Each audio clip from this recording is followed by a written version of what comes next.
Deborah Knott faces the most exasperating sort of case a judge can handle, overseeing the equitable distribution of marital property. The antagonists are two potters who are bitterly divorcing after 25 years of marriage, but violence of a more deadly nature stalks the dark red earth in the Piedmont of North Carolina's Randolph County, and it's up to Deborah to bring it to an end. And now, uncommon clay. The Supreme Court of North Carolina, Office of the Chief Justice, Order and Commission.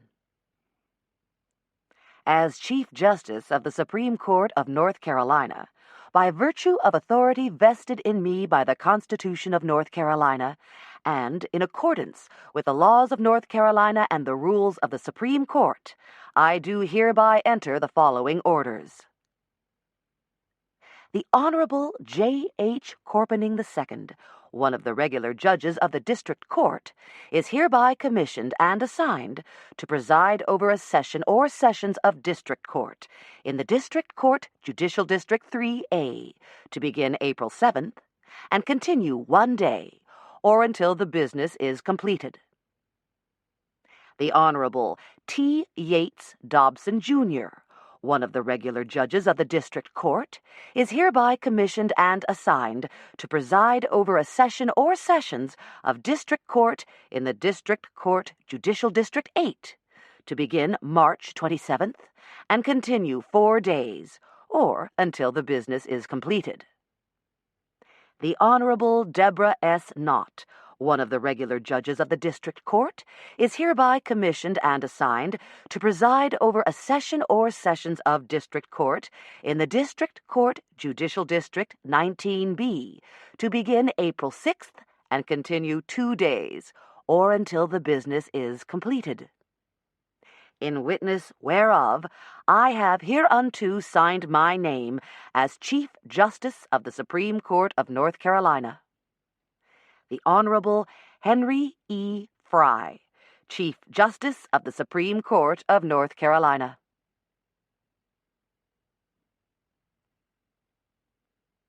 Chapter 1.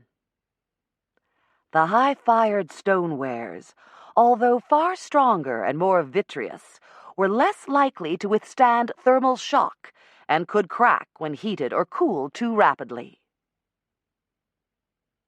Turners and Burners, Charles G. Zug III. April is the cruelest month. Who said that? Mixing memory and desire. Oh, yes, indeed, ladies and gentlemen of the jury, we know all about desire, don't we? And hurtful memory, too. Breeding lilacs out of the dead land. Walt Whitman? No. Whitman was When Lilacs Last in the Dooryard Bloomed. There's a lilac in my own dooryard. Mady Holt, who keeps house for my daddy, gave me one last fall.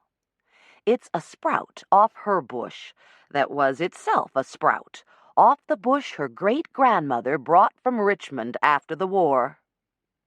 The Civil War. There were 3 fat purple blossoms on it this year, even though Mady didn't think it had bloomed so quickly after being transplanted. I cut one of them, gathered daffodils from the ditch bank and scarlet honeysuckle from the woods, added a few white dogwood blossoms, and stuck them all in a brown earthenware jar that used to hold butter in the spring house when my daddy was a little boy 80 years ago. The flowers look and smell like Easter. And stands about the woodland ride, wearing white for Eastertide. My mind was looping through all the poetry I ever read in college lit courses a million years ago, anything to paper over the memory of last weekend when I'd gone hippity-hopping down to Newbern just like a horny little bunny. I'd even carried along a whimsical basket of erotic goodies, an early Easter treat for Kid Chapin, the decidedly sexy game warden who had me seriously thinking about marriage for the first time in 6 years. I had thought I wouldn't be able to get away till Saturday noon. But then things changed, and I found myself impulsively heading east on Highway 70 Friday night, smiling as I thought of how surprised he'd be to see me 12 hours early. Like a guilty thing, surprised. That's Wordsworth, talking about some bastard like Kid. It was almost 2 a.m. when I reached Newbern that night. I cut my lights and engine at the top of Kid's driveway and just let gravity carry me the rest of the way, coming to rest beside his Dodge Caravan. To my relief, there was no sign of Amber's Mustang. Kid's daughter turned 16 last fall, and having her own car had loosened some of the reins she kept him on, but this didn't mean she disliked me less or had given up hope her parents would eventually get back together. One of his caged rabbit dogs, farther down the slope, let out a few yips when it heard my car door open. It barked again as the door latched, then fell silent. The waning moon was lost in the trees that rimmed the western sky, and no lights shone from the cabin windows. A floorboard creaked as I walked across the porch. I opened the screen door that he'd left unhooked, inserted my key in the lock of the heavy cedar front door, and quietly let myself into the dark house. The main room, a combination living room, den, and dining room, runs the full width of the house, with a glass wall at the far end that opens onto a deck overlooking the Neuse River. There was barely enough moonlight for me to make out the shadowy shapes of furniture as I crossed the room and stubbed my toe on the runner of an oak rocking chair. From the master bedroom came the sound of Kid's soft snores, rising and falling. Shivering with anticipation, I shed my clothes, draped them over the nearest chair, and felt my way silently down the short, dark hallway. The bedroom was almost pitch black, but I was so familiar with the layout that my bare feet didn't stumble as I tiptoed over to the king-size bed. A careful sweep of my hand told me that he lay almost in the center of the bed. I lifted the sheet and coverlet and eased in beside him. He didn't move. I gently worked my way closer till I could feel the warmth of his smooth shoulder. Then, in one fluid motion, I cupped my body to his back and slid my arm over his to clasp his chest, and touched a woman's bare breast instead. Both of us jerked apart with shrieks that could have waked the dead. They certainly waked Kid, who'd been dead to the world till that moment. Lights came on. She clutched at the sheet. I grabbed the coverlet as I hit the floor. Kid dived for his pants. "What the hell is this?" I asked angrily, pulling the coverlet tightly around my nakedness. She glared back at me. "Who the heck are you?" Then we both glared at Kid, who was still blinking in the sudden light. Deborah? This is Jean," he said sheepishly. "Jean?" I snapped. "As in the former Mrs. Chapin?" I don't know why I hadn't seen this coming. After the hurricane flooded them out last fall, she and Amber had camped in with Kid for a couple of weeks. He'd sworn to me that it was nothing more than good Samaritanism and that there was absolutely no spark left between him and his wife. If these were the ashes, damned if I wanted to see the fire. And she, now in full possession of the bed, pushed the pillows into a heap and lay back with a smug look. "So pleased to meet you, Judge," she cooed. With as much dignity as I could muster, I swept from the room in my coverlet, retrieved my clothes, and ducked into the hall bathroom. "Look, you said you weren't coming till tomorrow noon," Kid said when I emerged, fully dressed. Shirtless and barefoot, his hair tousled, his tone was half apologetic, half accusing. I heard only the accusation. "This is my fault?" I snarled. "Because I didn't give you enough time to let your bed cool off before showing up? How long have you been sleeping with her again?" "Oh, come on, honey," he said coaxingly. "Screw it," I said coarsely. "And screw you, too." With the lights on, I saw their empty glasses, a pair of blue jeans on the hearth, a black bra dangling from the back of the couch, a handful of CD cases. Patsy Cline? Willie Nelson? You made love to her with my CDs? Somehow, that made it even worse. I mashed the eject button on his player and scooped them up, along with a half-dozen more that I'd brought along with me over the last few months. "You can send me the rest of my stuff," I said, heading for the door. "And yours'll be on the next UPS truck." He followed me outside to my car, oblivious to the chilly night air on his bare feet and naked chest. "Look," he said, "I'm sorry. I really am. I was going to tell you tomorrow. It just happened. Jean and me, and what with Amber and all. I mean, it's like we've got all this history, you know? And getting back together would make everything easier somehow. But I never meant to hurt you, Deborah.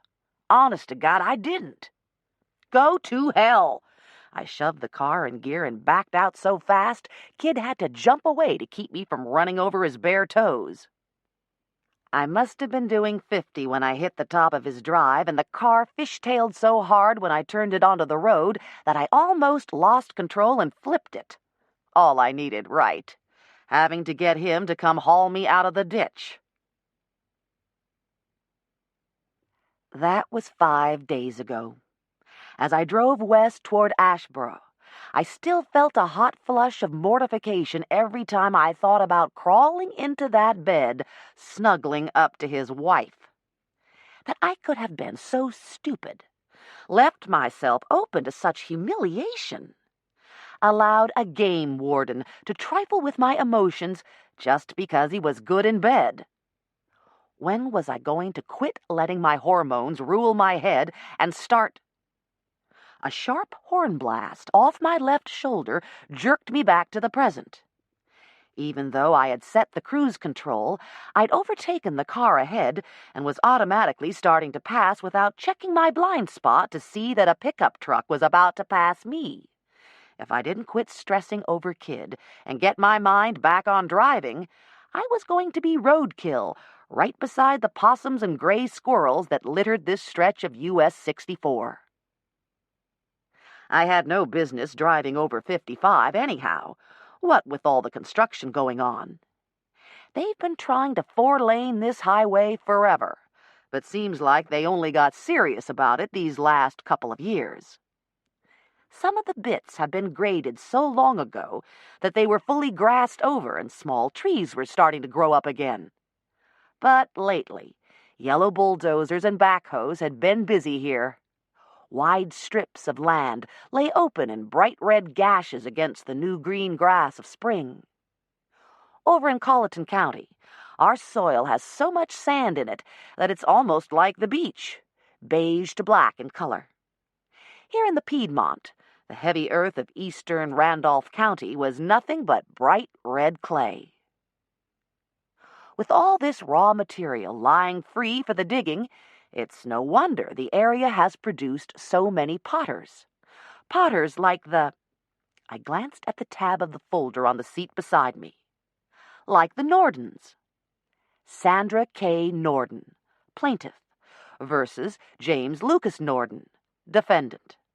Both potters, married for almost 25 years.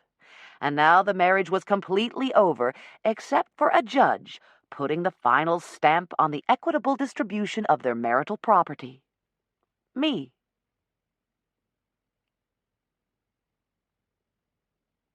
Chapter 2. Virtually all the folk potters in North Carolina have resided in the Piedmont.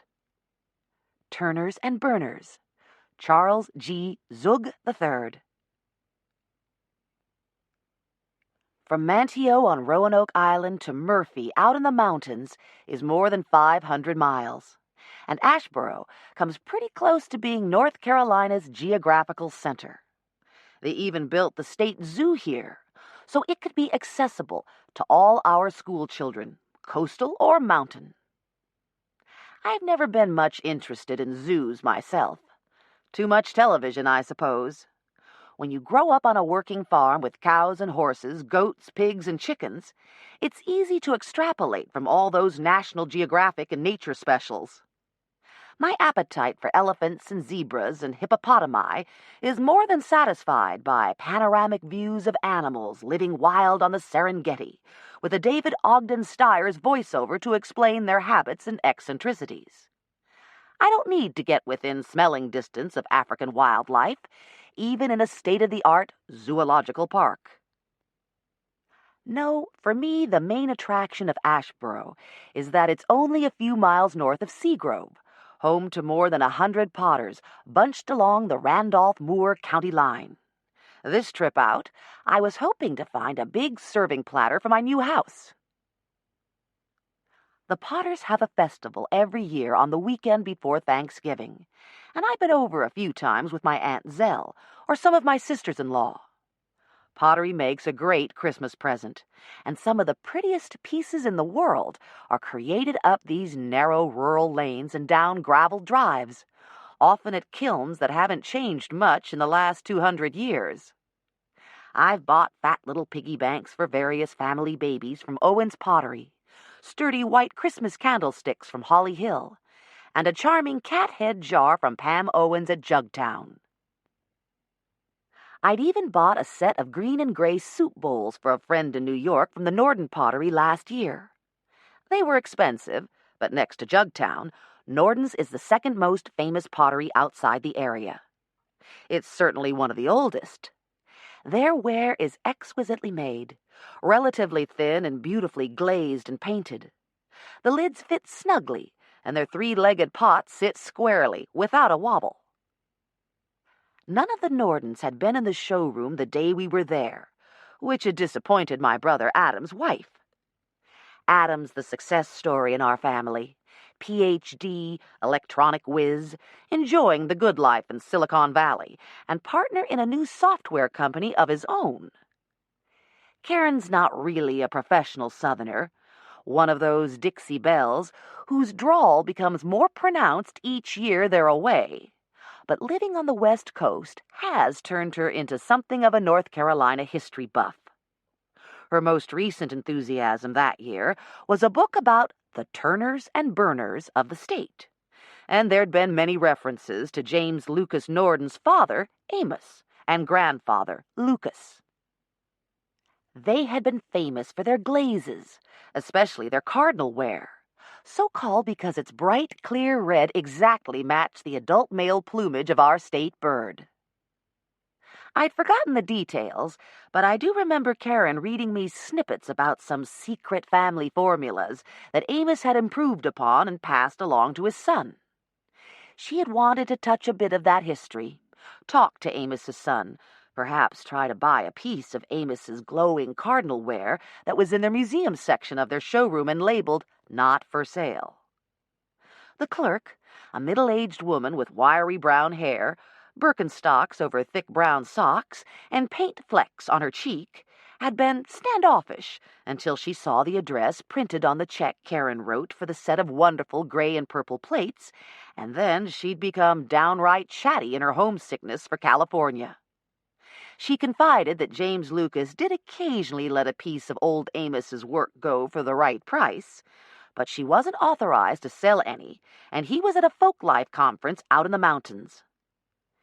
"I'm afraid he won't be back till Monday night." "I'll be on a plane back to California by then," Karen had said regretfully. "Wished I was going to be in the seat next to you," the woman had sighed. So Karen had come away without a piece of Amos Nordan pottery, and now, a year later, the whole collection would no doubt be listed on one of the inventory sheets of this ED. An ED, the Equitable Distribution of Marital Property, comes after the divorce is final and is the last fence to be jumped before the two parties are finally, legally, quit of each other. It can also be the most exasperating thing a district court judge has to adjudicate.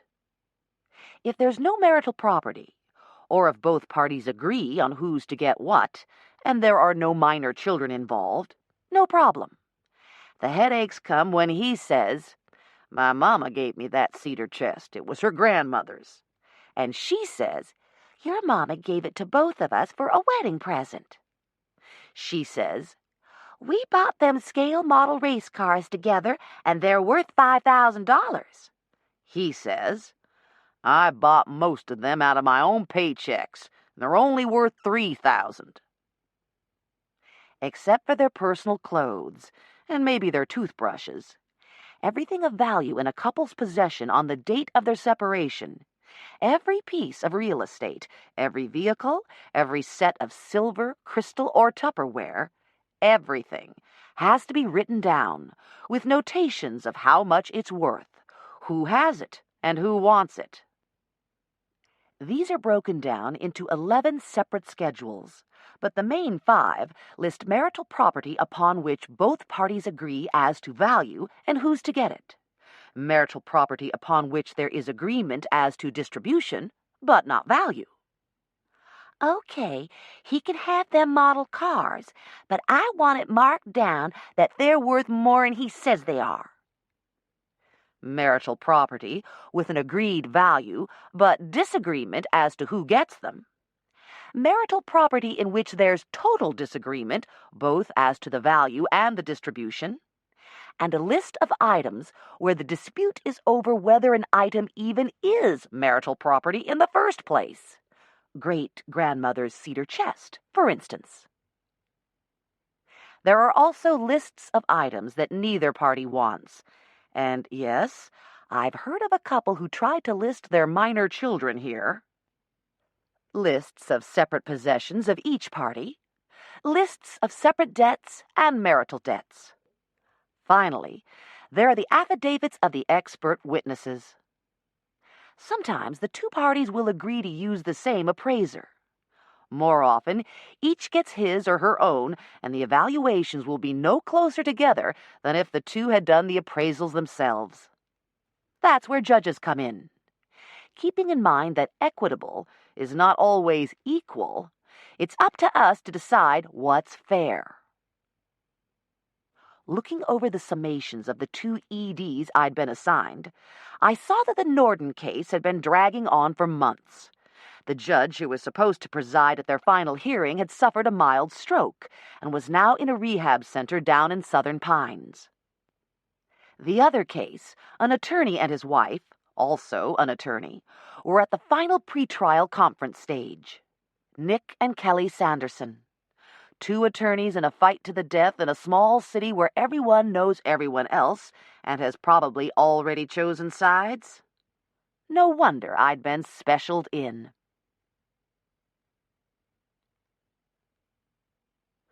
I followed 64 all the way into Ashboro and pulled in at a Comfort Inn just before the 220-74 interchange. According to the map and directions I'd been sent by the Chief District Court Judge's office, it was clean, convenient to the courthouse, and comparatively cheap. Always a plus in a state that's not particularly lavish with its per diem. I entered the lobby a minute or 2 after 6 and started to check in, but the clerk on duty hesitated before swiping my credit card. "Deborah Knott? Judge Knott?" he asked. "Yes." He gave me back my credit card, along with an envelope that bore my name in a large, spiky handwriting. "She said for me not to check you in before you read this." "She?" I ripped open the envelope. "Hey, Deborah. Judge Neely told me you were coming over to do some EDs. Why are you staying in a motel when I've got 2 empty bedrooms? I'll be in the office till 7, then at the house. Call me. Fliss." Below were listed 2 phone numbers, one for work, the other home. I knew she lived in the district, but had almost forgotten that her law practice was here in Ashboro. The clerk obligingly gestured to the phone at the end of the counter and canceled my reservation while I dialed. She picked up on the first ring, and her voice was as husky as ever. "Felicity Chadwick." "Hey, girl," I said. "How come you're working so late?" "Private sector," she said in that throaty drawl. "An 18-year-old at Princeton who thinks money grows on trees. Billable hours, remember?" I listened for sour grapes in her tone, but there didn't seem to be any. "Actually, I was just killing time waiting for you," she said. "I'll come right over and you can follow me home, okay?" "You sure?" I asked. "I don't want to put you out." "Don't be silly. See you in 15 minutes, okay?" It was actually less than 10 when she arrived.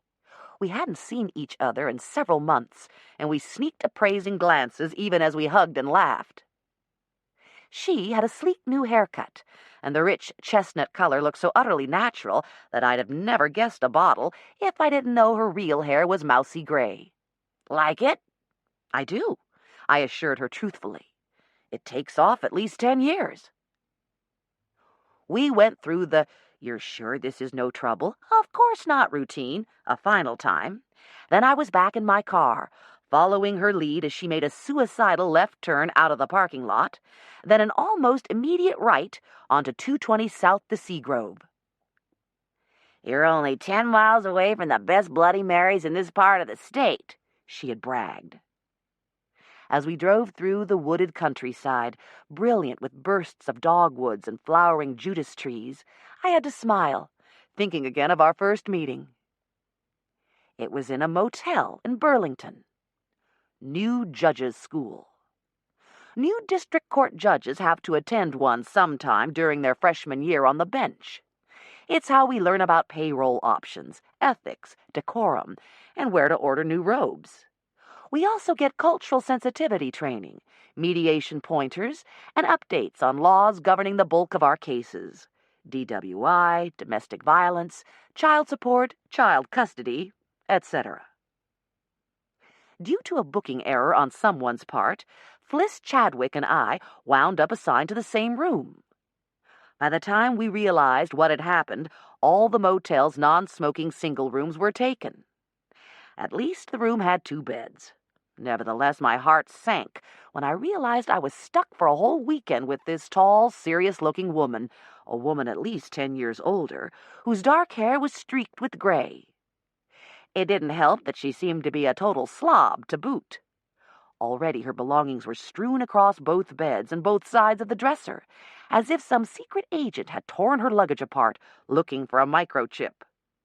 "Sorry," she said, scooping up lingerie and tank tops and dumping them on the floor on the other side of her bed. "I couldn't find my corkscrew. Chardonnay or Merlot? Or would you rather have a bud?" She was funny, earthy, and totally serious about the law, yet ready to kick back at the drop of a black silk bra. Witness that ice chest in the corner stocked with beer and wine. Our room became party central that weekend and probably wrecked any hopes I might have had of building a reputation for sobriety and wisdom among my new colleagues. On the other hand, I noticed that very few of those new colleagues had to have their arms twisted. In fact, that was the weekend I finally understood, once and for all, the irony implicit in sober as a judge. Overall, a very educational 2 days. Like me, Felicity Chadwick was a Democrat, appointed by the governor. Unlike me, she lives in a heavily Republican district and wasn't re-elected last November, which was why she was back in private practice. I had called her to sympathize when I heard she lost, but this was the first time we'd seen each other since a conference up in the mountains before the election. We'd roomed together then, too, and this time I brought the corkscrew, but it didn't help.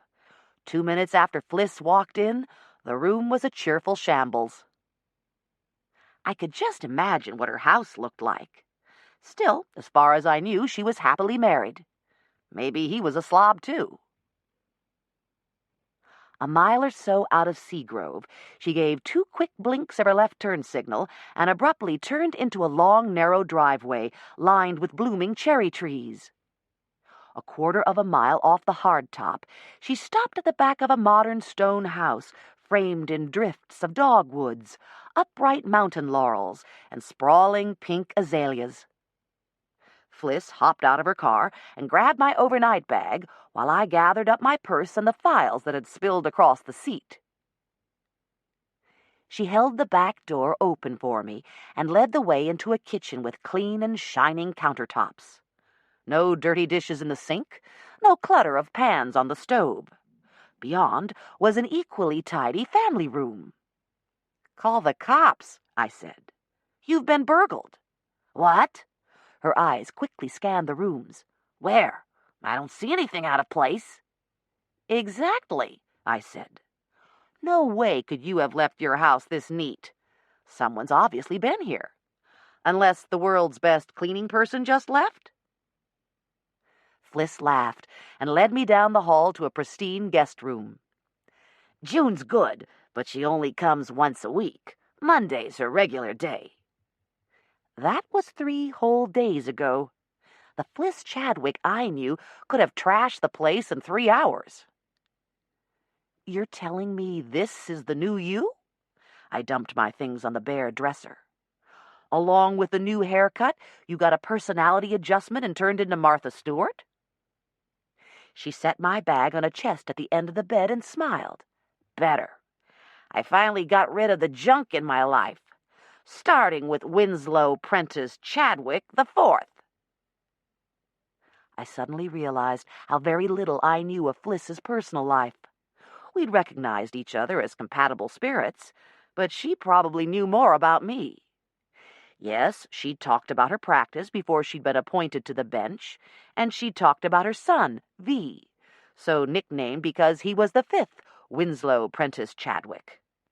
But her mentions of WP4 had been fleeting and incidental, the way of long-married couples when they've been together for so many years that everything's taken for granted, like the ground underfoot or the sky overhead.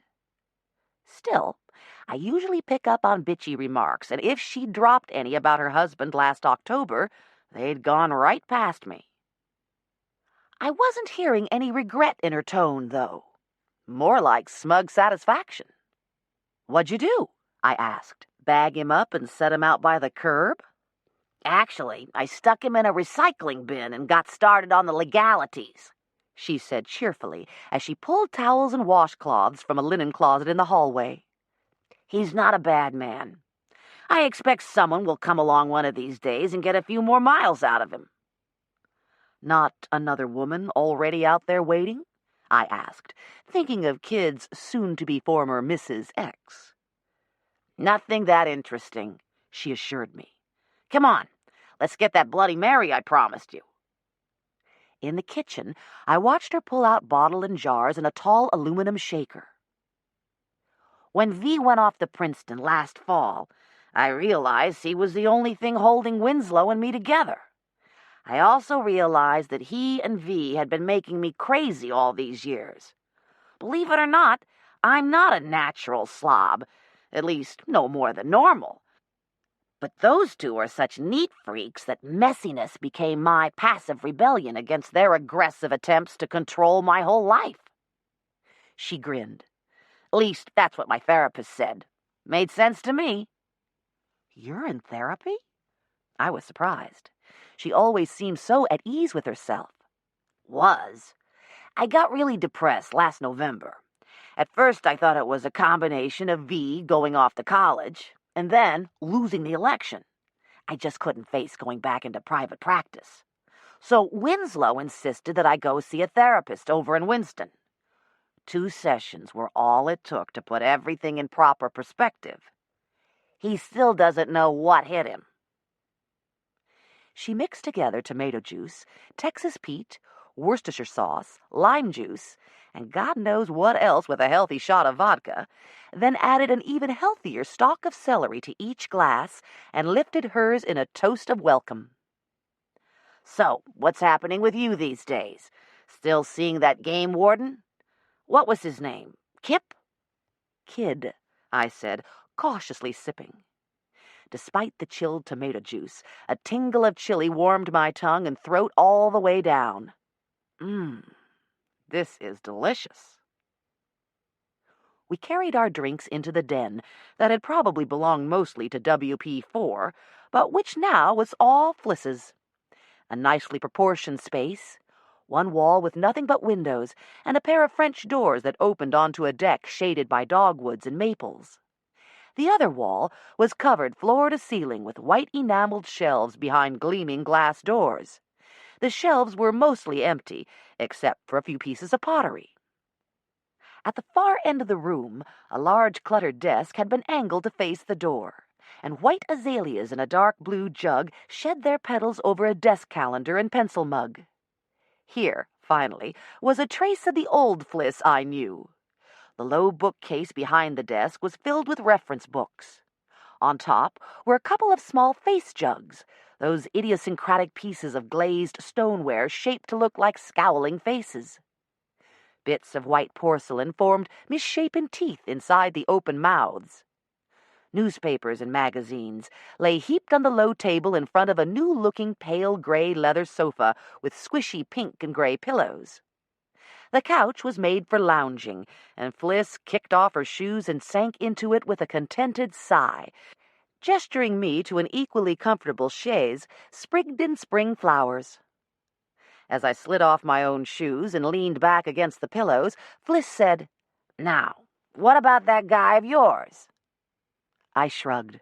But hey, it was a good story, and I hadn't brought a house present, so I told her all about my midnight drive, drawing out the suspense of getting into Kid's house without waking him, his soft snores, stubbing my toe.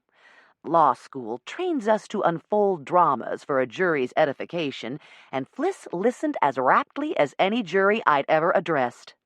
She smiled in all the right places, and when I described exactly how I'd discovered another woman in his bed, she fell back into the pillows laughing. I took another swallow of my Bloody Mary and laughed too. Laughed, and then found myself getting angry all over again at how he'd done me dirt. To think I let a game warden, a rabbit sheriff for Pete's sake, get to me like that, I said, working up to righteous indignation. An overgrown Boy Scout, that's all he is. Give him a dog and turn him outdoors, and he's happy as a beagle with a treed possum. If he's ever read a book that wasn't about hunting or fishing, I couldn't tell you what it was. When I suggested a movie, it had to have at least one car chase and one huge explosion, or he'd grumble about it the whole way through. He's not even all that good-looking, so what the hell did I ever see in the bastard, besides maybe that goofy smile of his? Goofy sex? Fliss suggested softly. Well, yes, I admitted. He's really good in bed, can't deny that. Those slow hands. And we laugh at the same things, and I could talk to him about anything, and to my absolute horror, I realized that tears were stinging my eyes. I don't cry, I told Fliss, choking back a sob. I never cry. Not over men, anyhow. And even if I did, it wouldn't be for a sorry snake's belly like Kid Chapin. Then she was there beside me, taking the glass from my shaking hands and hugging me, while my heart finished breaking. Eventually, I pulled away, and with a mumbled, "Sorry," I bolted for the nearest bathroom and put a cold, wet cloth on my face till my nose quit looking so pink, and some of the red was gone from my eyes. "Feel better?" Fliss asked sympathetically when I came back. "Yes, thanks." Surprised, I realized I actually did. I'd been so angry all week over Kid's betrayal that I'd blocked out my genuine grief at losing him. For the first time in my life, I'd actually begun to think of white organza and bridal showers, and whether he'd ask for a transfer over to Colleton County, or if I could commute from Newbern. I'd thought about puttering in the kitchen together, of spoiling his grandchildren if Amber ever came to accept me. Hell, I'd even begun to try out the phrases in my mind. My husband thinks. My husband says, "Let me check with my husband and get back to you." I felt myself tearing up again, and to divert the hurt and loss welling up inside, I paused by the nearly empty shelves and looked at the few pieces of pottery. Local work? Fliss got up and came over. I finally started my own collection. Do all these bare shelves mean your husband had a collection? And thank God he wanted it, she said fervently, with a smile as bright as her new red hair. He had these cabinets specially built so they wouldn't collect dust. Can you believe it? Living in the middle of the richest lode of folk pottery in the country, Winslow collected Meissen porcelains, delicate little sandwich plates and teacups hand-painted with flowers and English motifs. And all of it having to be washed once a year by hand in a towel-lined sink. No wonder I was a slob. The floor was just about the only surface in the house that didn't have his fussy little china doodads on them. I shuddered at the thought of having to live amid so many accidents waiting to happen. "These you can hold without feeling that they'll shatter if you breathe on them," Fliss said. She opened the glass door and put a beautiful lidded bowl in my hand. The grays and purples were a dead giveaway. "It's Nordan pottery, isn't it?" She nodded. "And here's a piece I've had packed up for years." It was a homely old earthenware pie plate. The burnt pumpkin glaze was chipped around the rim and showed the red clay beneath. I turned it to look at the marks on the bottom, not that they meant anything to me. It wasn't particularly beautiful, so I guessed that its value to Fliss lay in its age. "Actually, it's not all that old," she said. "You know the story of the Busbys and Jugtown?" "I know the Jugtown name, but who are the Busbys?" "Well, to give you the condensed version, between the Prohibition movement that did away with the market for whiskey jugs and the arrival of cheap glass jars, potters were getting pretty thin on the ground around here in the 1910s. The Busbys were a wealthy young couple with artistic aspirations from over in Raleigh. He was a failed portrait painter, and she was a frustrated photographer who sublimated by doing good works in the state's Federation of Women's Clubs. Supposedly, she was arranging a display of fruit at a county fair down in Lexington and sent someone out to buy a pie tin to put the fruit on. Only they brought back an earthenware plate, like this one. Or maybe it was Davidson, and a farmer already had his apples on it. Take your pick. There are lots of minor variations on the details. Anyhow, everybody agrees that Juliana Busby saw an orange pie plate exactly like this one and went bonkers over it. She rushed over to the hardware store that carried them, bought every one she could find, then brought them back to Raleigh and got her husband just as excited. They decided that pottery was an indigenous craft worth studying and preserving. They also realized there was a big folk art market in New York. There was more than a touch of cynicism in her voice. "You sound as if you don't much revere the Busbys." Fliss shrugged. "I think they were dilettantes looking for something to give meaning to their lives. He was a mediocre painter. She was a young society matron in a pre-suffragette South. The whole craze for folk arts and crafts was just hitting New York, and they were smart enough to realize this was a way to get their tickets stamped and be part of the avant-garde. To make a long story short, the Busbys moved over here and built a pottery, Jugtown, and they hired local potters to come turn pots for them. And, to do them justice, they introduced a lot of Oriental art forms that rejuvenated the whole area. They were probably almost as important as they thought they were, although the wealthy tourists who'd started spending their winters at Southern Pines probably helped a lot, too."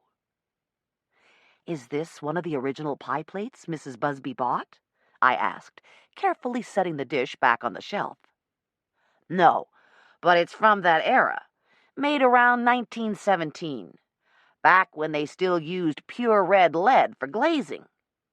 These were common as the red mud clay the potters dug out of the creek banks here, In fact, this was called a mud dish and sold for about 10 cents. She straightened it with a connoisseur's fond caress. Of course, it cost me a bit more than a dime when I wheedled it out of old Ben Owen more than 20 years ago. Next to the plate was a modern-day Jugtown piece, a whimsical rooster created by Pam Owens. A graceful Rebecca pitcher turned by Nell Cole Graves stood on a shelf by itself. It was beautiful. I'm not a collector, but for a moment I almost coveted that pitcher. What about these down here? I asked, stooping to get a closer look at two pieces that were almost hidden on the bottom shelf next to the floor. You tell me, Fliss said, lifting them up so I could see them better. Both were gray and purple bowls, about the size of two loosely cupped hands. They were almost identical, except that the glaze on one was a clearer color. That one was heavier, though, with thicker sides and a slightly chunkier feel. The other had a more pleasing thinness to the sides, but the glaze had a muddy tone to it, and the purple had been applied in less artistic swirls. The purple on this one makes me think of the Nordan wares, I said hesitantly, glancing at the gray and purple Nordan vase nearby. But it doesn't feel right. This other one feels right, but the color's off. Very good. She touched the lidded Nordan bowl I'd held earlier. This one's from when they were still working together. These others were fired this year. James Lucas turned the thin one, and Sandra Kay mixed the glaze and painted that one at the Pottery where she's been working ever since she filed for divorce. My equitable distribution case, of course. Fliss shook her head regretfully. This really is a case of the parts being a lot less than the whole. Too bad. If this was the result, she was certainly right.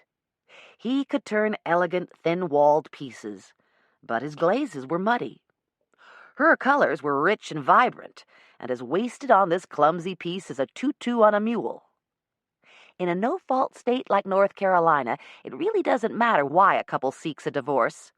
But I was curious. Why'd they split? She thought he was trying to kill her. What? Personally, given her temper, I always thought if anyone was going to get killed in that marriage, it'd be her doing him. Fliss slipped the two unfortunate bowls back on the bottom shelf and closed the glass door. I heard most of the actual divorce proceedings, she said. Let's go get some supper, and I'll tell you about it. Chapter 3. Clay is one of the most versatile materials known to man. It is soft, flexible, plastic, almost infinitely variable in its natural state. This mud, as the potters refer to it, is abundant, easy to locate, and cheap. But when it is burned with fire, it undergoes an irreversible transformation. Turners and Burners, Charles G. Zug III. I changed my jacket for a turquoise cotton sweater, slipped out of my heels into flats, and freshened my lipstick, while Fliss went from uptown attorney in a navy blue suit to good old girl in faded jeans and a long-sleeved green silk shirt that turned her hazel eyes sea green. It was a short drive to Seagrove proper. There's not much there. The remains of an old lumber yard, a couple of newish furniture factories, the relatively recent North Carolina Pottery Center up the hill, a grocery, and a hardware store. Mainly, Seagrove is a cluster of small pottery shops at the intersection of two state highways. 3 blocks from the intersection in most directions, and you're back in the country again. The Crock Pot sits at the edge of town and is the sort of place I always slide into when I'm on the road. A comfortable, old shoe place where you seat yourself and the tea comes iced and sweet, unless you specify differently. It's down-home cooking and waitresses old enough to be your grandmother who wear cotton print aprons over their own clothes instead of look-alike uniforms. I suppose that similar mismatched chairs and tables and blue check tablecloths can still be bought by the yard at any flea market or yard sale. What can't be bought by the yard are all the pickups and the old Ford and Chevy sedans in the parking lot. They usually tell me clearer than any advertising what the locals think about the cooking inside. At least 2/3 of the 25 or so tables were taken when we entered the big main room.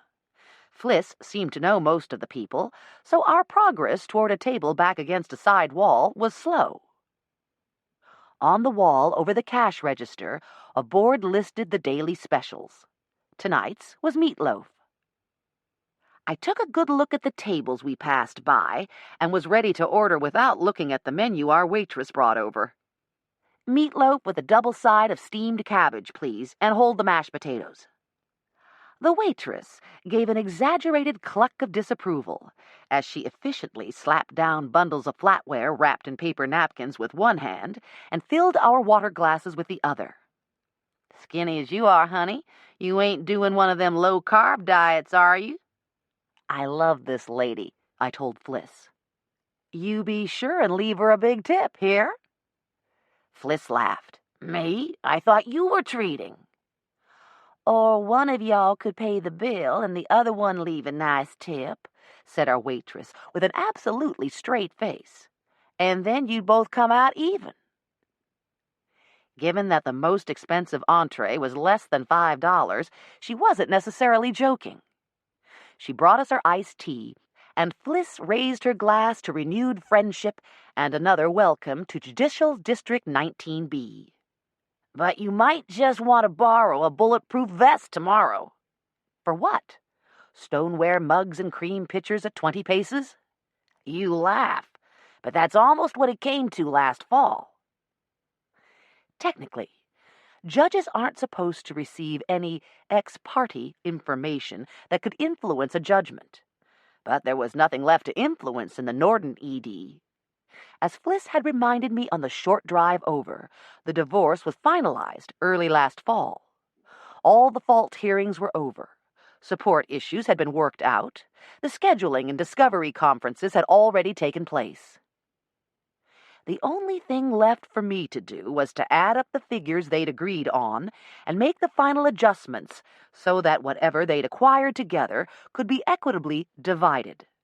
If everything went as it should, the Nordans would be completely quit of each other by the time I adjourned tomorrow, and nothing Fliss told me about either combatant would make the slightest particle of difference. Not that she'd said much, having gotten sidetracked by the history of Nordan pottery. "A lot of potters around here will talk about how their forebears used to turn a little mud, so you'll think they learned their skills at their granddaddy's knee." "They're lying?" I asked, thinking of the many signs I'd seen in previous trips that implied unbroken lines of tradition. "Well, not lying exactly. Just sort of stretching the truth a little. Look, my own paternal great-great-grandfather used to turn the crockery his family needed after the Civil War. Didn't cost him anything but time and labor to dig some clay out of the creek bank behind his house and make his own. Cheaper and easier than struggling out of these backwoods on roads that weren't much more than pig trots. But neither my grandfather nor either of his sons ever messed with it. Though you wouldn't know that to hear my cousin Patty talk. She and her husband have a little pottery over at the old home place, and their card says, 'A tradition begun in 1874. Many of the old families did work the local clay back in the 1800s, but most of their descendants today, including my cousin Patty, wouldn't even know which end of a pug mill to put the clay in if they hadn't gone over and taken courses at the community college. They'll brag about being 4th or 5th generation potters, when everybody knows there were only about 5 or 6 families still potting regularly before the Busbys came. Hell, even as late as 1970, you could probably count all the active potteries on 2 hands." "And the Nordans were one of those families?" She nodded. "Amos's father was one of those too set in his ways to try the new forms. He just kept turning out the old wood-fired earthenware plates and bowls, along with salt-glazed stoneware, churns and crocks and demijohns. Amos, now, he took a look at what the Jugtown potters were doing and adapted it to his own things, and his glazes were something else, beautiful, clear reds. It's a shame he can't throw those tall, thin-walled vases anymore. I was surprised to hear that Amos Nordan was still numbered among the living. The way my sister-in-law went on about how collectible his work is, I thought he'd been dead for ages. No, but he did have a stroke a couple of years ago that affected the left side of his body, especially his left hand, Fliss said, squeezing lemon into her tea. His other son had just died. That's what brought on the stroke. He was the one found Donnie's body. It left him so sick and discouraged that he deeded James Lucas a lifetime right to the pottery and laid his own body down to die. Only it didn't. She shook her head.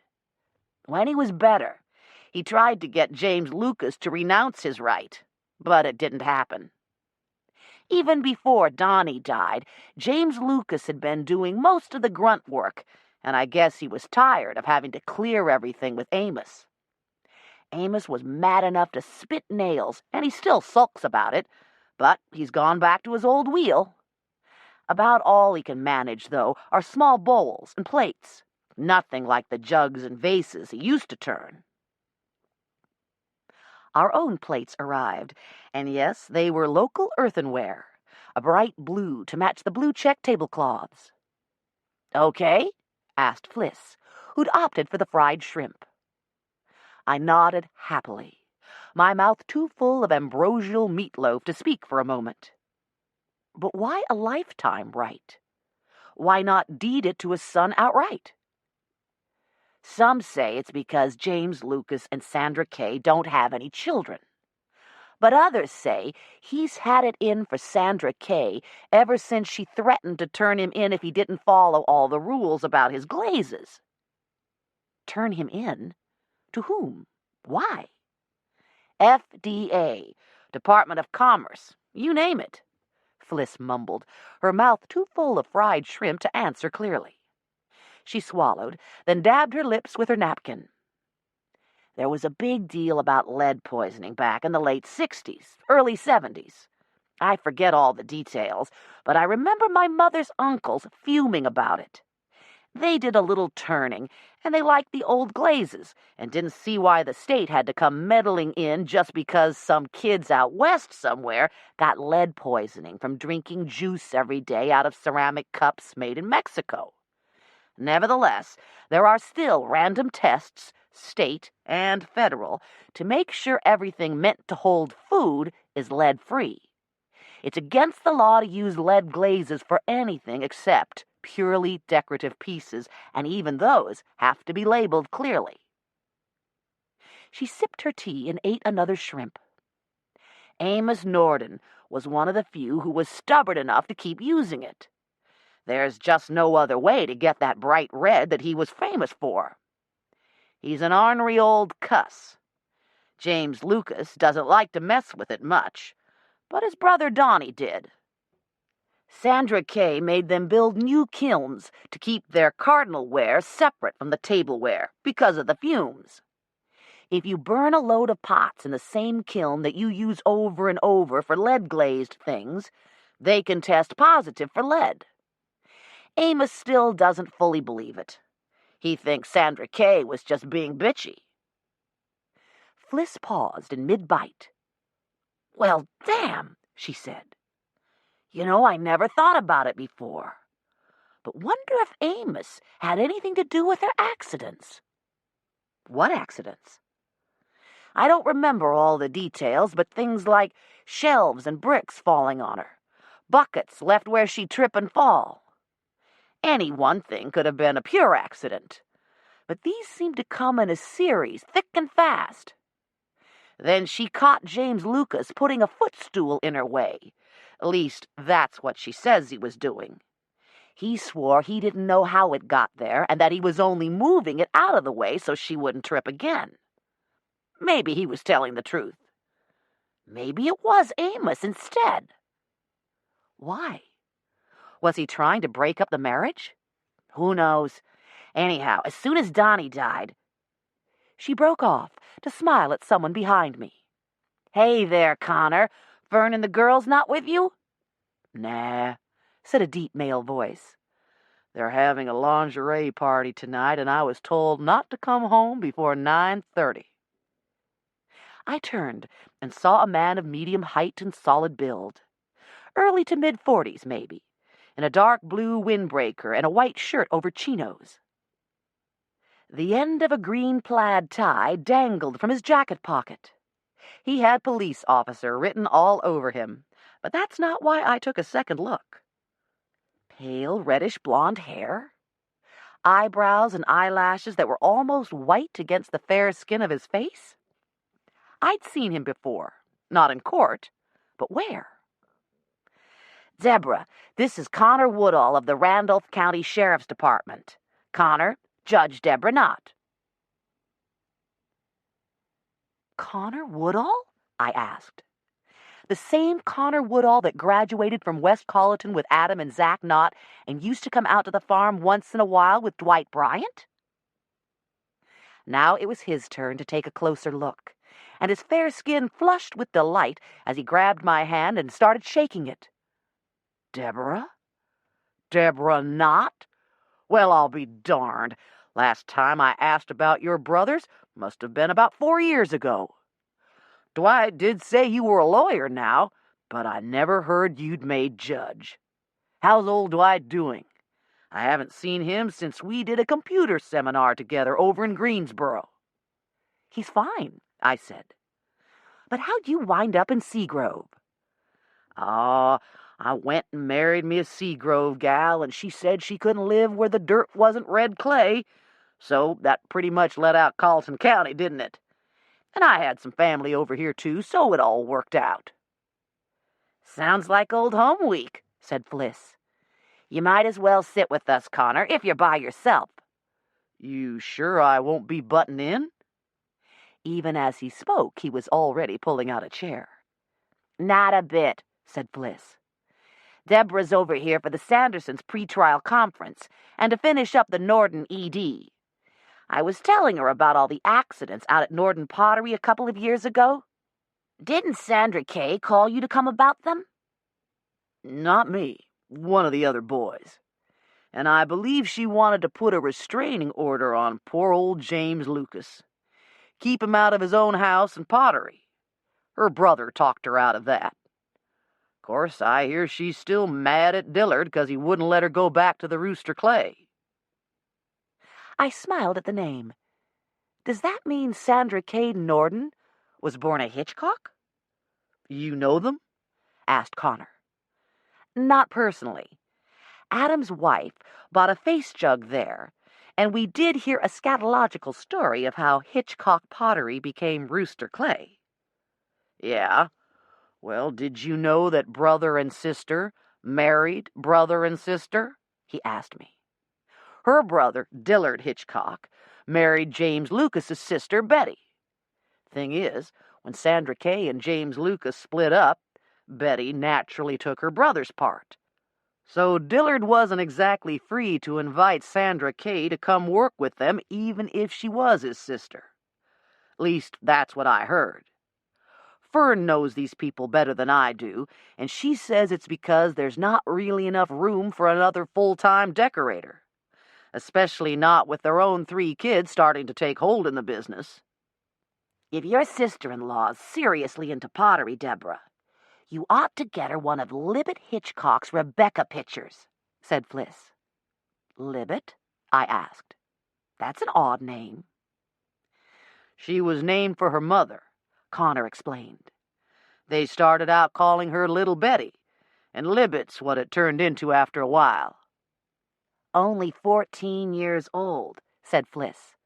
But that child really has an uncommon talent for clay, and she's going to get better when she grows up and gets a little muscle on those arms. Even her decorations are good, right, Connor?" "Fern says so," he agreed. "But you know Amos." "Worst chauvinist you'll ever meet," Fliss told me. "You were asking why Amos only gave James Lucas a lifetime right? He wants to leave Nordan Pottery to Betty's younger son so that the older one can get the rooster clay outright. Amos thinks those two boys hung the moon." "But what about the girl? If she's so talented—" "She's a girl," said Connor, with a what-can-you-do shrug. He must have given his order when he came in the door, for our waitress arrived with a plate of meatloaf for him and a pitcher of tea to top off our glasses. "Lingerie, huh?" asked Fliss. "I can't believe your girls are old enough to be interested."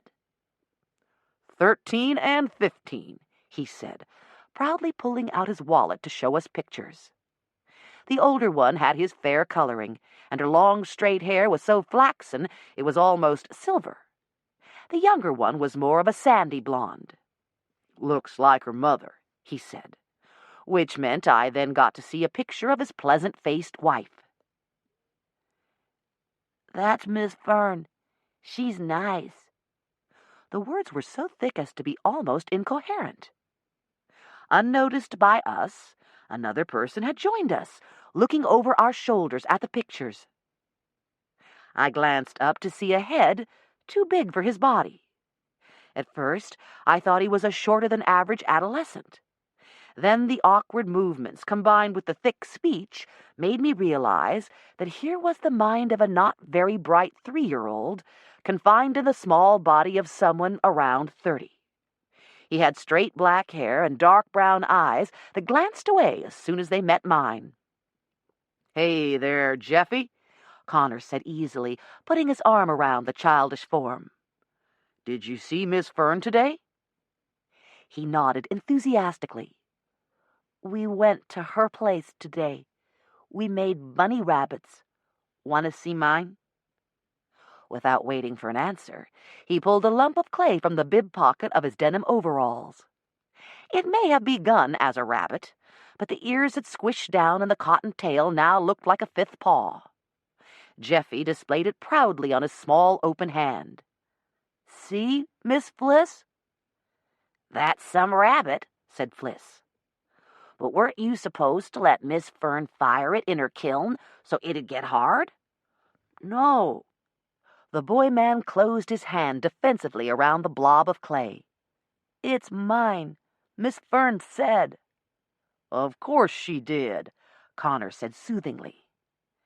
"Jeffy, come back and quit bothering those—" "Oh," said the woman who'd come over to get him. "Hi, Connor, Fliss. Didn't see it was you two sitting there." By this time, Connor Woodall was politely on his feet and introducing me to Jeffy's mom. From the things said, I soon realized that she was the same woman who cleaned for Fliss every week. June Gregorich was probably mid-50s, which shouldn't have put her in a high-risk age group when she was pregnant with Jeffy.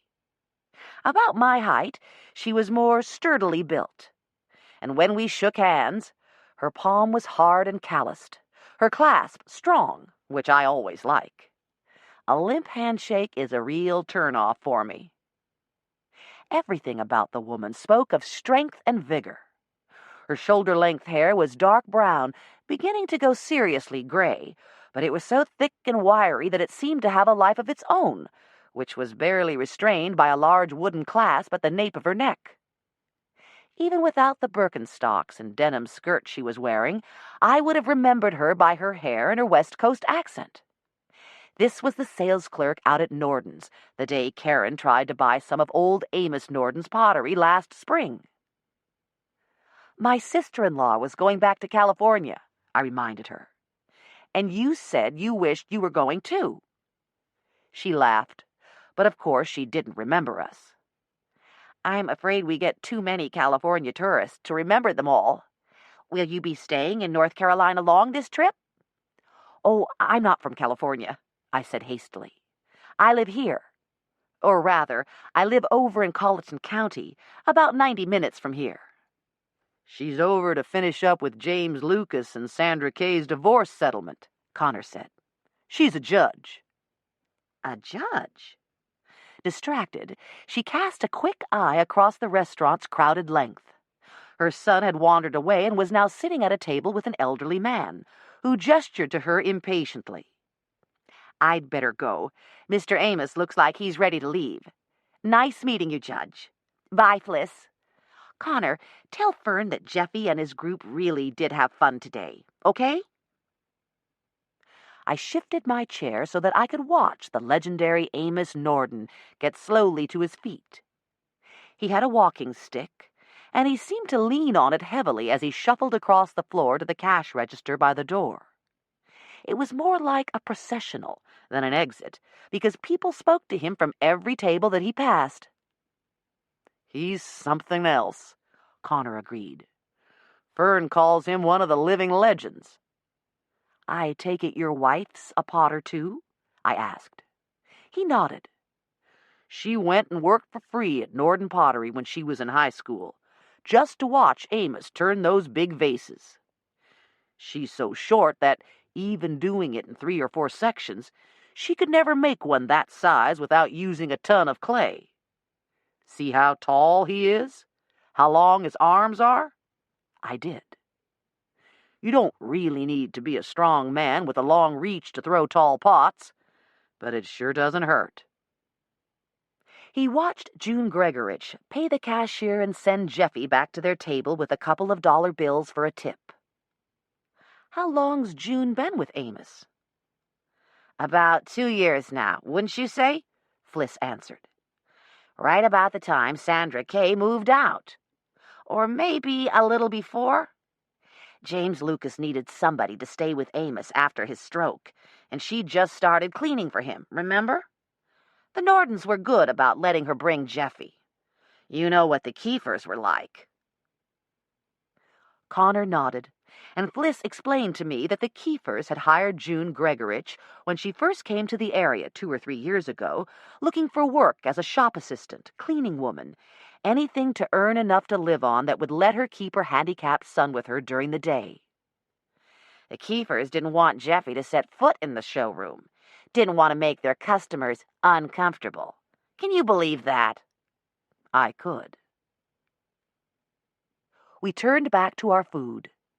Fliss and Connor gossiped about local people, and he told me a couple of tales on Dwight Bryant I'd never heard before. Dwight's the deputy sheriff over in Colleton, and almost like another brother. I'm always glad to collect a little spare ammunition to keep in reserve for when he gets on my case. We were finishing second cups of coffee, watching Connor enjoy a generous serving of fresh peach cobbler hot out of the oven, when there was a crash of china from the back room. Uh-oh, Fliss said. Stomping through an archway labeled smoking section was a taller, younger, and 10 times angrier edition of Amos Nordan. He wore clay-stained jeans, a tan jacket, and high-top lace-up work boots, and he carried a thick manila folder that he must have slammed shut in a hurry because papers were dangling from both ends. Close on his heels was a short blonde woman in red slacks and a black T-shirt. She clutched her own manila folder of papers and was even angrier.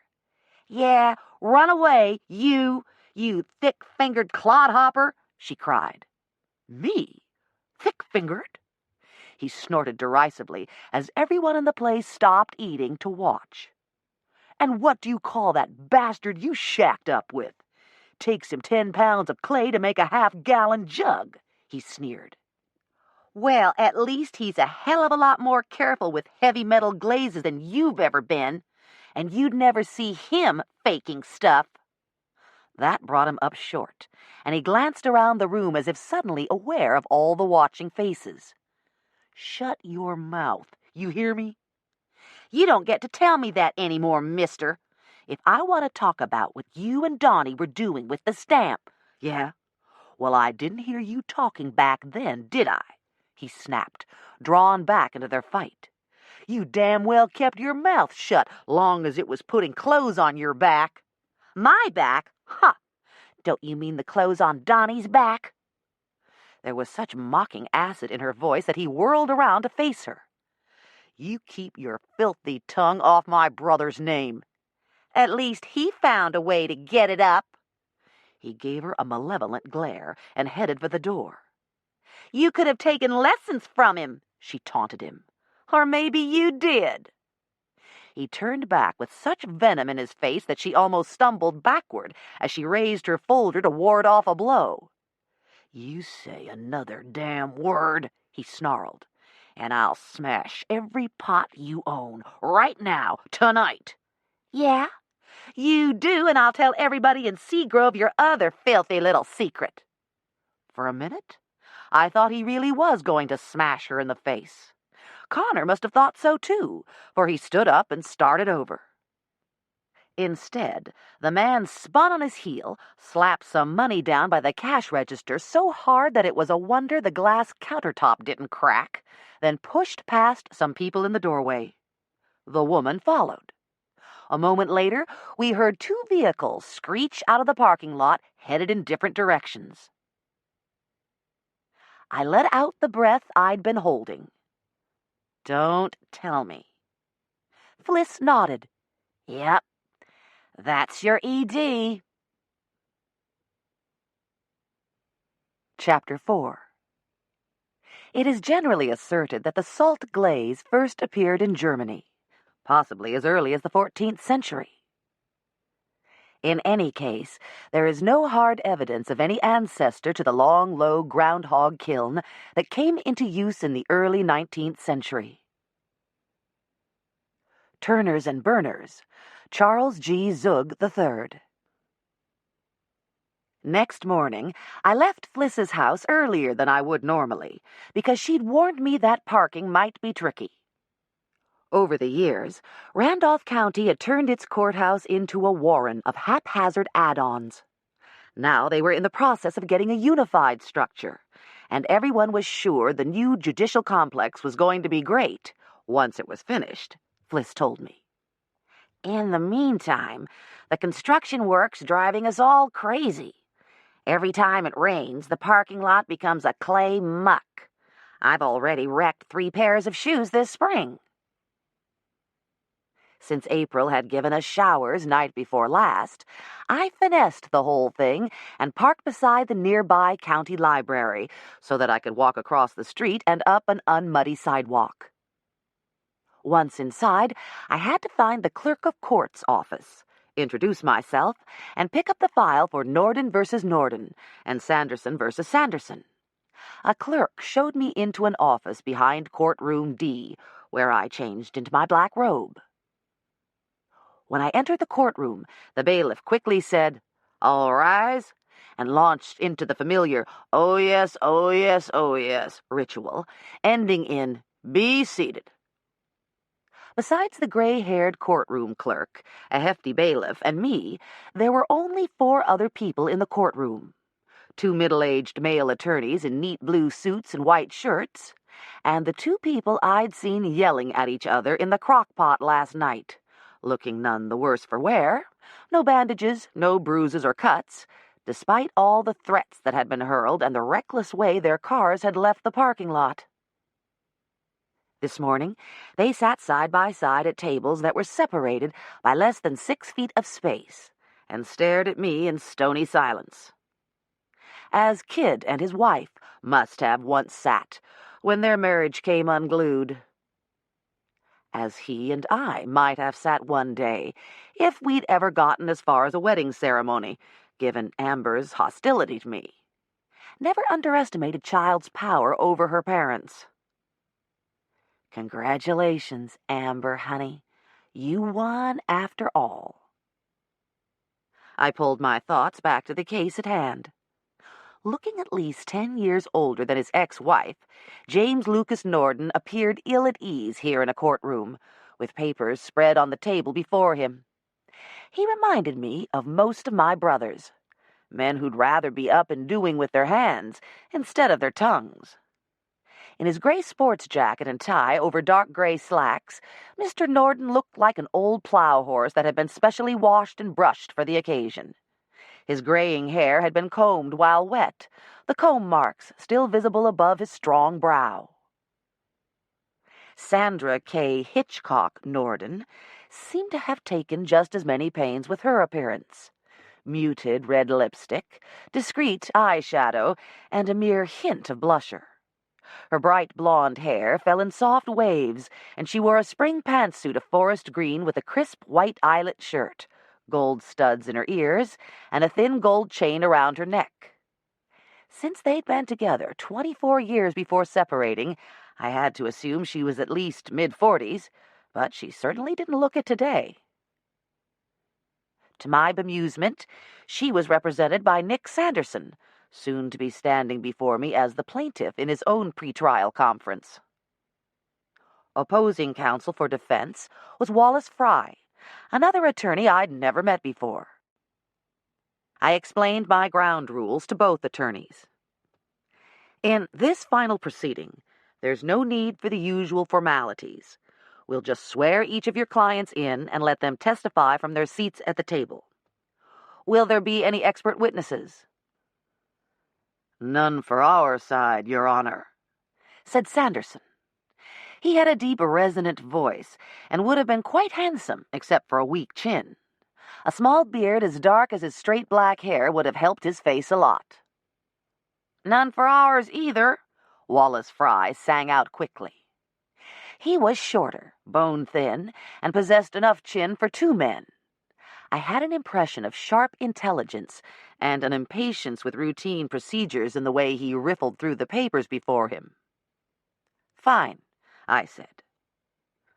While both parties swore on the Bible that they would each tell the truth, the whole truth, and nothing but the truth, I opened up my laptop and clicked onto the spreadsheet program I use for EDs, so I can keep a running total of the values assigned to each party. "Everybody have a copy of the schedules?" I asked. Murmured agreement. Schedule A was 6 pages long and listed everything from a car up on blocks behind the Pottery, through Christmas decorations and kitchen utensils, to the marital home where Mr. Nordan still lived. But since both sides agreed on their value and distribution, we passed immediately to Schedule B. There were only 12 items here. Both agreed on who was to get them, but not the value. On the DOS, their date of separation, and our benchmark for all valuations, she had taken their Grand Am and subsequently traded it in on Illumina. Mrs. Nordan said she'd recently gotten a $2,700 credit toward the newer car. Mr. Nordan claimed that old car had been worth $6,000. That was a fairly simple matter to decide. All I had to do was look up the retail price of a 3-year-old Grand Am in the NADA book that covered the year they separated and rule that the worth of the car had been $4,000 on that date. "But I didn't get anywhere near that much," Mrs. Nordan protested earnestly. I explained that I was obliged to go with the retail price. "It's not what you could sell the car for, but for what it would have cost if you tried to buy it at the date of your separation." The leather chairs and couch were a little trickier. She said the leather was some sort of plastic and worth only $300. "They were nicer than regular plastic," Mr. Nordan said indignantly when it was his turn to speak.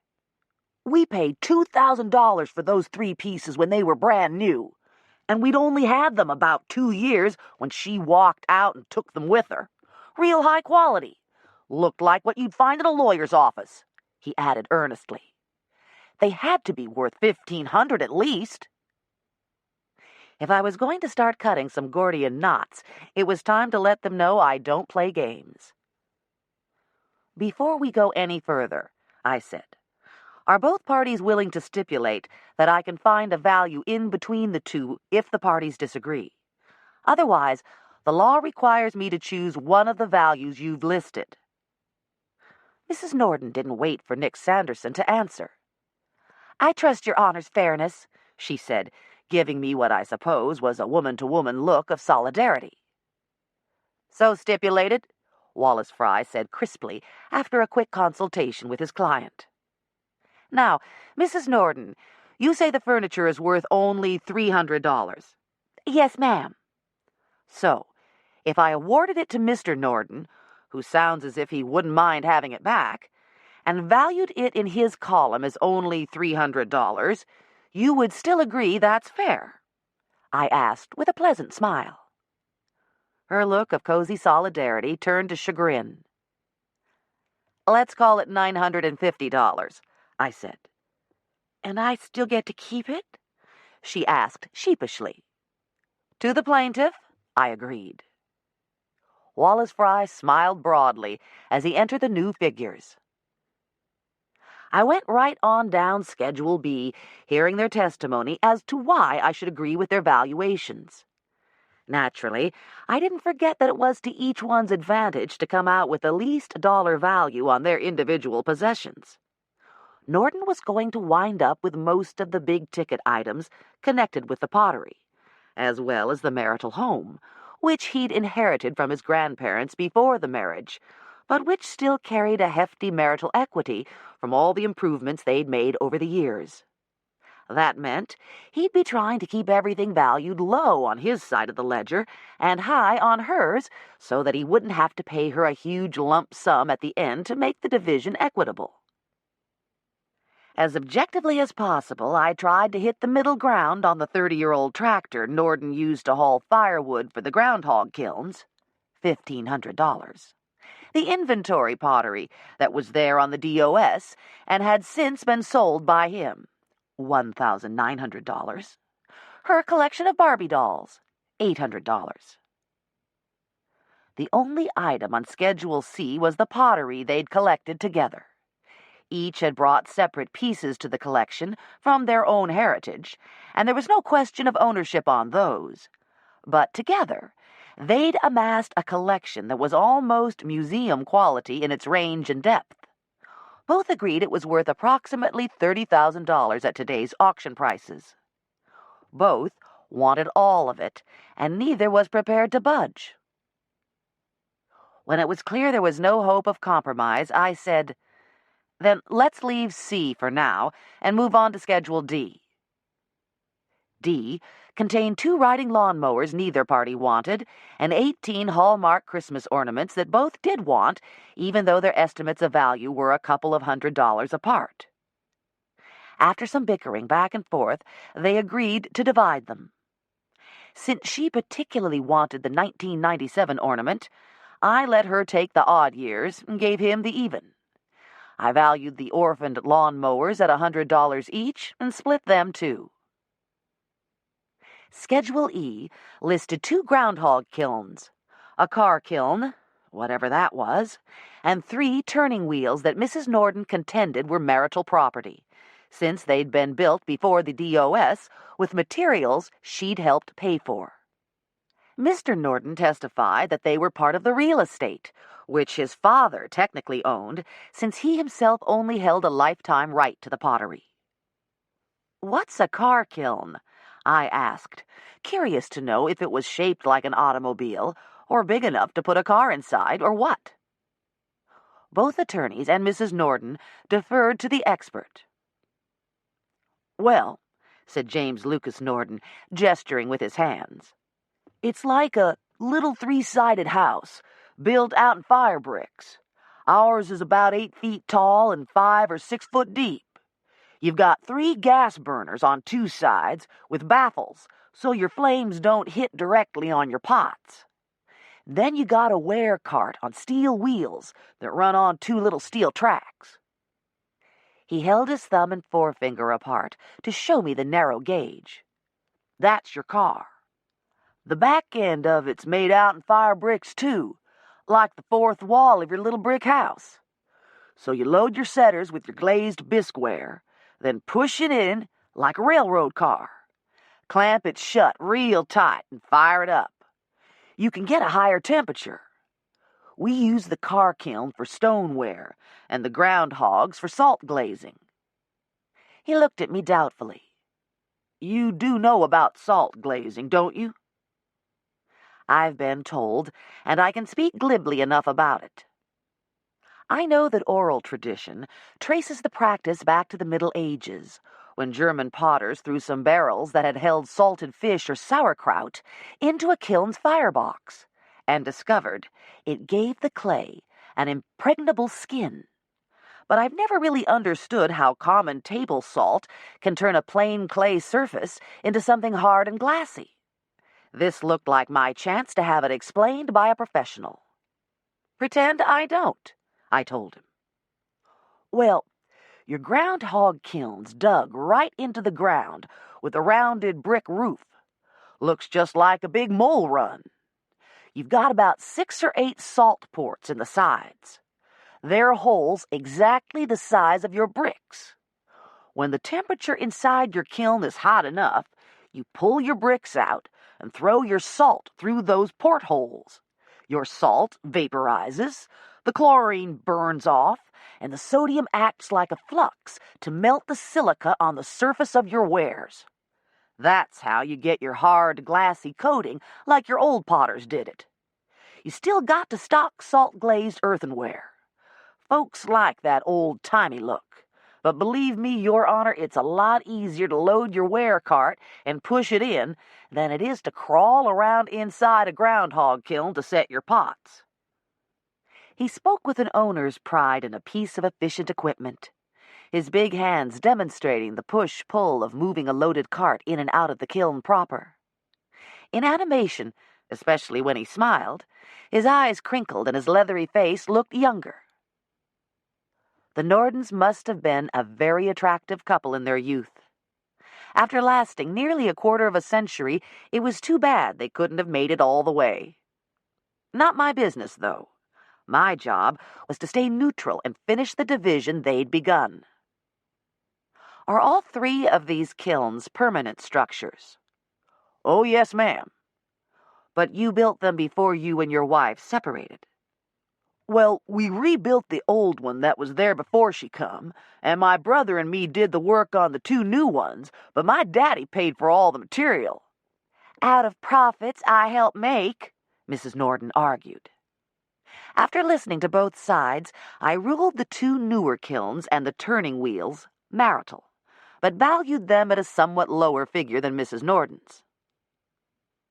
Schedules F and G were their separate contentions for an unequal division.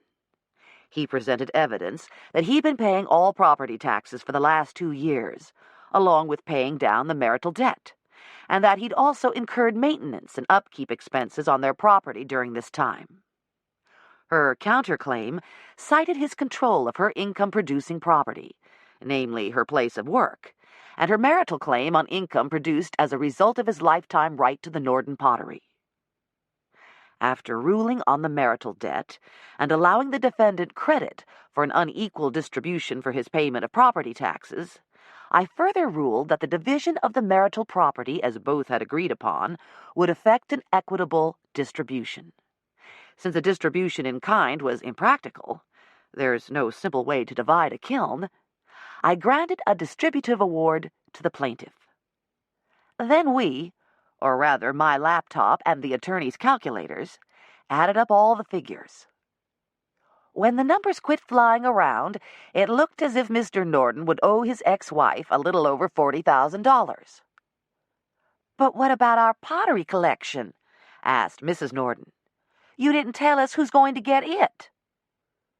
I looked again at the photographs they'd submitted for my examination and felt a little helpless. This was way outside my realm of expertise. If it were 12 place settings of mutually acquired silverware, I could simply split it down the middle and give 6 place settings to each. If he had been the collector, and she were claiming it simply because she knew how much it would grieve him to lose it, then I'd accept their evaluation and give it all to him. But both of them argued with heat and passion, and it was clear that each would be devastated to lose. I heard them out, then sat there silently, trying to decide. Again, I looked through the pictures. Even as an outsider, I knew that both of these people had roots that went deep into the red clay of Randolph County. Hitchcocks and Nordans had been making pottery here in a continuous line since the Revolution, and both of their descendants wore their ancestry proudly. These simple jugs and pots were the visible symbols of their heritage. How could I ask either to take the monetary value and give up a claim to those symbols? With a sigh, I realized there was nothing to do but go for the Beanie Baby solution, which is what I'd started calling it, after I learned what a judge in another state had done in a similar situation. He'd had some 300 of the couple's stuffed toy animals hauled into court, then tossed a coin. The wife won the coin toss and got first choice. The husband got the next 2 picks, and then the 2 alternated till the entire pile was divided. "But that's not fair," both Nordans protested. "You've got an 18th century storage jar here that's worth twice any other piece," said James Lucas Norden. "Then whoever chooses that one, the other gets to pick 2, I said. They still muttered mutinously to their attorneys. "Look," I said finally, "you people have had 2 years to sort this out. You've tied up your lives. You've tied up the courts. One way or another, this is going to be settled today. You can either divide it as I've suggested, or I'll split the whole collection straight down the middle based strictly on the appraised value on the date of separation." That got their attention. "But we can't bring them all in today," said Mrs. Norden. "They'll have to be carefully packed up and—" "How many pieces are we talking about?" I interrupted. "About 50? Mr. Norden hazarded, speaking directly to Mrs. Norden for the first time. "Not counting what belongs to him and what belongs to me, there's 43 pieces. "Permission to approach, Your Honor?" said Wallace Fry, after a furious thumb-through of the piles of paper in front of him. I nodded, and he handed some papers to Nick Sanderson and to me. They were a set of inventory sheets with comprehensive descriptions of each piece of pottery, when and how acquired, and their current value. Several had been highlighted in red and were initialed SKN. Others were marked in fluorescent yellow and initialed JLN. I counted the rest. She was right, 43. "Does this agree with your client's perception of the collection?" I asked Sanderson. "Yes, Your Honor. She already had a disk copy. This is an abstract of the records they kept on the Pottery's computer." Of course. Low-tech meets high-tech. One of their groundhog kilns was 80 years old. The computer was only 3, and, as I recalled, awarded on Schedule A to the defendant. "Where's the collection right now?" "Out at the house," said James Lucas Norden. "Or rather, at the shop. We built like a museum on the side with lighted shelves and all." "And it's all there, easily viewed?" "Yes, ma'am." "Very well," I said, glancing at the clock on the rear wall. "It's almost 12:30. We'll finish up here, take a lunch recess, and if everyone agrees, we'll reconvene at your shop at 2:30 and get this done." They agreed, as did the bailiff and the clerk, who were also required to be present. My action would be unusual, but not unheard of. I finished filling out the memorandum of judgment form, and went through the ritual of asking both parties if their consent to the agreements we'd reached was informed and voluntary. After they agreed and signed, I dated and signed it too, making it an official court order, which I handed to the clerk to process. The bailiff offered me a ride down to Seagrove after lunch, but I declined. There'd be no need to come back into Ashboro after we'd finished, so I could go straight on to Fliss's house. "Court will be adjourned until 2:30, I said. "All rise," said the bailiff. Chapter 5. Most small family potteries could not support the needs of grown men, as well as other members of the family. As each son reached about 18 years of age, he usually left home to find work elsewhere. Raised in clay, Nancy Sweezy. Tommy Hitchcock slammed his senior English textbook down on the low wall that edged the school's parking lot. "Old Lassiter's rode my ass for the last time," he snarled. "I'm quitting." "No, you're not," said Brittany Simmons. Her long blonde hair gleamed in the spring sunshine as she reached for the lighted cigarette in his hand and took a small ladylike drag. "Oh, come on, Britt. What the hell I need Shakespeare for?" "You need it to graduate," she said calmly, lighting a cigarette of her own. "I don't need no high school diploma to turn pots." "If a jack-leg pot-turner's all you aim to be, working for your daddy and your brother all your life, I won't be working for them. Nordan Pottery's going to be ours someday." "Someday," she said scornfully. "Someday, when your uncle's dead and gone. It's his till he dies, remember?" "Well, yeah, but he's old." She shook her head. "My mom was in school with him, and she's only 52. Your granddaddy's 75. If James Lucas Nordan lives as long, you'll be 42 years old before the pottery's ours. And you keep pissing him off, you won't see a penny out of it as long as he's alive." "You saying you don't want to marry me?" "I'm saying I don't want to marry a loser with no options. It's only a month and a half till graduation. You quit school now, all you can do is turn pots for somebody else for the next 25 years. With a diploma, you could go to Winston-Salem or Greensboro, get a real job, make some decent money." "Potting is a real job. Look at all the money Ben Owen must be making," he said, citing one of Seagrove's most successful craftsmen. "Yeah, like you're a Ben Owen," she said scornfully as the bell rang for the next class. "He's gone to college, studied pot-making all over the world, and you can't even suck it up for a month?" She dropped her cigarette on the gravel, crushed it daintily with her sandal, picked up her textbooks and handed him his. "You quit school. We're finished." "Yeah? Well, if that's all you think of me, maybe we're finished now." "Fine," she said, dropping his book on the ground before turning to walk inside. "Fine," he said, and kicked the book halfway to Christmas.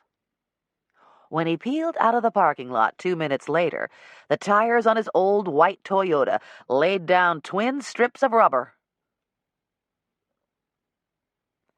"She's not getting my rincy bird jar," James Lucas said tightly as he towered over Wallace Fry on the sidewalk outside the courthouse. "I'm the one who heard about it and tracked it down, and I'll be damned if she's getting it." "You'll get it," his attorney said soothingly. "If you win first pick, you'll have it. If she wins, she'll take the 1798 storage jar, and you'll still get your bird jar plus the next best piece to boot." Wallace Fry had grown up in Charlotte, and he'd moved to Ashboro as soon as he passed the bar exam. The slower pace suited him, and he liked having the zoo close enough that he could slip off with the kids whenever he wanted. In the 8 years he'd lived here, he'd met a lot of potters, but he'd never fallen under the spell of their wares, and he didn't really believe clay pots of any vintage were worth as much as some of his colleagues were willing to pay. A couple of attorneys here in town had practically turned their homes into museums and would lecture on long-dead indigenous potters versus modern practitioners at the drop of a coffee mug. So he recognized a collector's passion when he saw it, and he was exasperated, though not surprised, by Nordan's response to logic. "But I want that one, too," his client protested.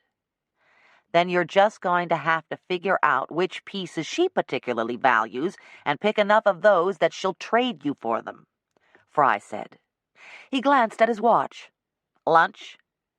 James Lucas shook his head morosely.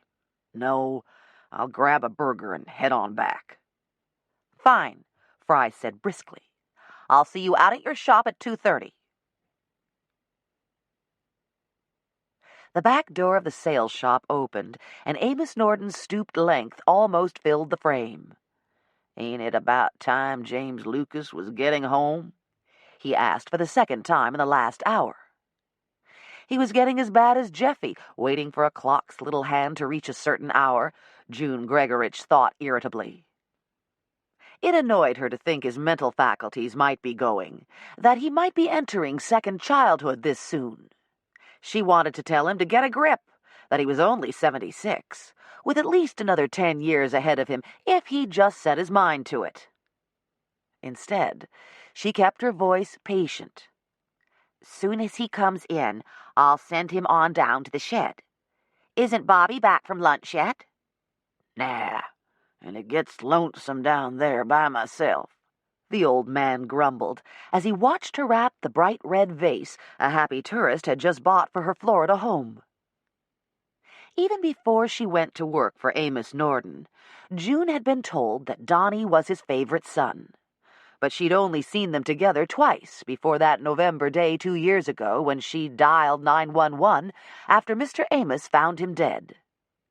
She didn't know if he'd been as emotionally dependent on Donnie as he'd become on James Lucas since his stroke, but he'd certainly grieved enough. Hardly a day passed without mention of Donnie. Some people thought it was morbid, but June understood exactly what he'd lost. She knew what it was like to keep on mourning for unrealized potential. Wasn't Jeffy a constant reminder of the hopes and dreams she and his father had envisioned when she was carrying him 31 years ago and the future spread out brightly before them? Not that she ever talked about her losses the way Mr. Amos did his. What was the point of weeping on somebody's shoulder? She hadn't done it in California, even after Ted walked out on them with all their assets, condemning her to a life of menial labor that would let her give Jeffy a life outside the walls of an institution. So why burden the new friends she'd made here? With their soft Southern accents and quick sympathies, they could only offer assurances she didn't need and no longer wanted. She knew very well that Jeffy's condition wasn't her fault. She'd done everything her obstetrician advised: vitamins, diet, organic foods, exercise. If only. June's mental treadmill of weary if-onlys was interrupted as the customer in front of her noticed Amos Nordan's clay-stained rubber apron. Are you the one who made my vase? She asked brightly. He gave her a grudging nod. I'd sure love to see your wheel, the woman chirped. Most potters were amenable to giving mini demonstrations. They even sold their wares right out of the pottery where they worked. Not Amos Nordan. More than once, she'd heard him complain to James Lucas, I ain't no performing monkey. I'll sell 'em my pots, but be damned if I'll put on a show for 'em to stand around taking pictures with their stinking cameras. Fortunately, he was too savvy to say it to a customer's face. Sorry, ma'am, he said blandly, but I've stopped for dinner. If you're set on seeing somebody throw a pot, though. He mischievously reached for her map and pointed to a spot a few miles across the Moore County line as the crow flies. Luck's Wares. Sid Luck used to be a teacher, and he pure enjoys showing folks how it's done. You ask him real nice, and he might even show you how to turn a ring jug. Don't tell him it was me sent you, though. I don't want him to feel he owes me anything. June gave him a disapproving look as the customer hurried out the door to catch a potter at work. One of these days, Mr. Luck's going to take a shotgun to you, she warned her employer. All this time, Jeffy had been sitting on the floor at June's feet, playing with some miniature clay animals Amos had made for him in an unwanted burst of generosity this past Christmas. But the mention of lunch roused him from his absorption, and he tugged at his mother's denim skirt. I'm hungry, Mama. She looked at Mr. Amos. Want me to close the shop and fix lunch? Before he could answer, James Lucas opened the door and the old man's face lit up. It's all done? You're completely shed of her now? Not quite, he said. We still have to divide the collection. Jeffy went to him and held out a clay dog, but James Lucas was too distracted to notice. Nothing new there, June thought. He had never been mean to Jeffy, but in the 2 years they'd lived there, he'd never taken any time with her son either, which was about as much as you could expect from most folks.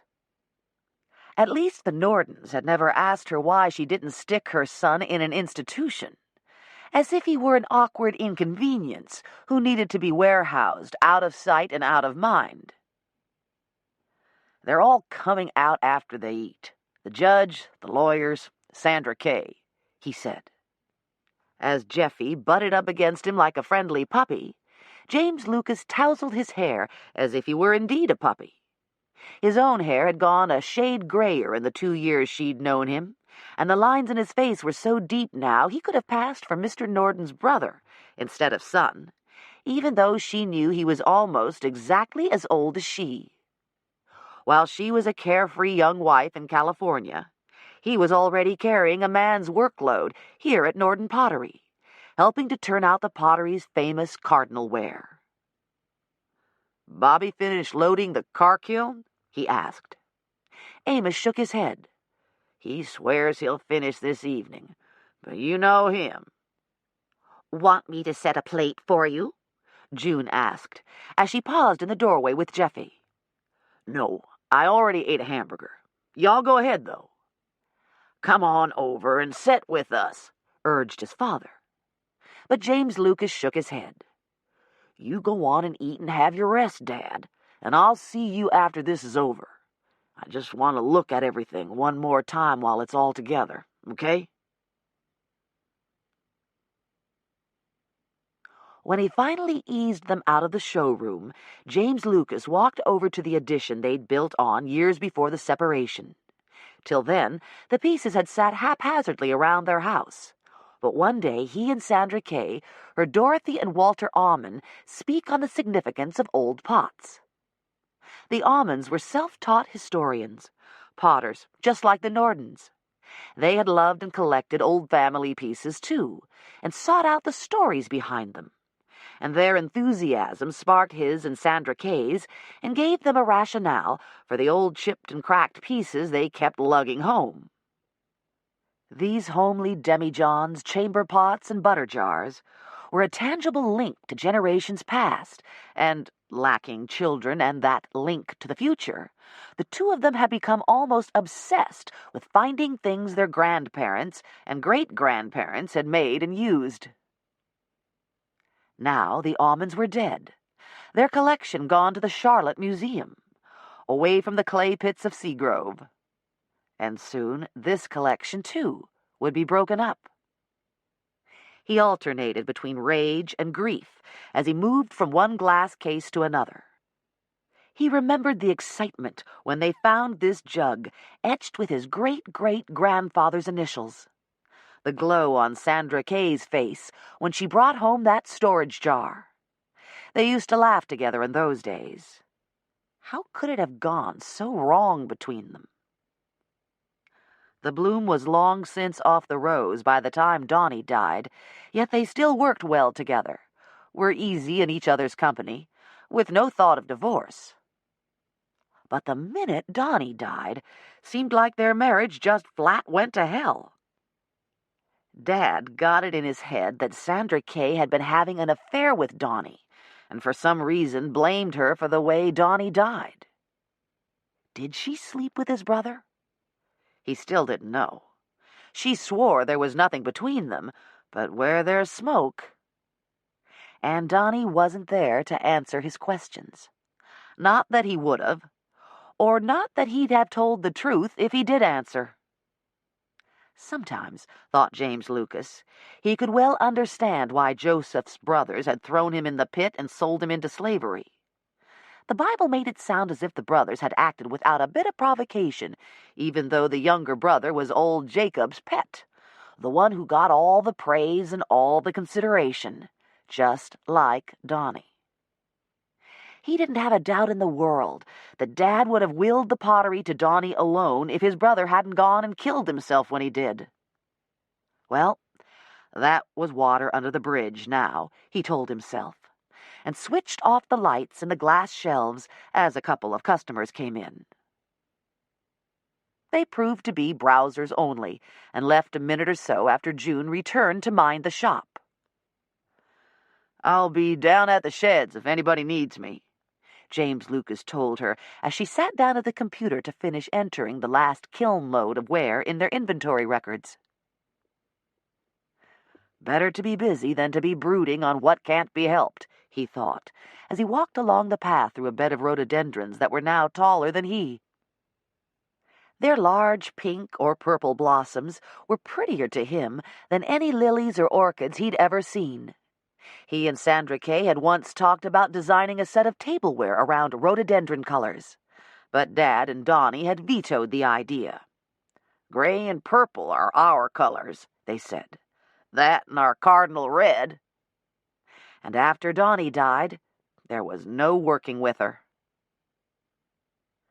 Bobby hadn't made much headway on loading the car kiln with a new batch of bowls and plates, and James Lucas set to work. His hands were full when a white car eased slowly through the rutted lane that led from the road out front over to Felton Creek Road. Sandra Kay, on her way to her double-wide on the other side of the rooster, no doubt. Hitchcocks had used the shortcut since the horse and buggy days, and she couldn't seem to break the habit. Weren't for his sister Betty being married to Dillard Hitchcock, he'd put a chain up and close the lane once and for all, James Lucas thought. Through the rhododendrons, he caught a glimpse of his ex-wife's face as she slowed for a particularly deep pothole, and he deliberately turned his back on her. Time enough for phony politeness when the others arrived. He continued, ferrying the wares from their drying shelves inside the potting shed to the car kiln, and was half finished when he heard his name. "Yeah?" He turned to see a shard of pottery held out to him. "What's that?" he asked, but before his fingers could close around it, the shard fell to the ground. He stooped to pick it up, and a crushing blow smashed his head. Something cool and wet splashed on his face and hands, and he groggily opened his eyes. The pain was so intense that it took a moment to register that he was lying amid broken bowls and plates. He looked at his hands, at the sleeves of his shirt. Red, bright red. Blood? Then he felt himself moving, and his world went dark again. Chapter 6. As Joe Owen points out, the potter's first task was to get the kiln to full heat. Turners and Burners, Charles G. Zug III. Fliss had planned to meet me for lunch at Zoo City, a cafe that sits a half-block down from the courthouse where Worth Street tees into Fayetteville. But when I buzzed her office, I found she'd left a message with her secretary that she was going to be tied up in a deposition and would see me back at the house. And Mrs. Chadwick told me to ask if you wanted to go with her to the Bar Association dinner at the country club down in Troy tonight. Sure, I said. Okay, so a Bar Association dinner isn't usually a barrel of laughs, but since there was nothing more exciting on my docket, why not network a little? In the meantime, lunch. When I came down the steps of the courthouse, I saw Mrs. Nordan and her attorney take leave of each other. She seemed to be heading for Zoo City, while Nick Sanderson veered off toward one of the perfectly charming offices that lined Lawyers' Row and fronted onto the courthouse square. I could understand why neither Sanderson would want to relinquish such desirable quarters. Although connected, each row house had its own distinctive architectural charm, from leaded windows to discreet gingerbread trim.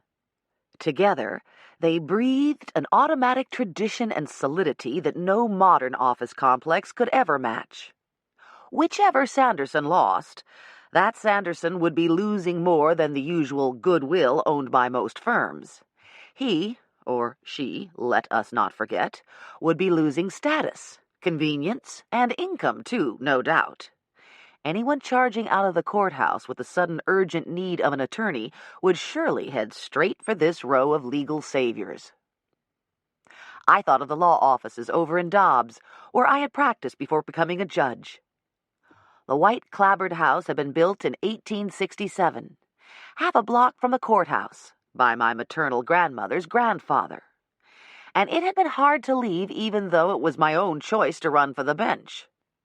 What if my cousins and I had dissolved the partnership under acrimonious terms? I would have felt bereft and dispossessed. Maybe the Sandersons would be able to reach a civilized agreement on their own, but if they didn't, my next hope was that Judge Ferris would recover from his stroke in time to render the final findings of fact and conclusions of law. Rather than risk the awkwardness of lunching in a small place where one or other of the Nordans or their attorneys might also be eating, I decided to pick up an apple, a handful of raw string beans, and a bottle of water at a grocery store on my way out of town. I could munch my way down to Seagrove, pick up a map of area potteries, and look for a serving platter that would go with the casual lifestyle I'd adopted since building my own house out by one of the farm ponds. Summer was coming, and with it would come hordes of nieces and nephews to swim off the pier I'd had built. Most of my 11 older brothers still lived in Colleton County, and they and their wives would be out too. I was probably going to need 2 platters to hold all the sandwiches or grilled chicken it would take to feed them. Just thinking of it made me smile as I browsed the exhibit hall at the Pottery Center. Not that any pottery is sold there. Fliss had told me that many of the potters originally opposed the center because they feared that a gift shop would end the custom of buyers coming out to the potteries, which would, in turn, cut down on their impulse buys when surrounded by so many goodies. So there's no gift shop in the usual sense. Instead, the center displays representative pieces from most of the surrounding potteries, each keyed to a simplified map of the area. Which doesn't stop people from whining, "Oh, but I just loved your sample at the Pottery Center," says Fliss. "It's a joke how often the potters come in to take away the old sample and put in a new one, but you'll never get them to admit that they're selling from the center." Since no one at the center can let you buy a sample outright, you're encouraged to go foraging on your own. Potteries are found on both sides of Highway 705, as well as along the branching roads. Most are right on the road, but others are up narrow dirt lanes, hidden from casual view by stands of cedar and pine, with only a small sign to tell you you've arrived. I found a half-dozen pieces whose style and color appealed to me, marked my map, and was on my way by 1:15.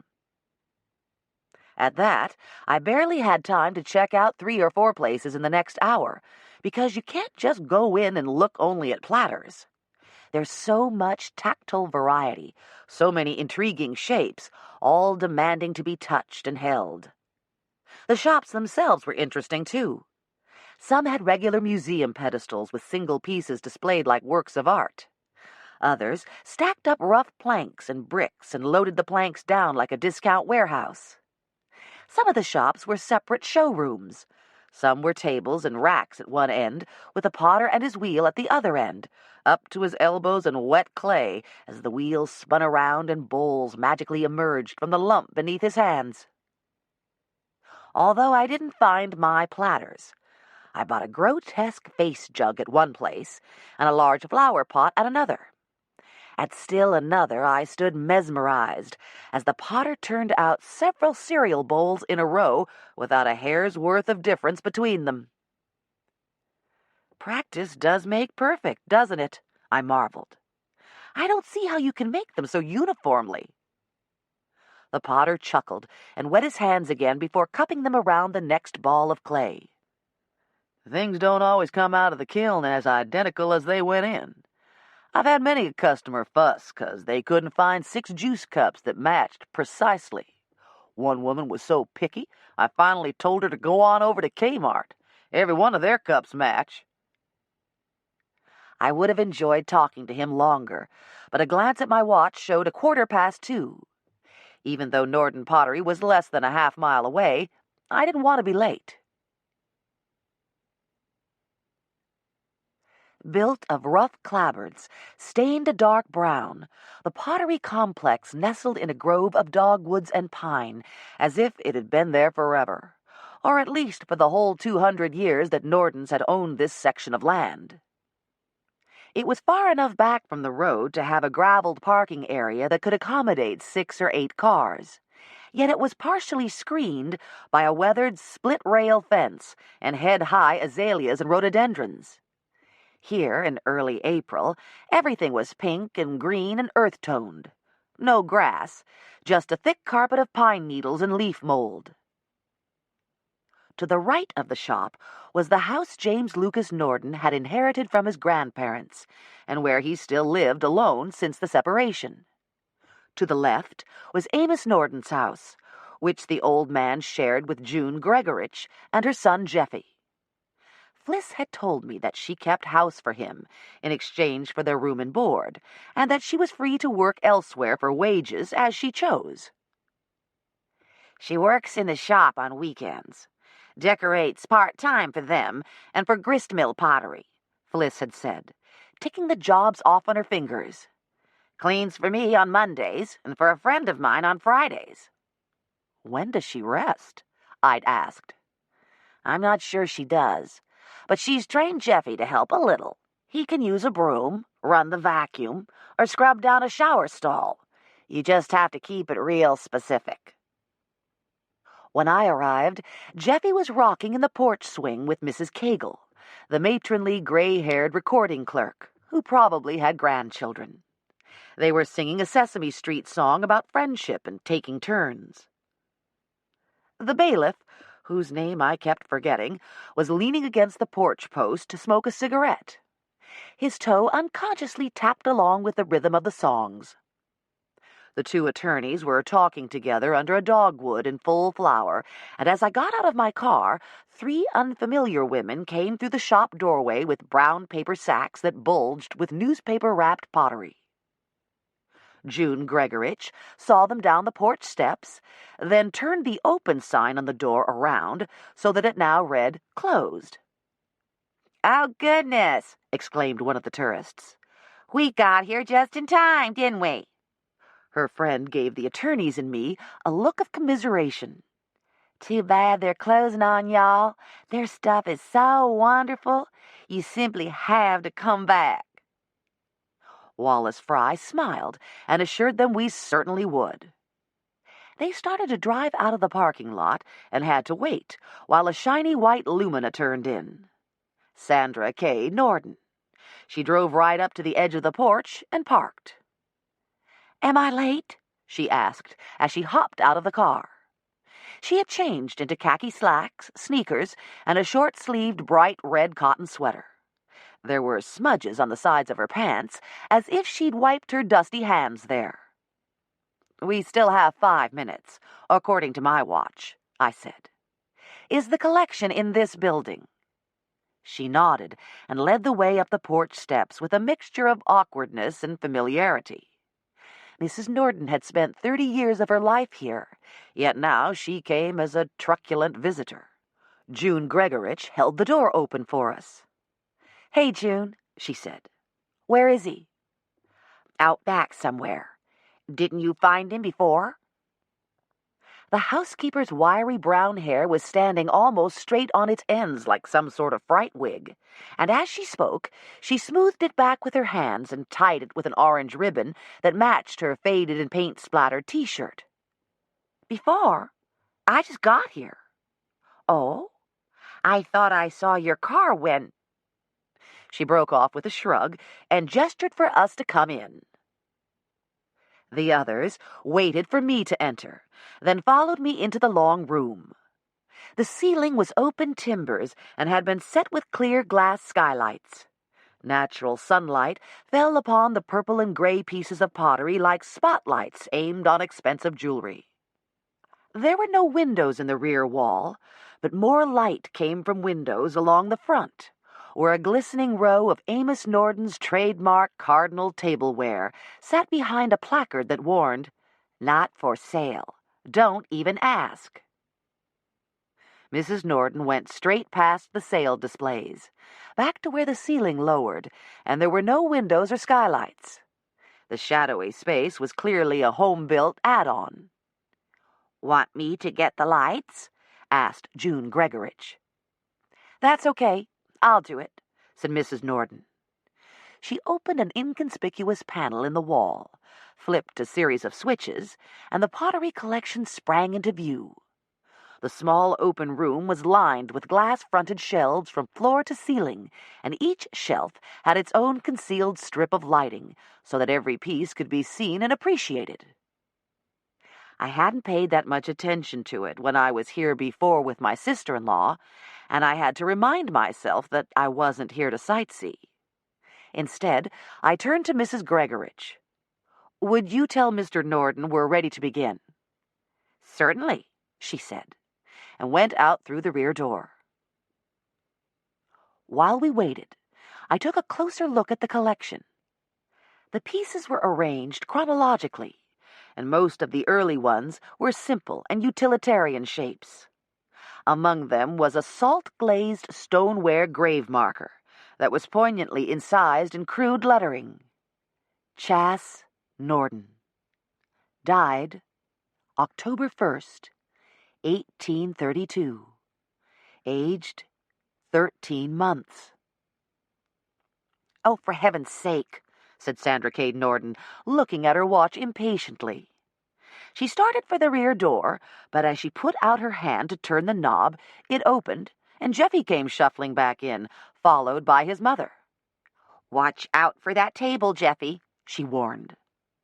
The boy, given his small physical size and mental capacity, it was hard to think of this 30-year-old as a man, backed away from a display table of stoneware candlesticks with exaggerated care, as June Gregorich stepped around him and picked up the telephone on the counter. James Lucas must be out at the house, she said. I'll just call and remind him you're here. After a couple of moments, it was obvious that no one was going to answer. She frowned and speed-dialed another number. Mr. Amos? Is James Lucas over there with you? He's not? Well, did he say he was going anywhere? No, that's all right. He's probably out back and didn't hear me call. I'm going to send Jeffy over to watch television with you, okay? Mr. Rogers? Her son asked. Almost, sweetie. It'll be on in just a few minutes. You go sit with Mr. Amos, okay? Jeffy nodded and shambled out the back door. I'll check down at the house, his mother told us. Maybe he was in the yard and didn't hear the phone ring. If he was in the yard, he must have seen us drive in, huffed Sandra K. Nordan. He's probably got his head stuck in one of the kilns. It was too pretty a day to wait inside, and I followed Mrs. Nordan outside. 2 workshops were back there, about 20 yards from the rear door of the shop, and the new kilns were under tin-roofed shelters beyond, half hidden by those flowering bushes.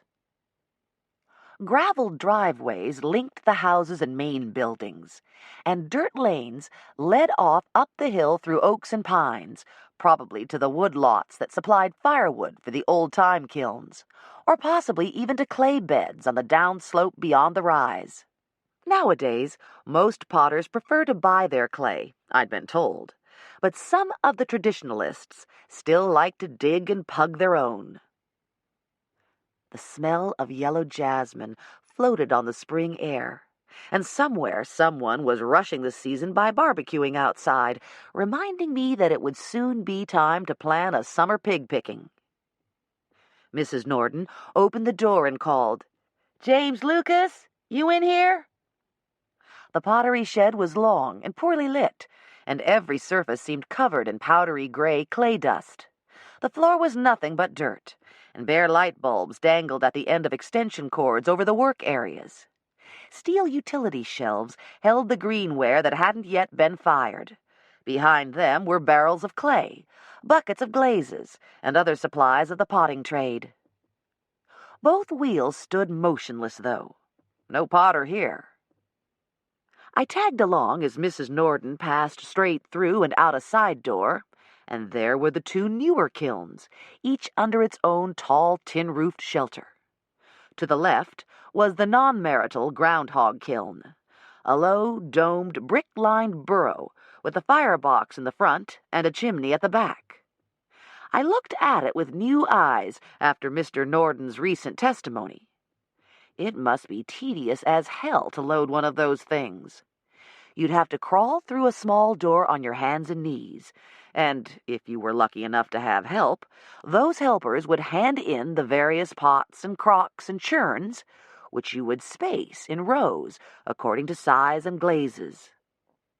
I guess you really would look like a groundhog entering and leaving a burrow. To the right was a more modern construction of creamy white fire bricks and gas lines hooked up to heat dials along the sides. Mr. Nordan's car kiln. "That's why he's late," said Mrs. Nordan. "He's got the dogged kiln fired up." Impatiently she called, "James Lucas! What the dickens are you—" "What is it?" I asked, seeing the puzzled look on her face as her words broke off. She pointed to the far side of the kiln, to a heap of shattered pottery and scattered debris. The kiln was clamped shut, but some sort of red liquid had puddled on the concrete floor between the runner tracks. "That's Amos's glaze, and it's still wet," said Sandra K. Nordan. "But the burners are running wide open. What the heck's he thinking? He's not supposed to use this kiln for cardinal wear?" She grabbed a pair of heavy leather gloves from a nearby shelf, pulled a brick out of the nearest peephole, and looked through. "What on earth?" she said to herself, and then in sudden horror she dropped the brick as if it had burned through the glove. "Oh, my God! Oh, my God!" she moaned, and began turning off the gas valves as fast as she could. I stepped up to look through the hole myself. At first, all I saw was a dark shape beyond the tongue of fire that leaped in front of me. Then I saw a ghastly, toothy grin in red glazed features. At first, I thought it was a particularly gruesome face jug made to represent the devil. As I watched, the hair burst into flames. That's when I realized it wasn't a pig that I'd smelled cooking, and almost lost the string beans and apple I'd had for lunch.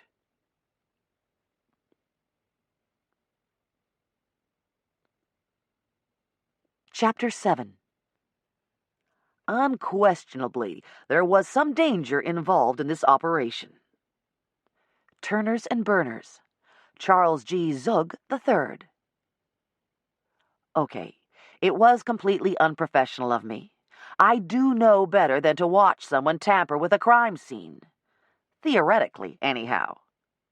In practice, in the grisly horror of the moment, there was no way I could have stopped Sandra K. Nordan from turning off the gas, unclamping the bolts, and with unimaginable strength, pulling on the heavy apparatus until it rolled out of that broiling kiln. James Lucas Nordan, or what was left of whoever it was, and who else could it possibly be, lay crumpled amongst broken pots and mugs on a platform of plate setters that teetered precariously. His clothes had burned off, and his flesh was charred black, but the bright glaze that coated his head and hands hadn't heated high enough to start melting into glass.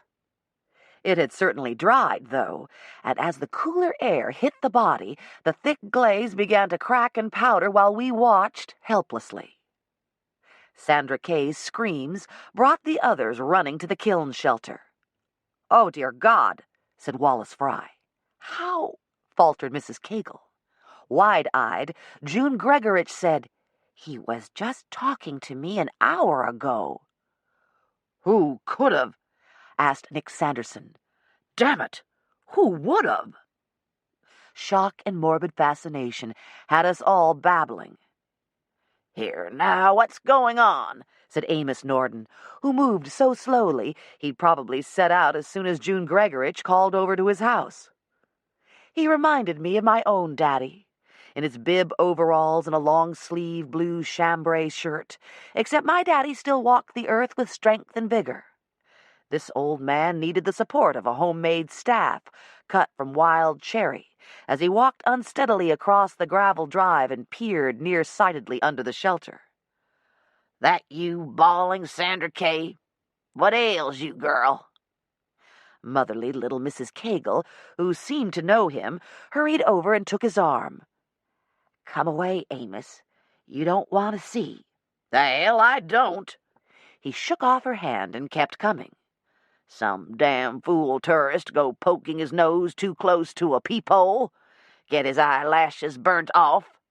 James Lucas, where are you at?" "You really need to go on back to the house, Mr. Nordan," the bailiff said firmly. Too late. Before he could be turned back, the old man brandished his staff, and June Gregorich stepped aside, giving him an unobstructed view of the grisly scene behind her. Amos Nordan stared at the charred, still-smoking figure lying on the kiln's car and wrinkled his forehead in bewilderment. Suddenly, in one heart-wrenching moment, I saw comprehension flood his face and contort his features till he, too, looked like a face jug turned by a demented potter. "James Lucas? No!" His legs collapsed beneath him in instant, heart-shattering grief. "Say that ain't him. That can't be him." Half kneeling, half sitting, he pounded the dirt with his gnarled hands until they came up bloody from the sharp-edged chips of past kiln breakages. "No, no, no, no! Not my boy. Please, not my last son." Sanderson and Fry retrieved his staff and tried to help him up, but he wouldn't rise. Just sat there on the ground like some Old Testament Jeremiah, shaking his head and howling an anguished protest. With tears in her eyes, Sandra K. Nordan went to him, knelt down on the broken shards, and tried to speak. "God damn you to hell and back," he snarled, almost spitting in her face. She drew back, shocked. "This is your fault, you horny bitch. You killed him sure as you put him in that kiln. Won't for you and this mess you brought on my family." His bloody hand swept the yard to encompass all of us. "This wouldn't have happened." "You're a mean old man," his ex-daughter-in-law said, rising angrily. "And when I get what's mine, I hope I never have to see your greedy face again." She turned and stomped back toward the shop. Galvanized by the anger that momentarily blanked his grief, Amos Nordan gestured to Mrs. Gregorich and let her help him stand. His bloody hand streaked her arm. Jeffy, meanwhile, had edged closer to the kiln car, unnoticed by us. I saw him just as he put out his finger, then jerked it back with a whimper. Hot! He stuck his burnt forefinger in his mouth. "All red, Mama. He got a boo-boo?" The bailiff reached for the cell phone clipped to his waist and said, "Folks, I think we all ought to move on up to the shop." It was close to 5:30 before I made it back to Fliss's house. The two attorneys had convoyed out from Ashboro, and they got to leave shortly after Connor Woodall arrived. Mrs. Cagle had ridden out with the bailiff, and they, too, were soon allowed to go. But since I'd been there when James Lucas Nordan's body was discovered, Connor said he'd really appreciate it if I'd wait in the shop a little longer. His little longer lasted a full 2 hours, so I heard everything the others had to say before they left. And yes, I asked questions of my own while we waited for the sheriff's department to get to us. Wallace Fry said he and his client had parted in front of the courthouse. He told me he was going home and would see me here. Did he mention that he was meeting anyone? Fry shook his head. Far as I know, he didn't have any special reason for hurrying back. The bailiff, Anderson, Anderson, Anderson, I chanted mentally, trying to fix his name tag in my brain, and Mrs. Cagle had gotten there a few minutes before either attorney. Customers were in the shop with June and Jeffy, said Mrs. Cagle. I didn't see James Lucas, though. You, Andy? He shook his head. Any other cars drive in or out? I asked. Not that I saw. Course now, if a car was already there and they drove out the back way, we wouldn't have seen them, would we, Andy? There's lanes that go over past the Hitchcock place and come out on Felton Creek Road, quicker than going round. Mrs. Nordan said she'd planned to eat lunch at Zoo City, but it was so crowded she decided to go on home. Home being a double wide she'd had set up on Hitchcock land inherited from her parents. Betty Nordan might have kept me out of the rooster, she said bitterly, but she couldn't keep me off my own land. Thank goodness the trees are thick enough on my side that I don't have to see them going and coming every time I turn around. Poor Amos, Mrs. Cagle said sadly.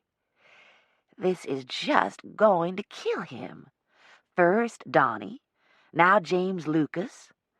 I reckon this'll be the end of Nordan Pottery. Donnie? I asked, half remembering that Fliss had mentioned a Nordan son who died. James Lucas and Betty's brother. She cast a guilty glance toward Sandra K. Nordan.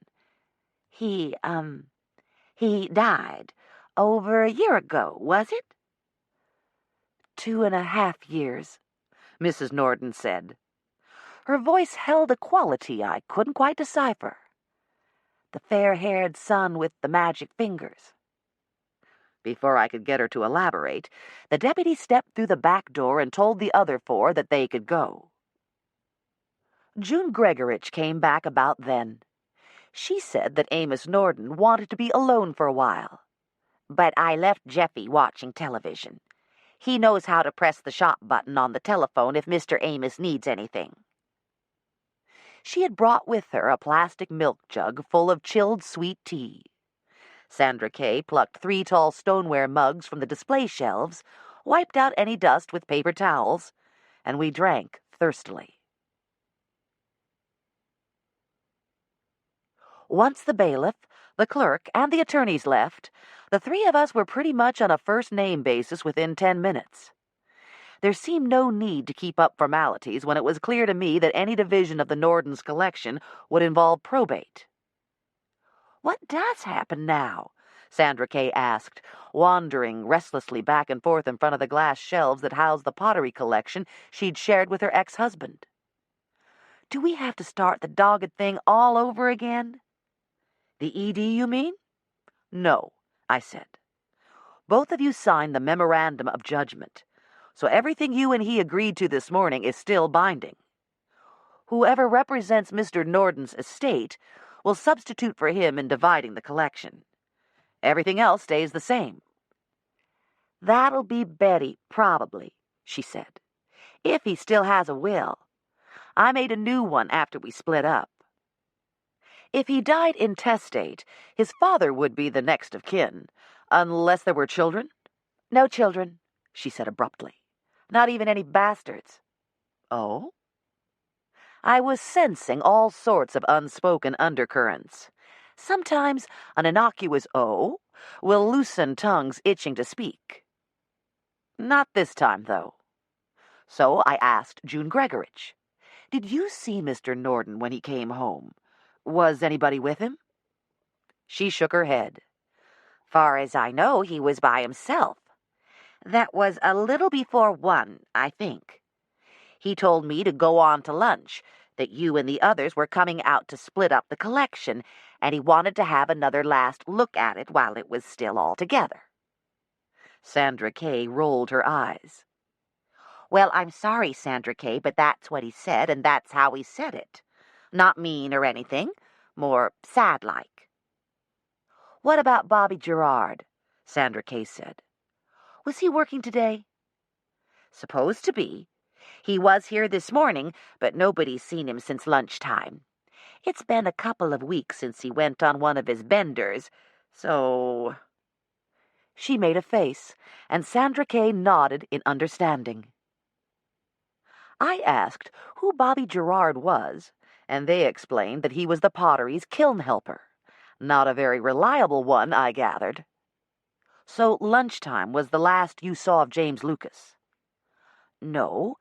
He'd changed clothes when I got back around 1:30, and he said he was going down to the Pottery, and for me to put up the closed sign soon as you got here. There were a couple of people looking around, but they didn't buy anything. Weekdays are usually pretty slow. But the next ones, well, I guess you saw them because they were still here when you came. How did they pay? I asked. One with a check, the others with cash. She hit the key that opened the computerized cash register and took out the check. Winston-Salem. And there's a phone number. But they didn't go out back, and I'm sure they never saw James Lucas. Who hated him that much? I asked.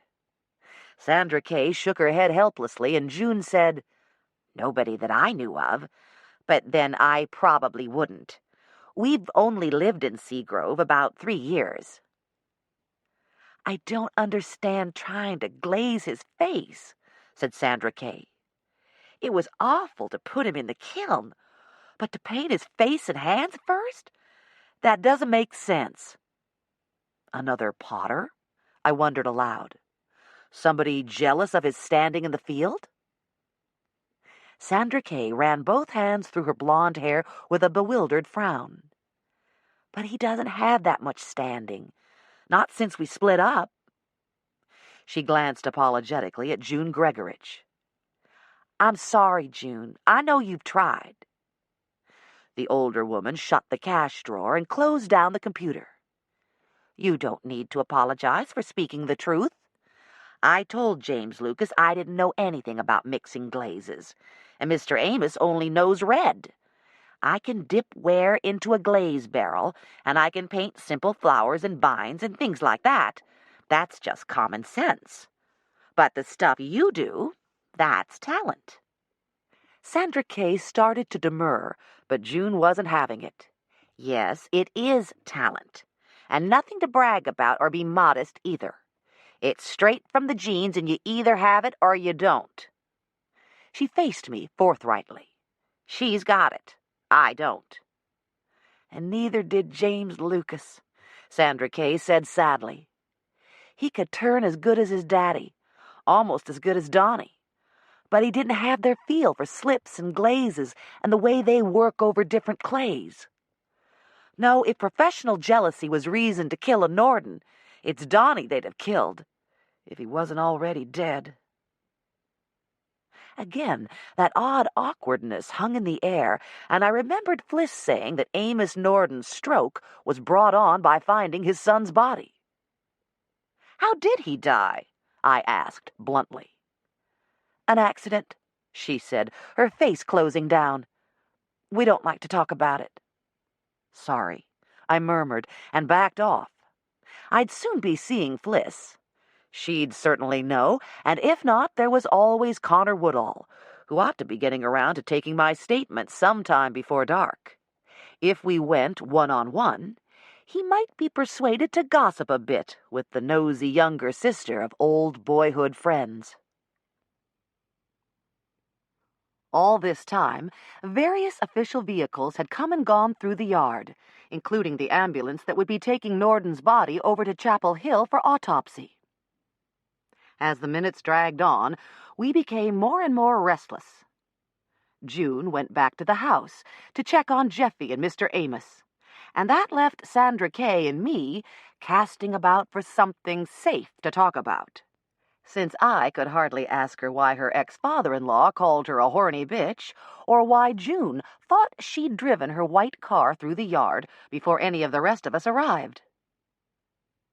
Their pottery collection was good for another 15 minutes. Then I asked about the set of bright red tableware with the emphatic "Not for Sale" sign. That was Nordan Pottery's biggest seller for years. They shipped it all over the country, she said, picking up a dinner plate and flicking a bit of dust from its shining, glassy surface. It was that rich, clear hue that balances perfectly a true red, No touch of yellow to tip it toward orange, no hint of blue to tip it toward violet. "It's a shame Mr. Nordan quit making it," I said. "I'd love a set of plates and mugs for family barbecues." "No, you wouldn't," she said firmly. "This is a low-fired lead glaze. The minute it crazes or chips, the vinegar in barbecue would leach the lead right out. Same with the mugs and anything as acidic as hot coffee or tea. Her lecture was interrupted by a loud car horn from out back, just as June Gregorich pushed open the door. She looked back over her shoulder, and we saw a white van splashed with red mud come tearing through the lane that snaked down from the wooded hill behind the kiln sheds. When it became clear that the patrol car blocking the lane wasn't going to move, the van quit honking and pulled up sharply. 2 of the 3 doors were open before it came to a full stop, and out tumbled a tall woman and 2 tall kids, a boy and a girl. He was almost a man. She looked to be early teens. They were immediately followed by the driver, a shorter, middle-aged man in mud-stained khaki work clothes and a John Deere cap. An officer moved to intercept them. "I'm sorry," June told Sandra Kay again as she stepped on through the door. "But Mr. Amos called her a few minutes ago." Her California voice might have held sympathy, but her brown eyes flashed with universal interest in drama, and I didn't need a printout to realize this was the Hitchcock clan.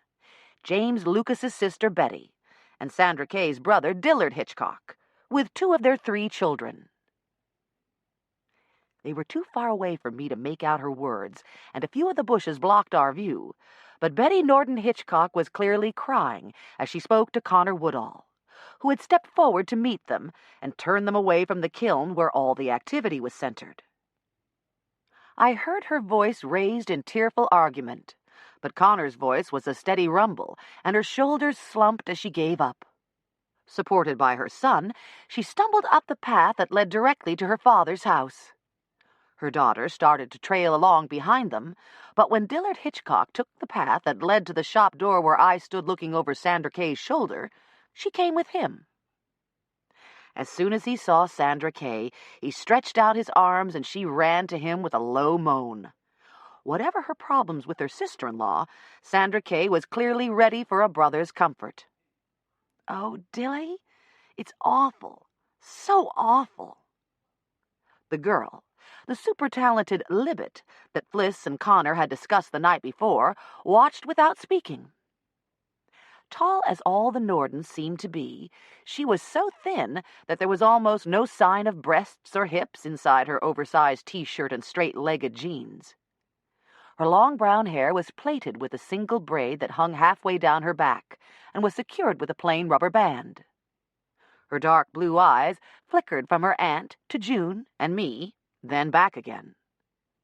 All the 14-year-olds I knew would have been babbling, but she just listened silently till Sandra Kay finished telling how she'd found James Lucas's body in the kiln, then said, "If you hadn't gone and left him, you'd be in charge here now, and I could have come and turned for you." "Libet," said her father, sounding appalled. The girl shrugged. "Well, it's true. Now Granddaddy'll give it to Tom, and he'll just run it into the ground. You know he will. Now, see here. Soon as he hears, he'll probably head straight to Brittany and pop the question. You and Mom won't be able to stop him this time." "That's enough, Elizabeth." "Soon as he hears." Sandra Kay pulled back and looked at her brother. "Where is Tom, Dillard? Why isn't he with y'all? And where was he right after lunch?"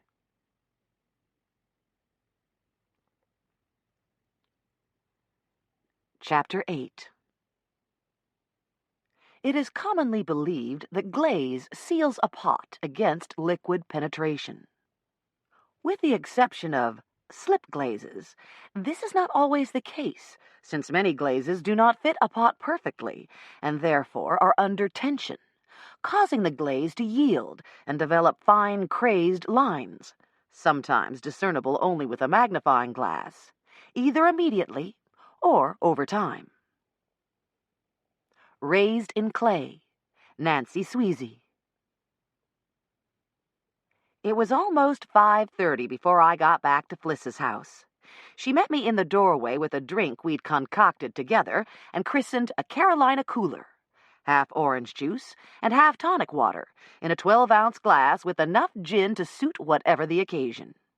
Since she'd be driving, hers was almost a virgin. Mine wasn't. "Are you sure you still want to go with me?"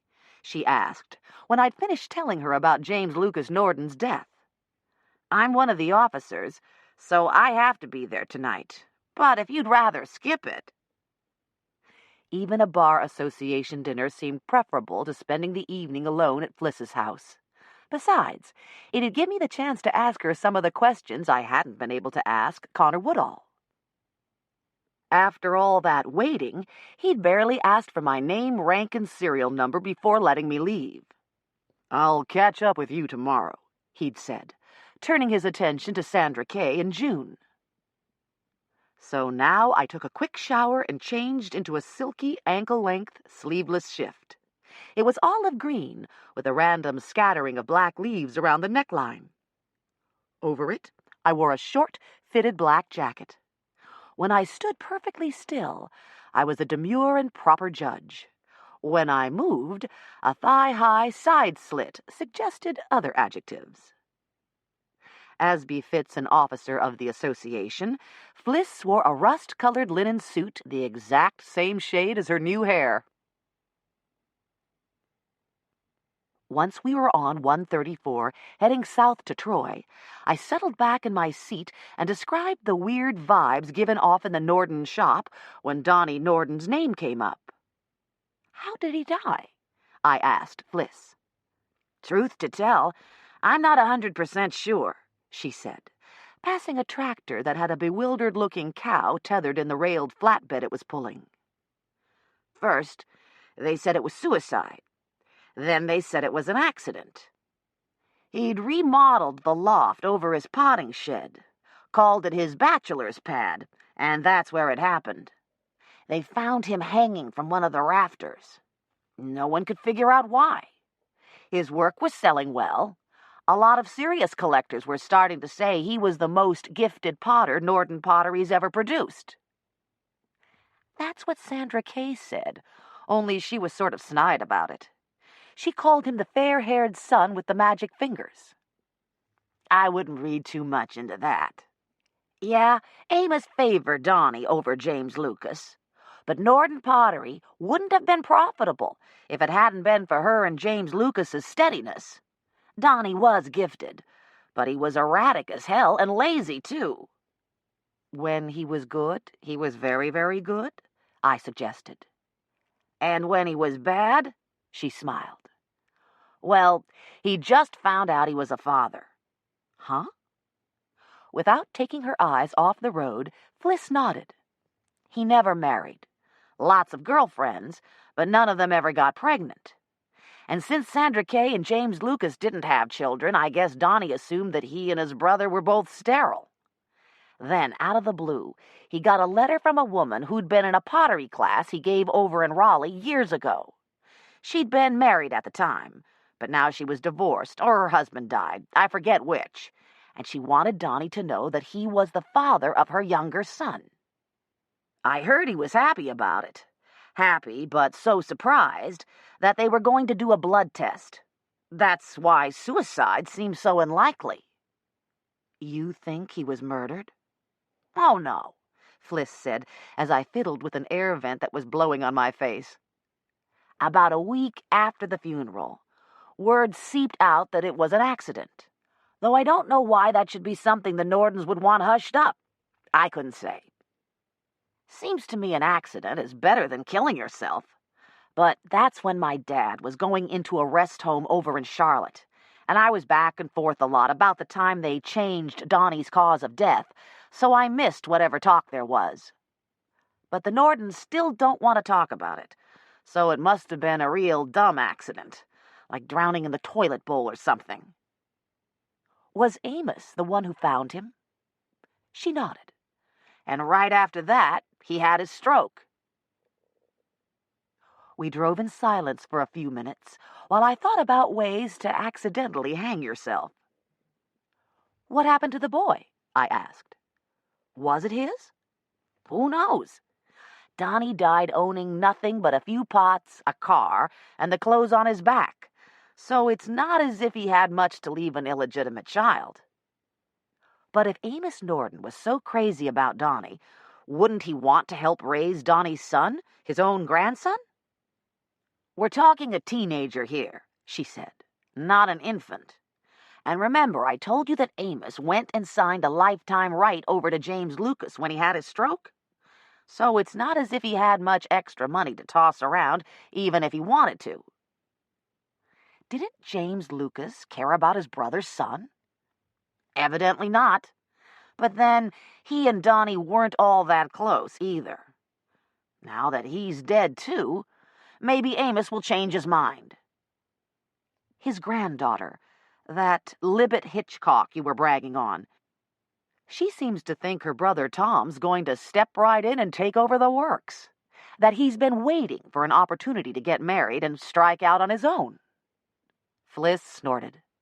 If he thinks working for Amos is going to be easier than working for his parents, he's in for a shock. The old man's got a real temper, hasn't he? I said, and told her how he'd reacted to Sandra Kay's attempt to comfort him down at the kiln. Why'd he call her a horny bitch, do you think? She shrugged. Believe it or not, Deborah, I really don't keep up with every jot and tittle of gossip that swirls through Seagrove. Half the time, things go in one ear and out the other, and oh, damn! With no warning blink of her signal lights, Fliss swerved to the right, barely missing the ditch as she pulled into a dirt parking lot under some tall oaks. I always miss this turn, she said. Unnecessarily.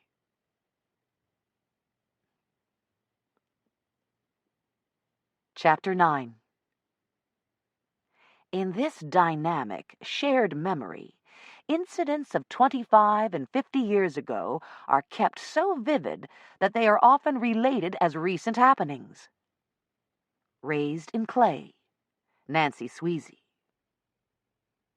June Gregorich tiptoed to the door of Amos Nordan's bedroom and was relieved to hear the old man's light snores. It had been a stressful afternoon and early evening for all of them, and she was glad when Betty and Dillard Hitchcock cleared the house of friends and neighbors who'd heard the grisly news and wanted to hear all the gory details. Amos had sat stunned, his eyes wide and unseeing, until Betty persuaded him to drink some of the hot chicken broth left over from lunch. Then she and Dillard had helped him up to bed. "I gave him one of his sleeping pills," she said when they came back down. The phone rang shrilly, and her older son Edward answered it before it could ring a second time. Another concerned neighbor wanted to know how Amos was, or if there was anything they could do to help. "I'm going to cut off the phones," Betty said, "or they'll keep y'all awake all night. Call me in the morning, though, and let me know how Dad is, okay?" "Certainly," June said. At the door, Betty had hugged her impulsively. "Thank goodness we have you here for him, June. I don't know what we'd do without you." June had made a deprecating sound. "You'd have managed." "You sure you don't want me to stay the night with you, Miss June?" asked Libet Hitchcock. "No, we'll be fine, thanks," said June. It was still early evening, barely dark, in fact, but Jeffy was already asleep, worn out by so many people.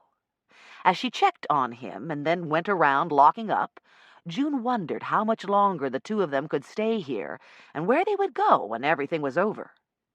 Mr. Amos swore he'd live under his own roof and die in his own bed. That's why James Lucas and Betty asked her to move in 2 years ago after a stroke.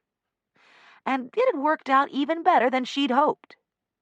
He tolerated Jeffy well enough, and he was easy to clean and cook for. But if the Pottery closed or changed hands, Betty might insist on his going to live over there. And then there was Tom Dillard, heir presumptive to the Pottery. If he married that Simmons girl as gossip predicted, he and his bride might move in here to take care of his grandfather.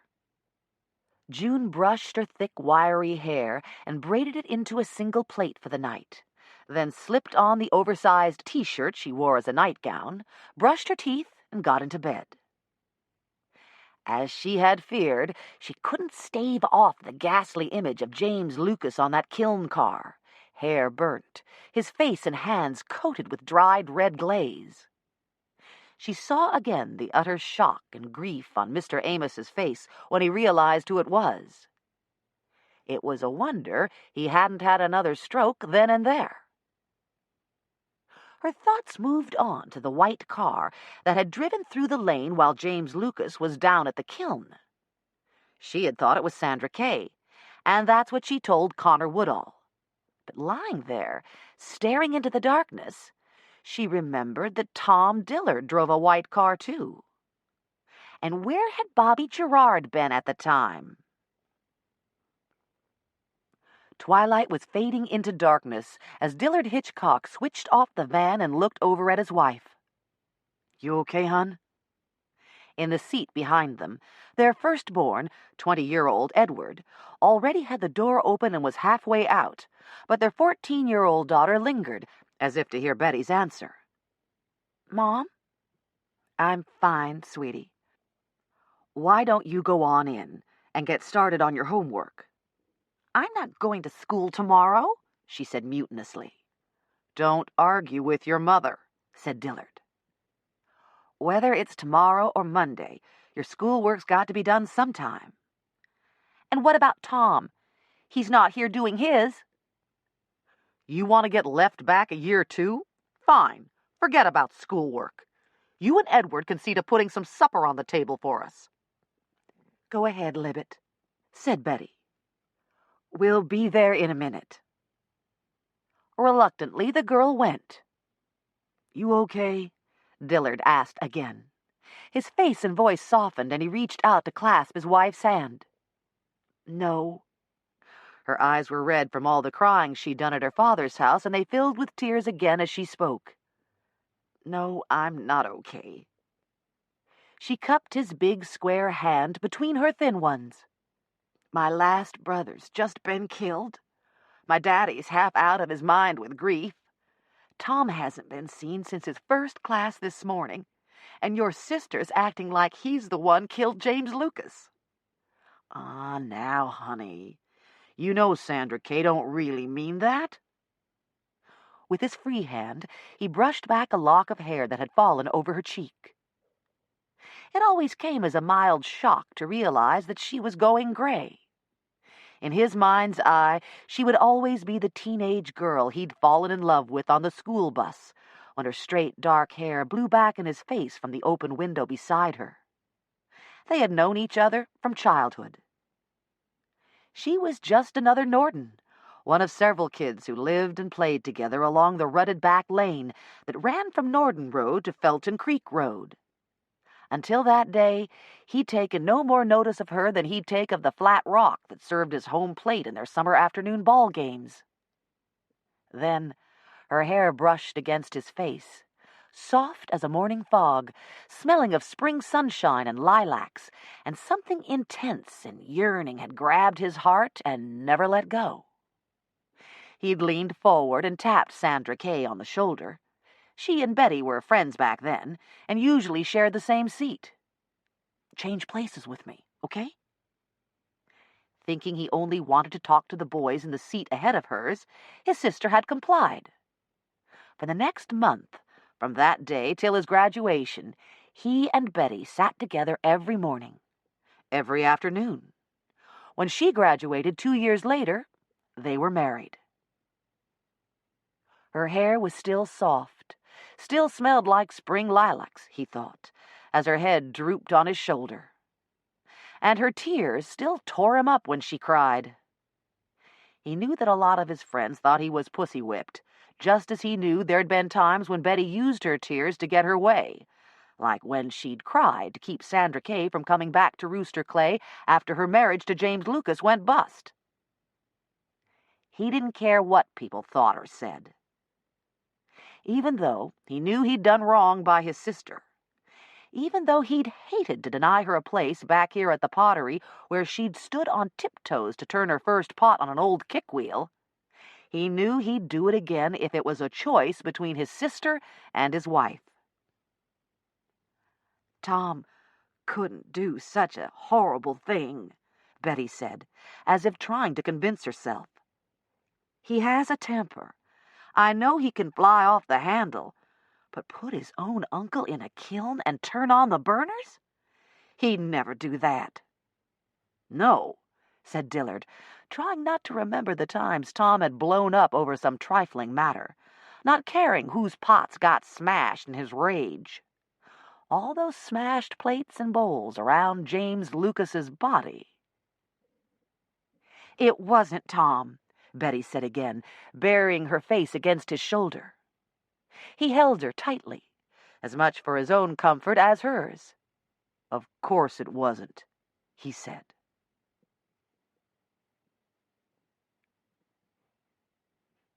Chapter 10. Without a full consideration of the cultural context, it becomes all too easy both to romanticize and to depreciate the achievements of the folk potter. Turners and Burners, Charles G. Zug III. The Montgomery Country Club wasn't much more elaborate than a circa 1930s spacious country house that had been remodeled to have a large meeting space and a smaller kitchen. Circular tables for 6 had been set up for about 60 people, and Fliss introduced me to members of this 3-county bar association.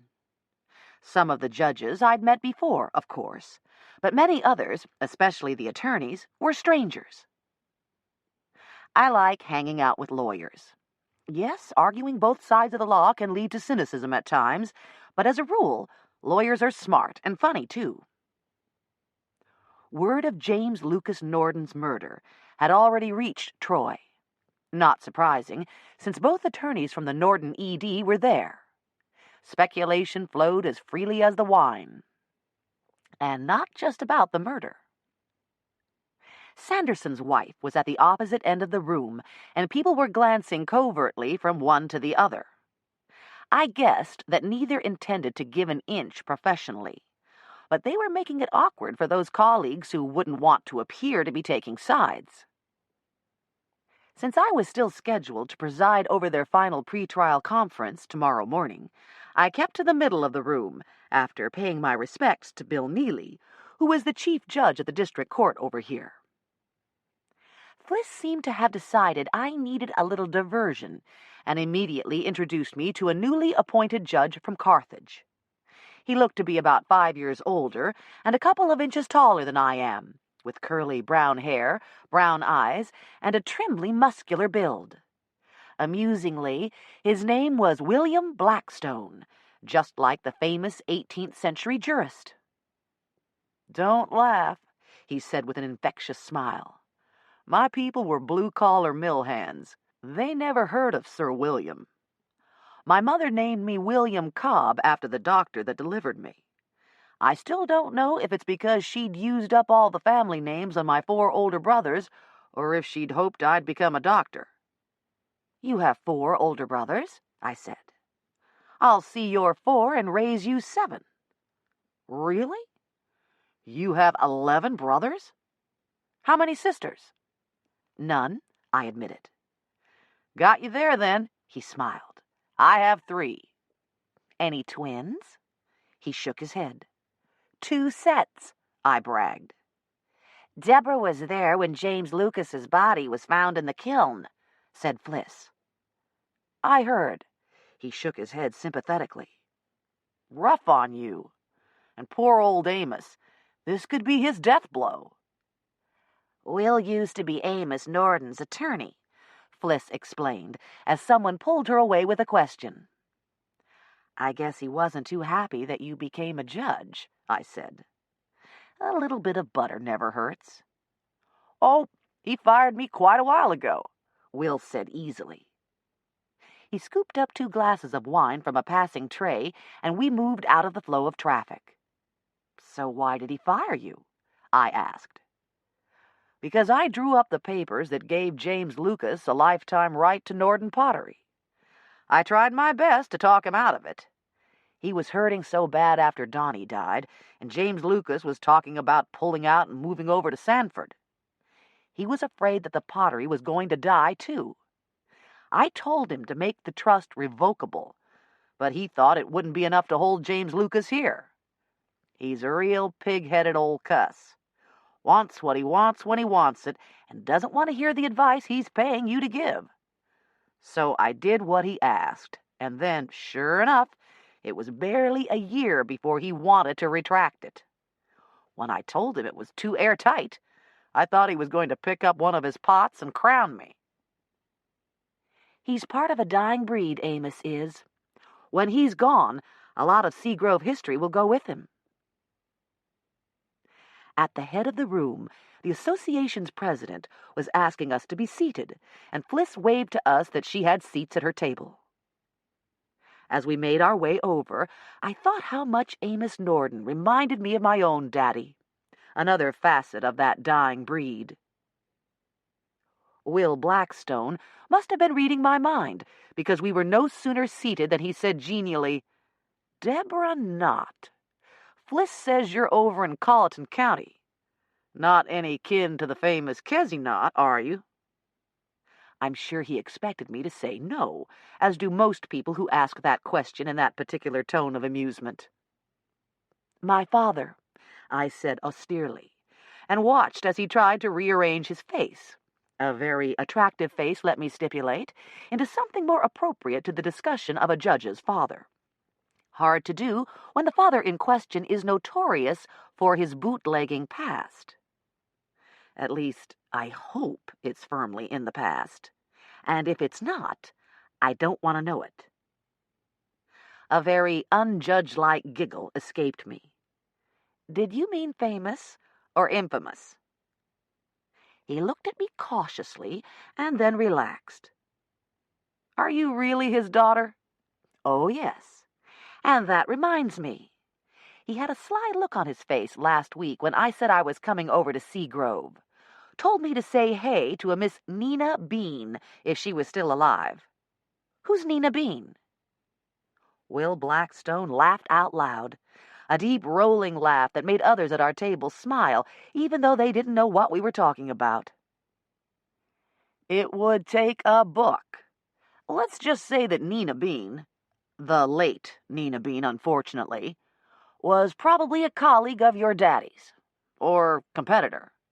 And old Amos probably helped with the distribution, for all I know. He certainly made whiskey jugs and demijohns when he was a boy. In fact, I have some his daddy made. There were times when Amos paid me in pots instead of cash, so I have a pretty good collection, if you're interested." He paused and looked directly into my eyes. I smiled. Hell, I even dimpled. "Oh, I'm interested." "These dinners never run very long," he said, his voice too low for anyone else to hear. "If you'd like to stop by for a drink after, I'd be glad to show them." "Is a collection of pots anything like a collection of etchings?" I bantered. "Would you like it to be?" he asked, arching an eyebrow at me. Kid might not want me, but it was gratifying to see that there really were other fish swimming in North Carolina's ponds. Right about then, the preacher who lives in my head and monitors my impulses gave an exasperated sigh. "You call this curbing your hormones?" "Right."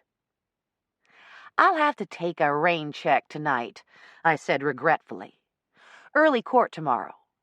But if I'm back in a couple of weeks—" "Any time," he assured me. On the drive home, Fliss tried to pump me about how I got along with Will Blackstone, even though I kept telling her there was really nothing to pump. "He's certainly cute, though," I conceded, "and fun to talk to. Is he really as available as he led me to think?" "He led you on?" she teased. "That's encouraging." "Forget it," I said firmly. "I'm not ready to jump into another relationship." "But if you were, Will might be a good jumping-off place. And yes, she said before I could ask again, he's extremely available. Divorced 3 or 4 years ago. No kids. It must have been fairly amicable since nothing much was said about it at the time. I gather that he hasn't exactly been celibate since then, but he's discreet. Actually, there's not a lot of gossip about him.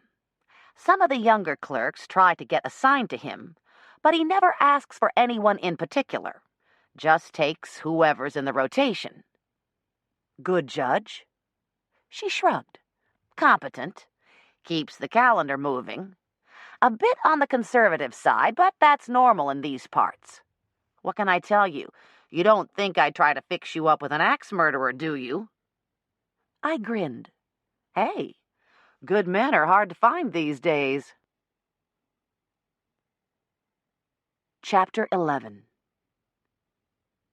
Perhaps he was no scientist or technician, but the folk potter approached his work in a direct, pragmatic manner, and displayed an admirable competence in all he did.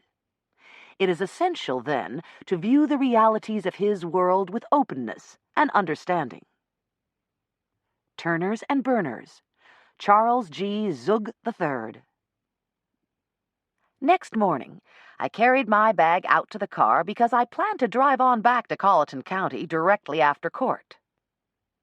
I thanked Fliss for her hospitality and promised that I'd stay with her again if I came back for the Sandersons' next hearing any time soon, a distinct possibility, since Judge Ferris wasn't expected back for 6 months. At the courthouse, clerks and bailiffs were still abuzz when I arrived. Grandmotherly Mrs. Cagle and portly Mr. Anderson took their places with the slightly embarrassed self-consciousness of people unused to being so squarely in the spotlight. Because both of them had been at Nordan Pottery when James Lucas was found, they had been asked to describe and speculate on his death so many times that I think they were grateful for the anonymity of a courtroom. Fliss had warned me that the Sandersons were arguing their own cases, so I wasn't surprised to take my seat on the bench and find only 2 people facing me. Don't they know the first rule of law? I'd asked Fliss.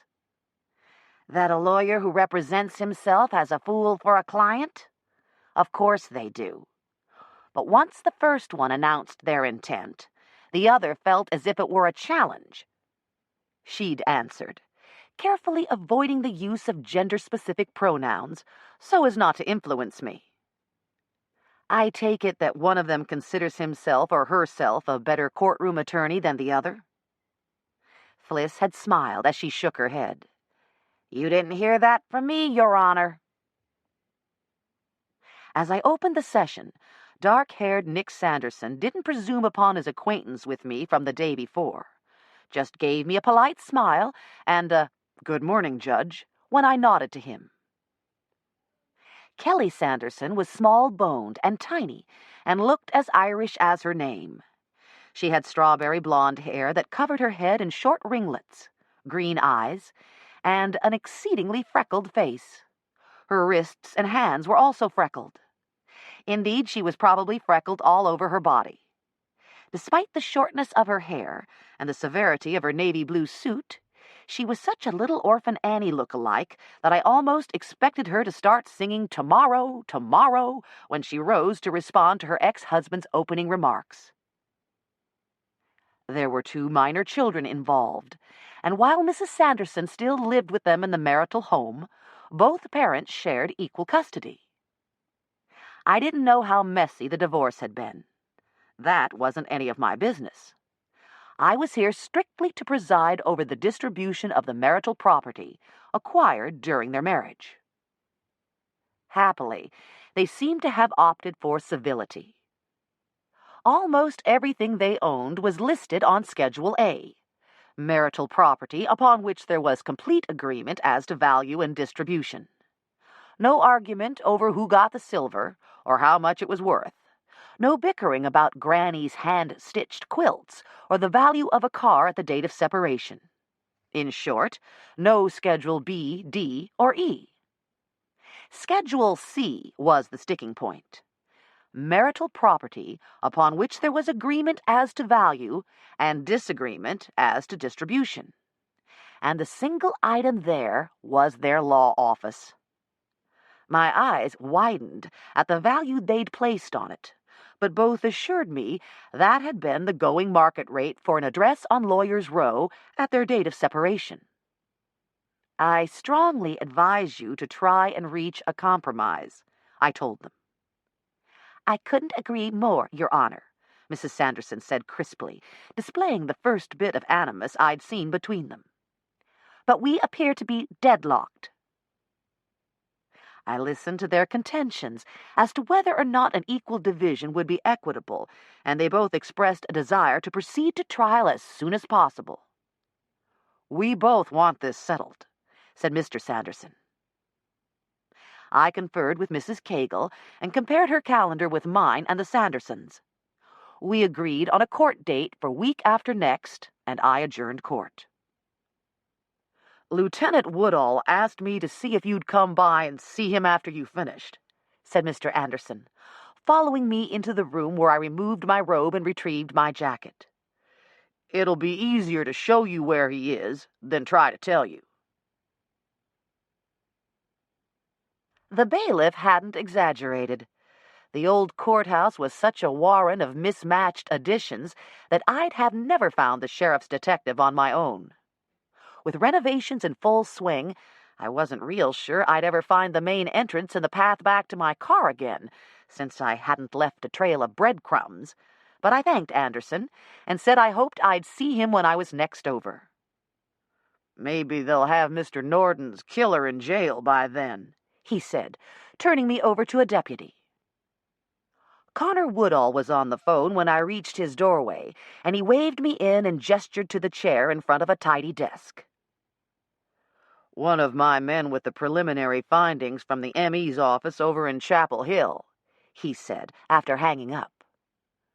James Lucas was still alive when he was rolled into that kiln. An involuntary shudder swept over me.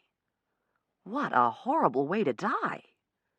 Yeah, Connor said with a heavy sigh. There's a possibility that he wasn't conscious, though. He seems to have sustained a heavy blow to the back of his head, fractured skull and massive intracranial bleeding. It was nice to talk to a deputy sheriff you didn't have to pull every bit of information out of. So, who do you like for it? I asked. Well, now, it's still early days, he said cautiously, and then spoiled it by flushing bright red. This was somebody I'd love to get in a poker game. How could the poor man ever bluff? Or lie to his wife, for that matter? Looking at his fair hair and those eyes rimmed in straw-colored lashes, I was struck by an irrelevant thought.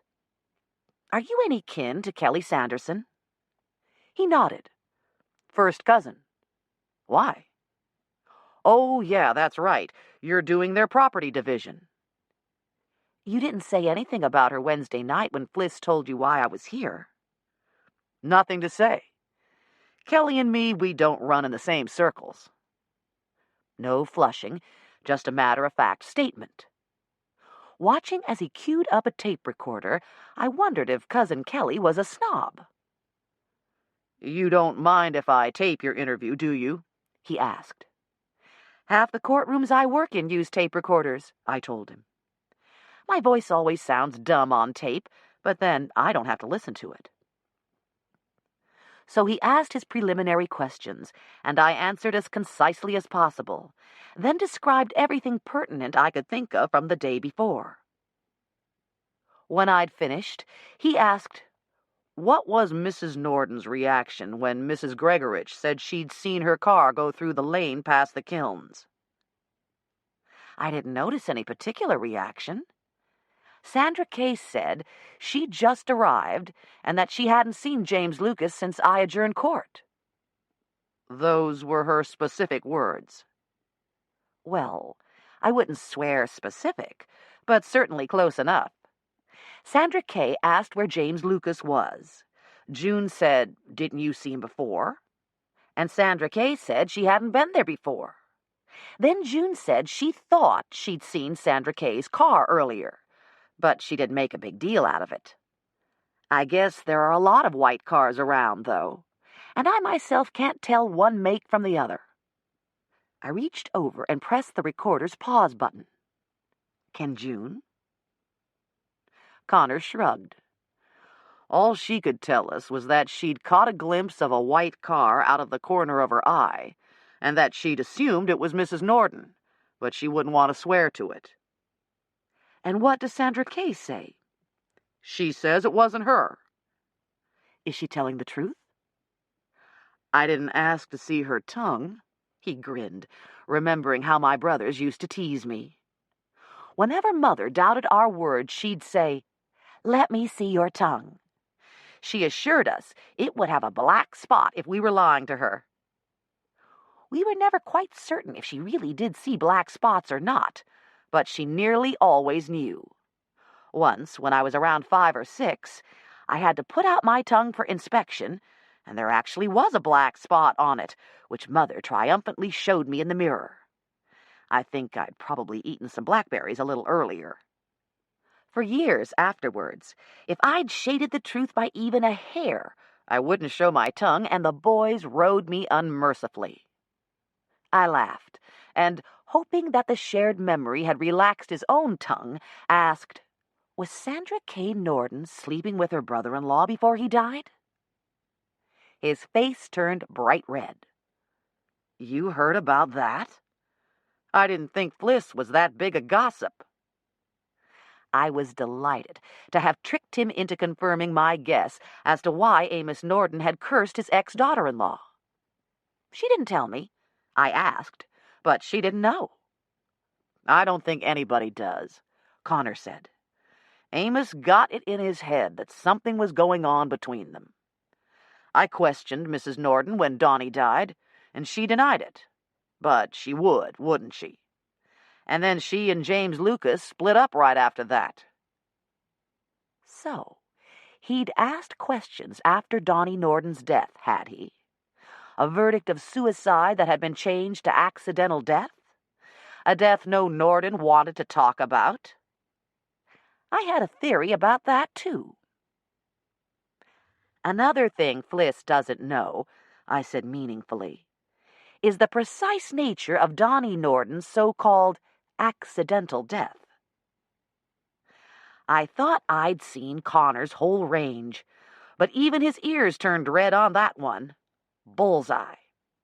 "Jesus, Deborah, you've been over here how long? 2 days? And you've picked up that much?" "Judges learn to read between the lines," I told him kindly. Was it a self-inflicted sexual accident? Autoerotic asphyxiation? He shook his head, and I knew he wasn't going to tell me whether Donnie Nordan had been dressed in black leather or black silk when Amos found him. "At least tell me this much," I said. "You're convinced it really was an accident and not murder? I mean, nobody's out there killing Nordans for the hell of it, are they?" His color was returning to normal. "And waiting 2 years between times? Not hardly." He frowned. "On the other hand—" I waited in hopeful silence, but he didn't complete the thought aloud. Instead, he pushed away from his desk and offered to walk me back to the main entrance. "You'll have to come over for supper and meet Fern and my girls when you get back," he told me. "And don't forget to say hey to Dwight for me."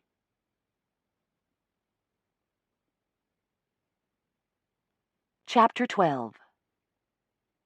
As Aubie Hilton wryly put it, working with clays is like dealing with human nature.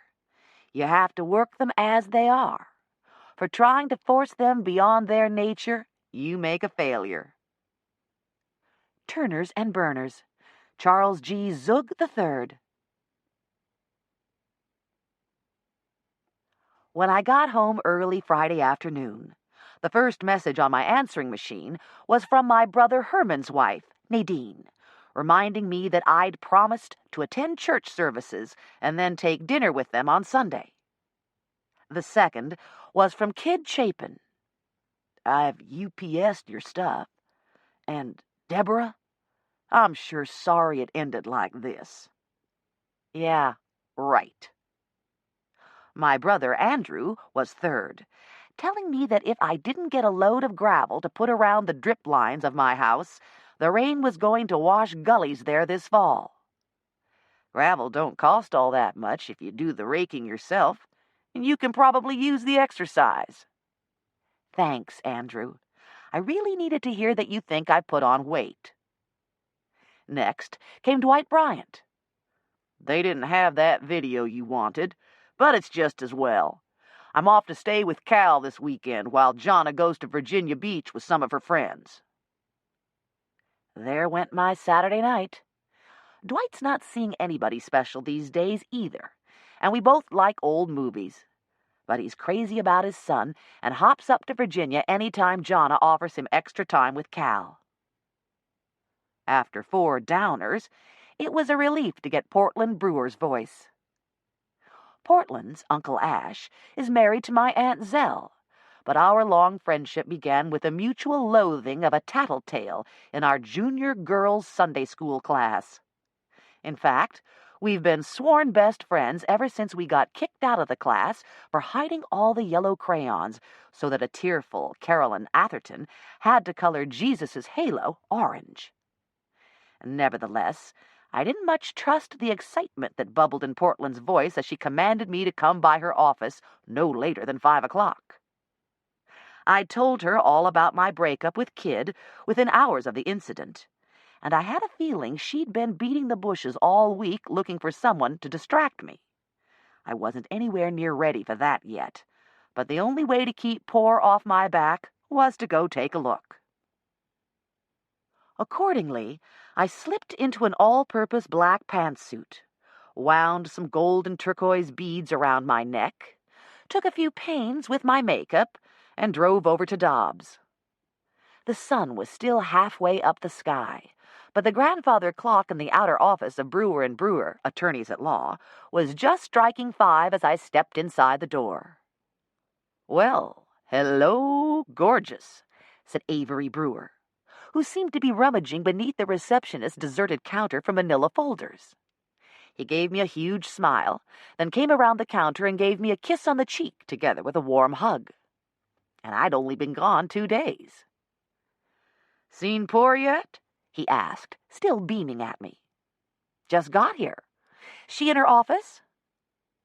He nodded happily and dumped the folders to lead the way. I was starting to get unnerved. Who in God's name had Poor found for me that had her husband grinning like this? One of their newly single friends? An LLD from the law school over at Duke or Chapel Hill? A movie star on location in Wilmington?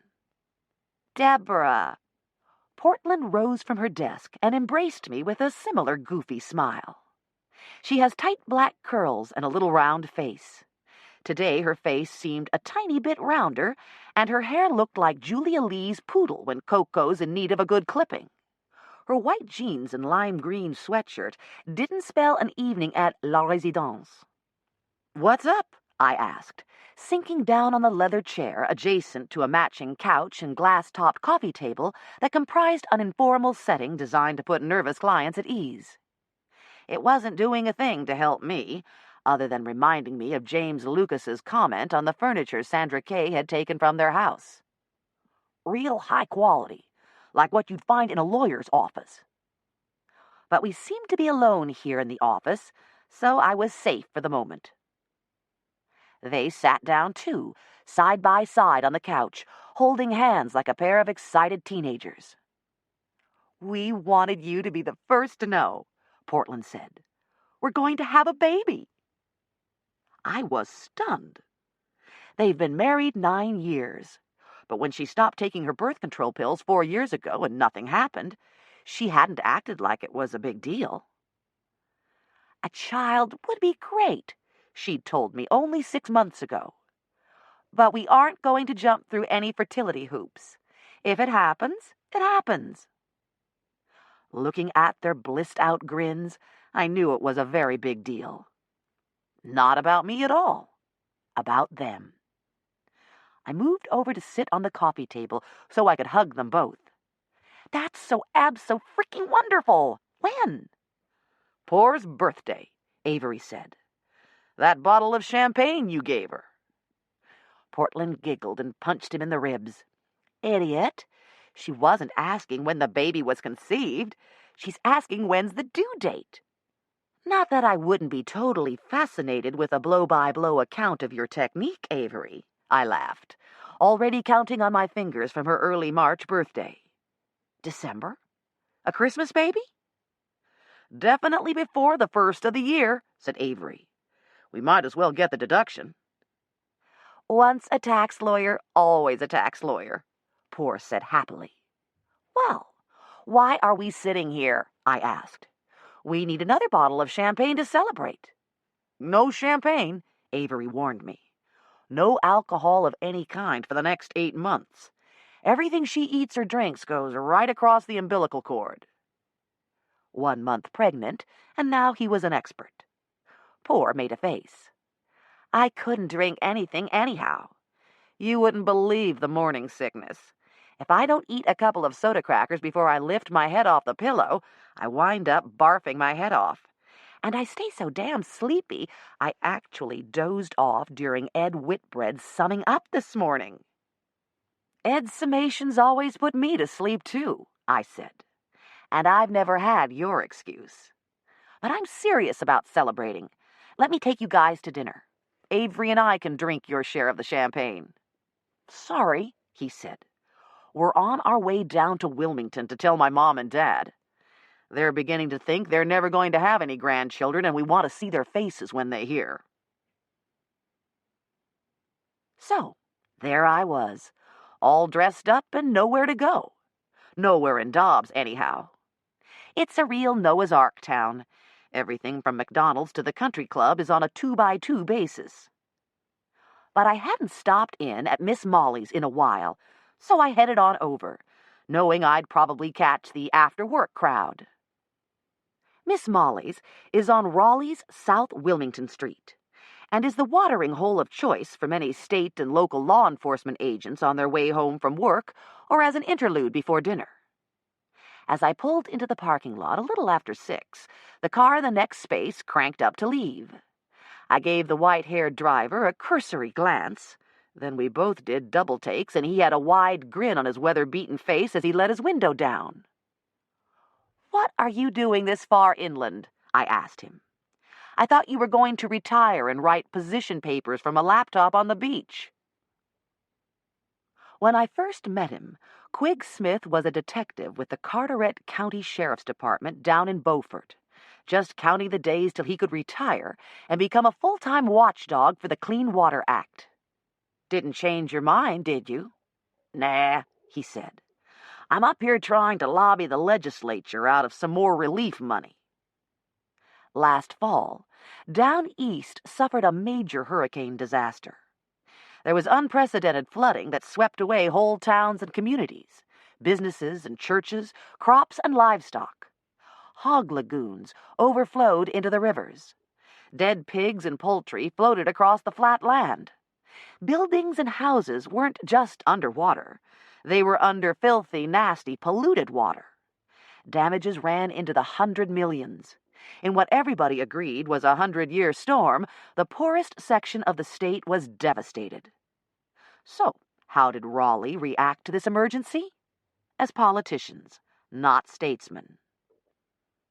Instead of a one-time tax, to which the whole populace would have consented in compassion for the thousands of victims, our legislators are so scared of the T word that they've tried to raise the necessary aid by cutting social and cultural programs that were already underfunded.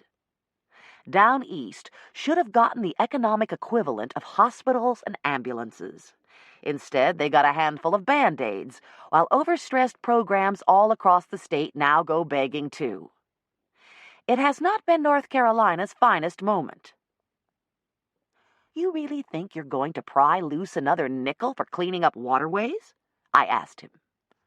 Don't hurt to try, he said cheerfully. The most they can do is say no. and we're no worse off than we were, except I'm out of tank of expensive gas." He started to put his car in reverse, then hesitated. "I was real sorry to hear about you and Kid." "He told you?" He and Kid had been friendly colleagues, but as Quig nodded, there was nothing, thank you, Jesus, in his expression to indicate that Kid had told him any of the juicier details. "He only told me because I asked him if he was coming up this weekend." Quig gave me a puzzled look. "I thought he had his head screwed on better than to go back to that wife of his." "Me too," I said, and tried for a smile that would imply it was more Kid's loss than mine. As he backed out, we agreed that the next time I was in Moorhead, I'd call him for some of the best grilled sea bass on the whole coast. I waved goodbye. Then the door of Miss Molly's opened wide, and I could hear the jukebox pounding out a rollicking salsa. Inside, cigarette smokers still outnumbered non-smokers. Toward the back of the big room, I immediately saw SBI friends, K.C. Massengill and Morgan Slavin, with their blonde heads close together, and Terry Wilson, who was about 4 boyfriends before Kid, and who is still a good buddy, something Kid will never be. They welcomed me raucously and made room for me at a round table for 8 that already held 9. They were exchanging dumb bad guy stories, and a Wake County Sheriff's deputy was putting forth his candidate for dumbest. Amid the general laughter, I ordered a light gin and tonic and heard about thieves who locked themselves out of their getaway cars, bank robbers who write their demands on the back of their own deposit slips, and insurance frauds who forget and wear their stolen rings to file their claims. For some reason, though, my heart wasn't really in it. Truth was, I was beginning to feel as if life were changing all around me, passing me by. Marriage to Avery hadn't altered my friendship with Portland, but I had a feeling this baby might. Babies complicate everything. Not only do they require a lot of attention, previously carefree couples immediately morph into parents, anxious one minute, insufferably smug the next. I was really happy for Portland. Honest, I was. All the same, until the baby hit 16, there would be no more spur-of-the-moment trips to the coast or mountains, no all-night parties, no late afternoon cookouts at the lake. Everything would have to be scheduled in advance and geared around the baby's schedule. I'd seen it happen to most of my friends, and now it was happening to my oldest and best friend. I looked around the smoky table at Morgan and K.C. and Terry and the others. How many marriages and divorces between them? And why were we all still hanging out at Miss Molly's? I was pretty much over Kid, but I wasn't over wanting someone special in my life. Easy enough for my brothers and their wives to keep nagging me to settle down. Hard to find someone with the right qualities. I thought about that new judge over in Carthage, Will Blackstone. Maybe I would let him show me his pots next time I was there. Who knows? To quote my brother Haywood, you can't catch a fish if you ain't got a line in the water. Saturday, I cleaned house and planted a flat of red petunias that Daddy brought me. "Your mama always liked these," he said. He also said that Matey was rooting me some of the old roses from the family graveyard down from the home place. On Sunday, I did my duty by Nadine and Herman and went to church with them, even though New Deliverance is my least favorite of all the houses of worship in the area. The minister's one of those borderline control freaks who preaches from the Old Testament more often than the New, more shalt not than shall. There's not a single window in the sanctuary, and nothing on the walls, not even a cross, to distract the congregation's attention from his joyless sermons. He manages to make heaven and salvation sound so dreary that I always leave more depressed than uplifted. If my brother wasn't such a sweetie. if Nadine's Sunday dinners weren't so delicious. But he is, and hers are, and it's only once or twice a year, so I hold my tongue and go. By Monday, I had my equilibrium back and was ready to sit my normal rotation down in Makeley.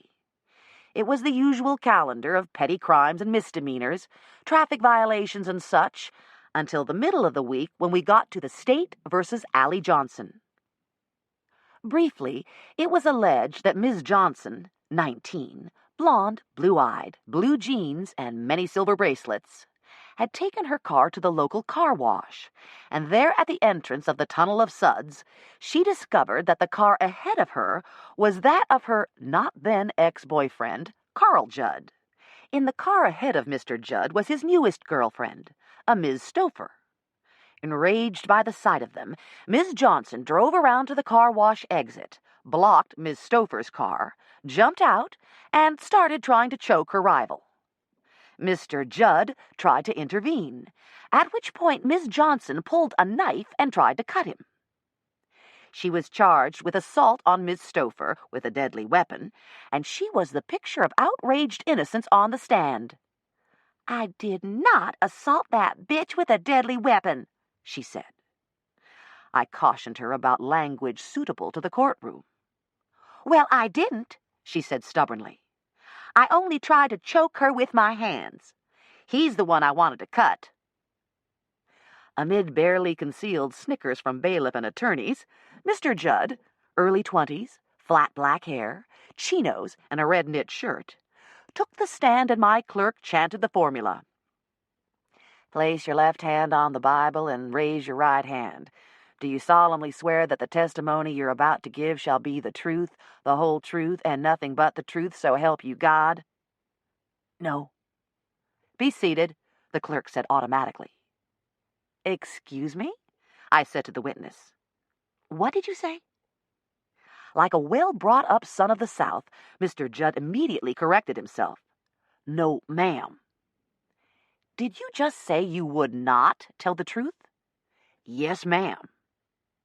"I'm sorry, Mr. Judd, but that wasn't a polite question the clerk asked you. You're obliged to tell the truth, or I'll have to hold you in contempt. Maybe even send you to jail. Do you understand?" Mr. Judd nodded. "You do what you have to do, ma'am." I leaned closer and tried to cajole him in a low voice. "You really don't want to go to jail. Why don't you just tell us the truth about what happened?" In a whisper so low that only I could hear him, he said, "Ma'am, you see those two women out there? One already wants to kill me.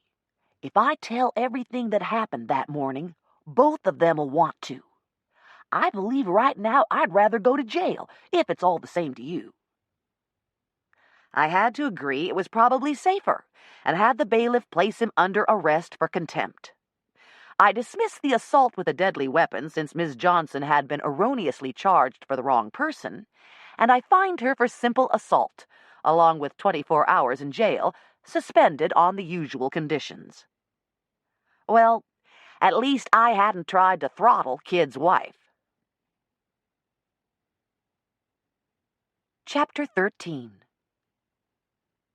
The problem of continuity resides in the Potters and their families, in their subjective reaction to the loss of traditional culture.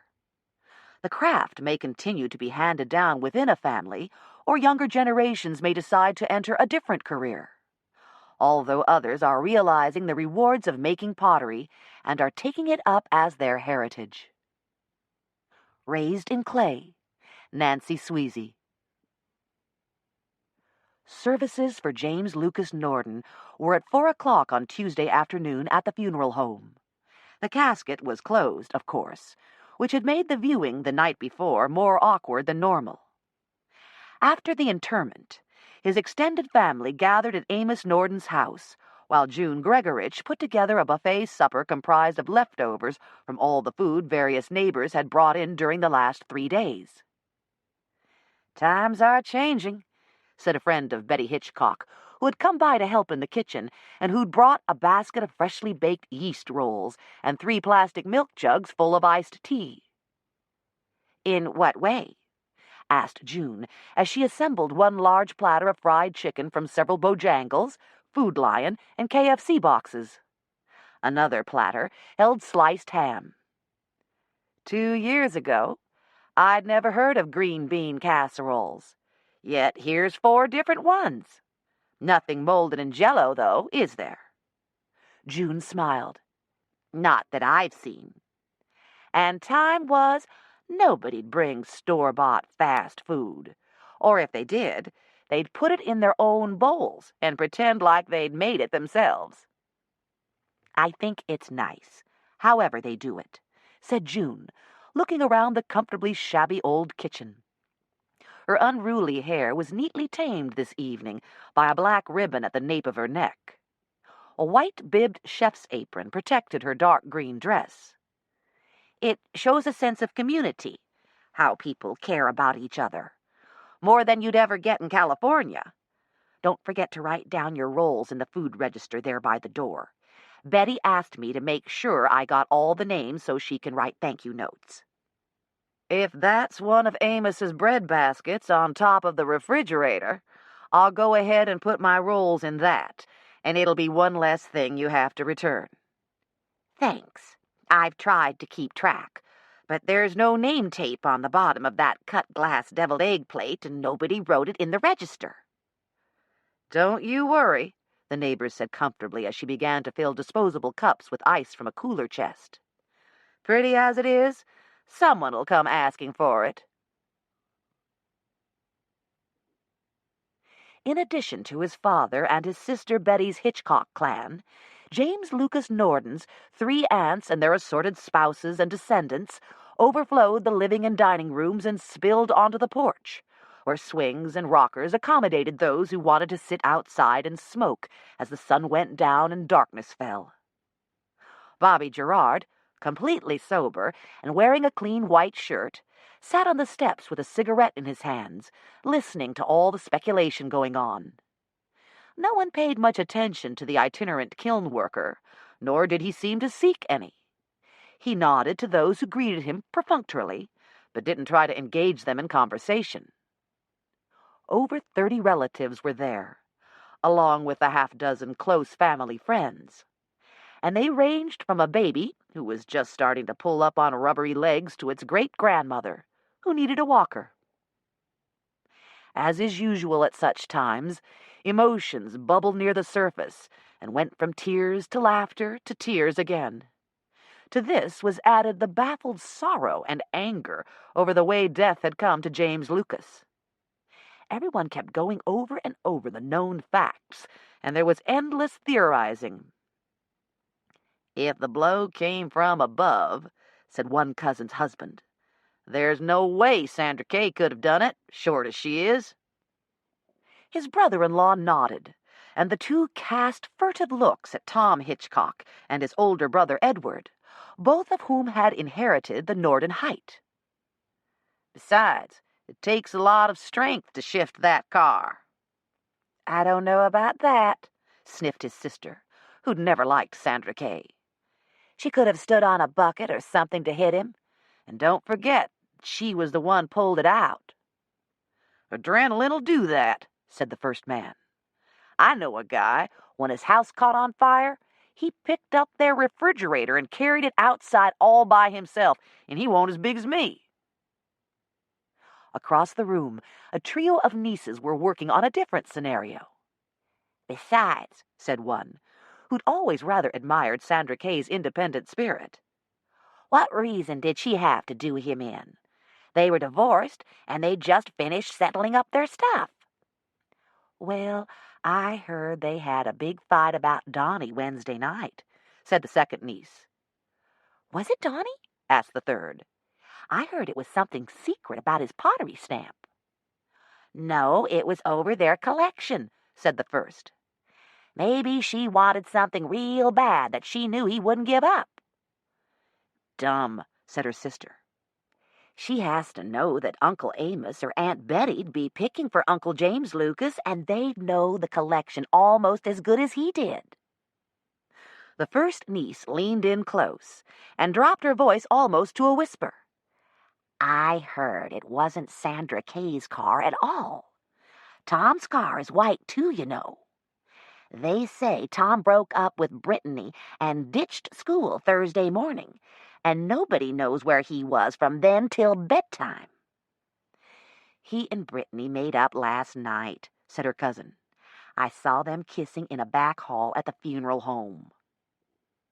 Out on the porch, one of the family friends said, Half of Seagrove drives a white car. Besides, I heard that this Gregory woman don't know Fords from Toyotas. Gregorich, someone corrected him. And she said herself she wasn't sure whose car it was. What the heck kind of name is Gregorich? Russian? Shame about that boy of hers, isn't it? Can't understand half the things he says.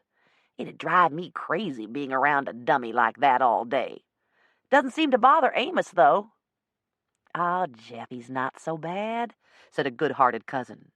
He's a real sweet-natured little thing. Amos is lucky to have them. How else could he stay here if she wasn't around to cook and clean for him and be here during the night if he falls or something? Yeah, but what's going to happen with Nordan Pottery now that James Lucas is gone? Amos can't keep it going by himself with just Bobby Gerard unless he hires somebody. Well, there's Betty and Dillard's second boy. Tom's young, but he'll season. If he lives that long. I was doing the speed limit the other day on that winding road past my sister's house, and he passed me in the double yellows like I was standing still. Yeah, said the cousin. From the time he was a baby, he never liked to wait on anything. Through all the swirling talk, Amos Nordan sat rigidly upright in his lounge chair. His red-rimmed eyes stared deep into his own private vision of despair, his hands clenching the ends of the armrests. Jeffy Gregorich was hunched on a low stool between the arm of Amos's chair and the wall, and his own eyes yearned after the children, who eddied in and out of the room like a restless school of minnows. Occasionally, he moved as if to follow them, but then he would look up at Amos and sink back onto the stool. That's when he would gently pat the gnarled hand nearest him, as if he sensed and understood the pain and grief gnawing at the old man. Not by the flicker of an eyelash did Amos Nordan acknowledge his presence. But he didn't move his hand away, either. His son's friends and relatives paused by his chair to express their sympathy. His daughter Betty hovered like a sorrowful black shadow. Even Tom came over and tried to distract his grandfather. He could always make Amos smile. Not tonight. I heard you quit school, Amos said. Tom shook his head.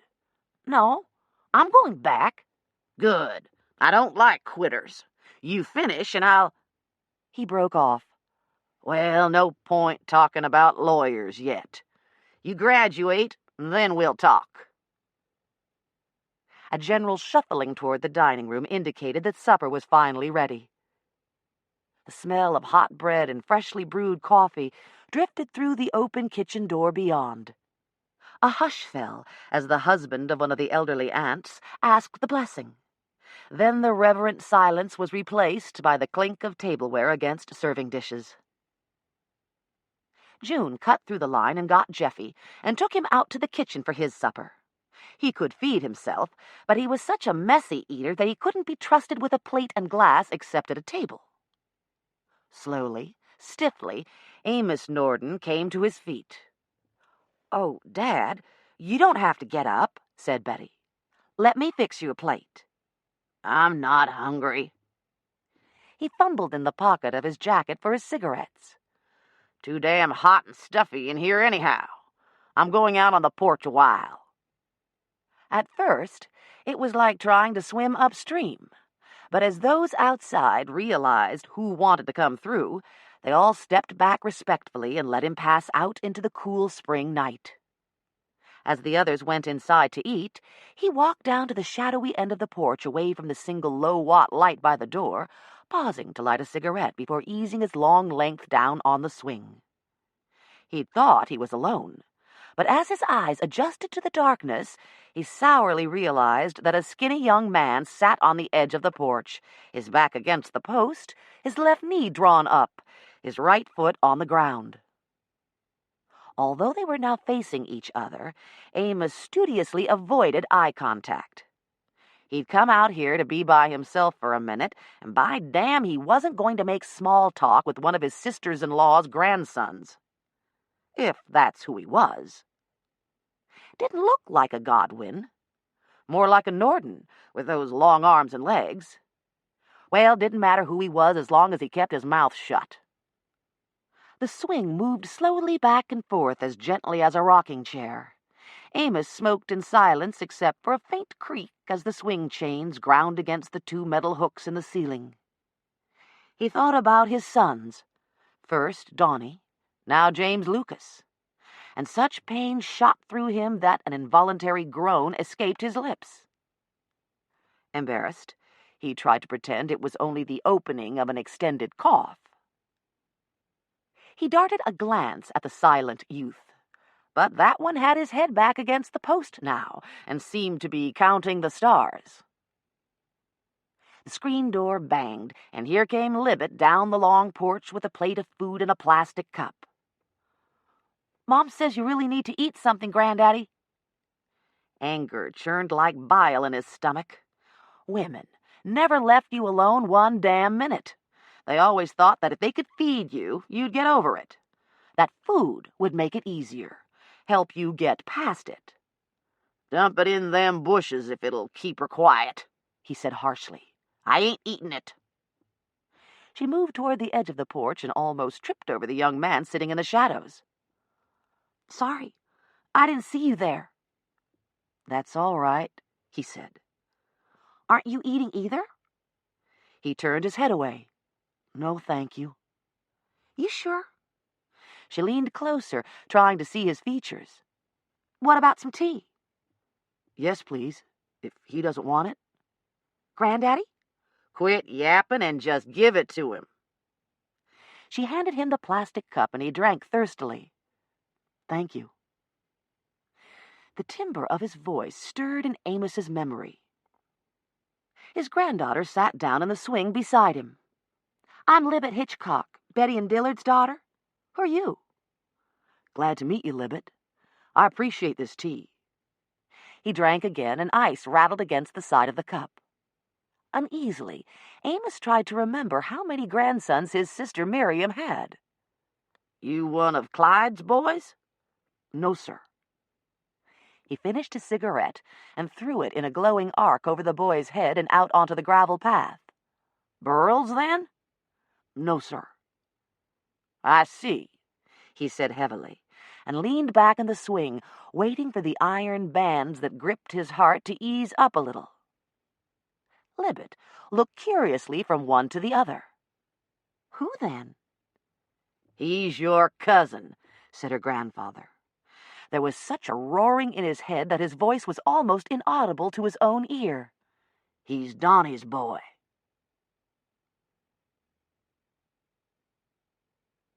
Chapter 14. Perhaps the most important force for the continuity of these elements has been the way of learning, the passing of skills, knowledge, and attitudes from one generation to the next in an intimate context and over a long period of growth. Raised in clay, Nancy Sweezy. "What the hell you doing here?" Amos said when the roaring in his head stopped. "I didn't come to cause trouble," the youth said. "You want me to leave?"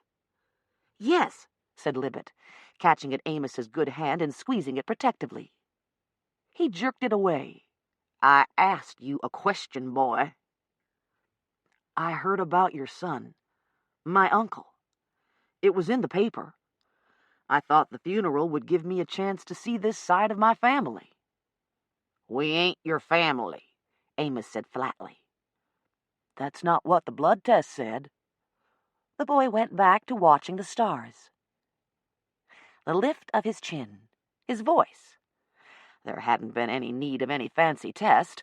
All you had to do was look at him, thought Amos.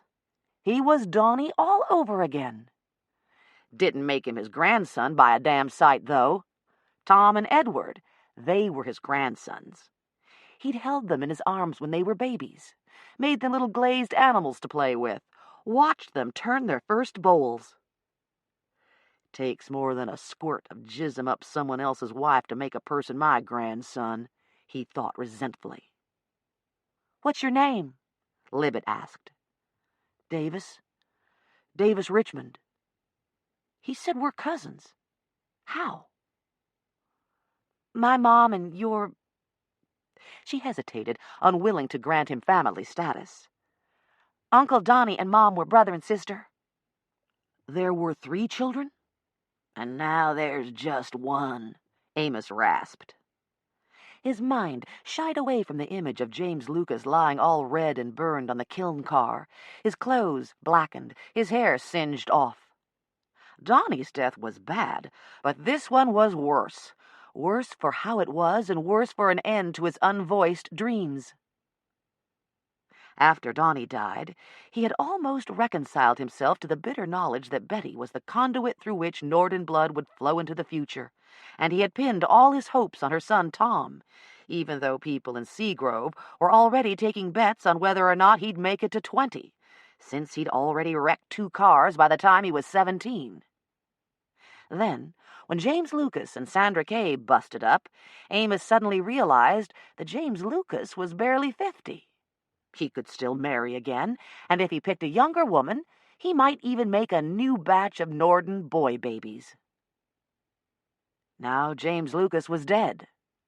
Today he'd been laid in a grave, and it was back to Tom, all or nothing on a hot-headed boy who'd crashed a 3rd car just last Christmas and wound up with a steel pin in his leg.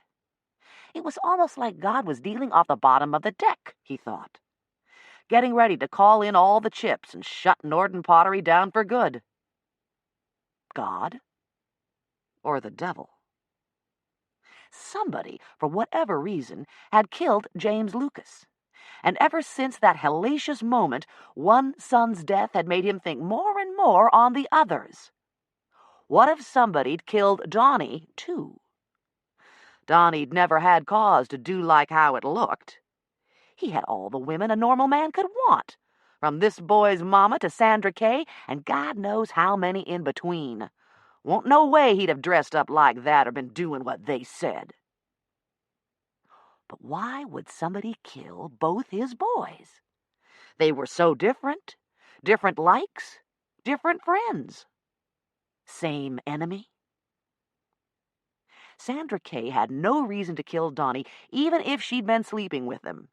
And yeah, she'd been awful mad at James Lucas when she walked out, but to wait 2 years, then splash red all over him and throw him in the kiln? That wa'n't something a puny little woman did 2 years later. Nope, it had to be man reasons. A man with a big hate could have rigged Donnie up like that just so people would snigger about it behind his back, thought Amos. But then, why wait so long to kill James Lucas, too? What did it gain anybody? Keep on killing Nordans, and it was going to shut down the pottery. But who the hell did that help? And if somebody out there was trying to kill off all the men that turned a wheel here, why was he still alive? Because you're so old and one hand so useless that he knows you can't keep it going on your own, he told himself mournfully.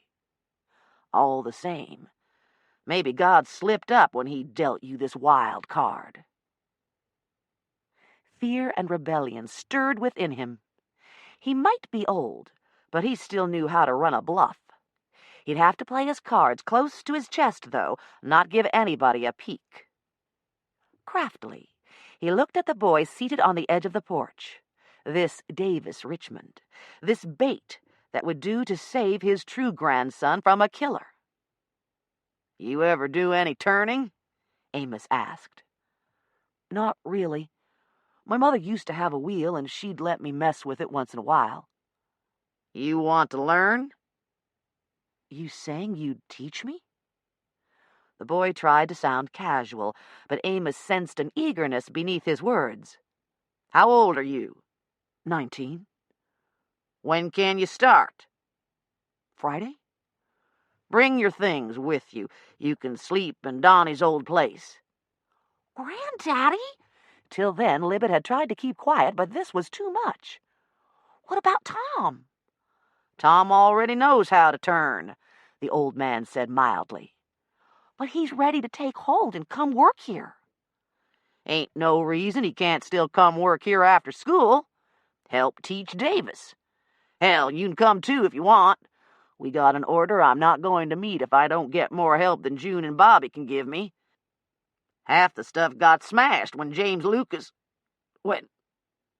He couldn't finish, and the girl laid her head on his shoulder and patted his stroke-drawn hand.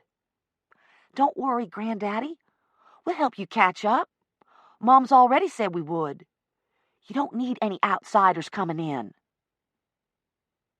For just an instant, Amos was tempted, but then he thought of what he'd be risking if he was right about Donnie, and he pulled himself straighter. Davis here ain't no outsider, he declared. He's Donnie's boy, and that makes him just as much my grandson as Tom. And don't you forget it, Missy.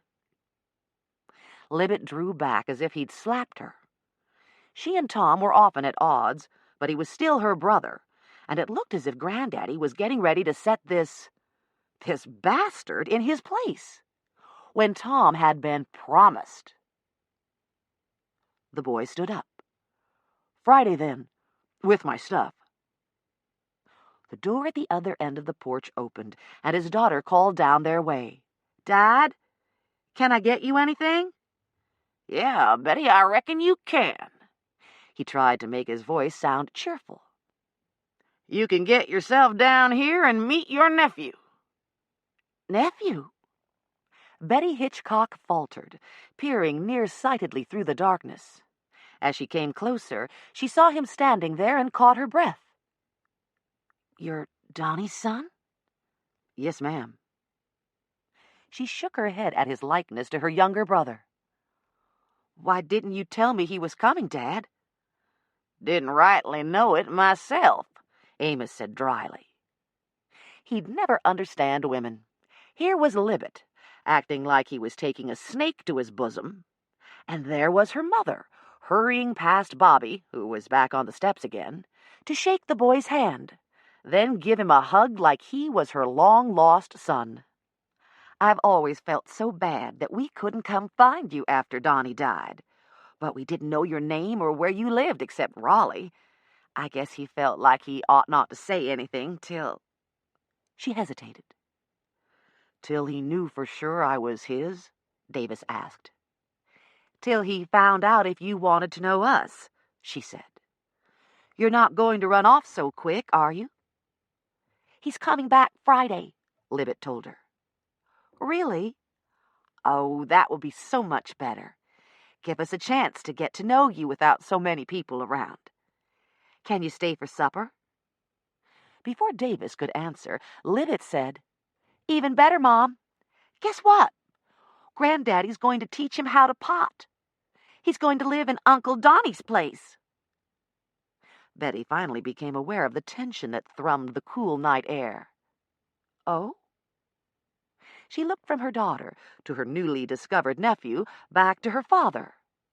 Dad? Might as well see if he's got a knack for it, said Amos, lighting another cigarette. You better get moving, boy. You probably got a lot of ground to cover before Friday. Yes, sir. Nice meeting you, ma'am. Libet. At the edge of the yard, he hesitated. Sir, what do I call you?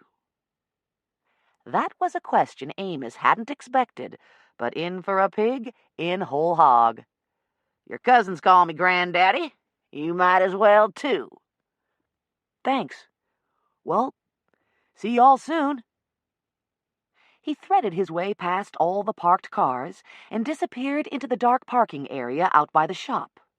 A moment later, they saw his car, a scruffy white Toyota that was almost a twin of Tom's, pull out of the drive and head toward Raleigh.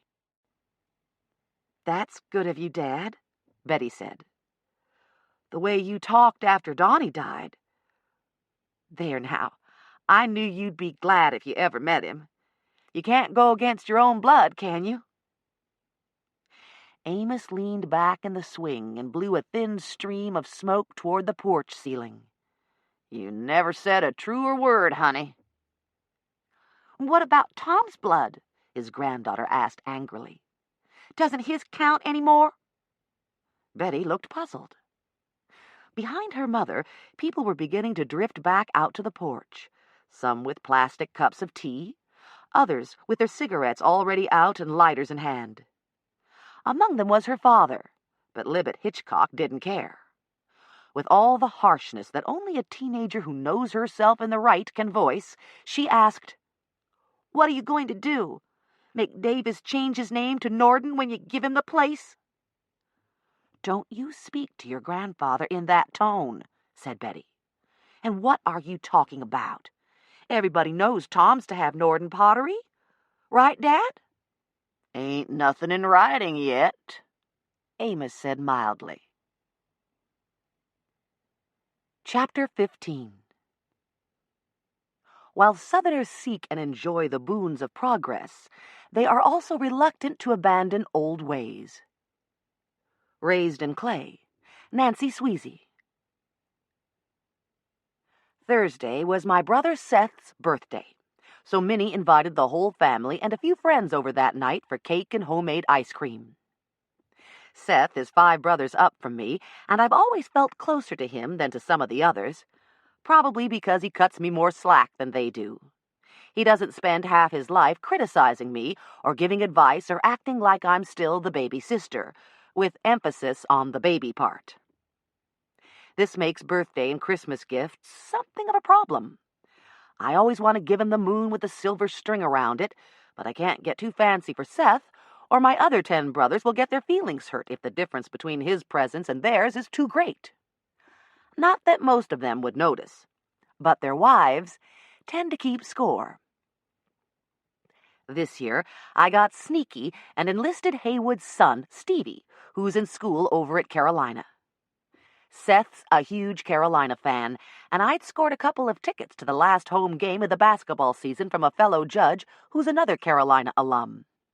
Stevie was more than willing to pretend that the tickets came from him and were practically freebies.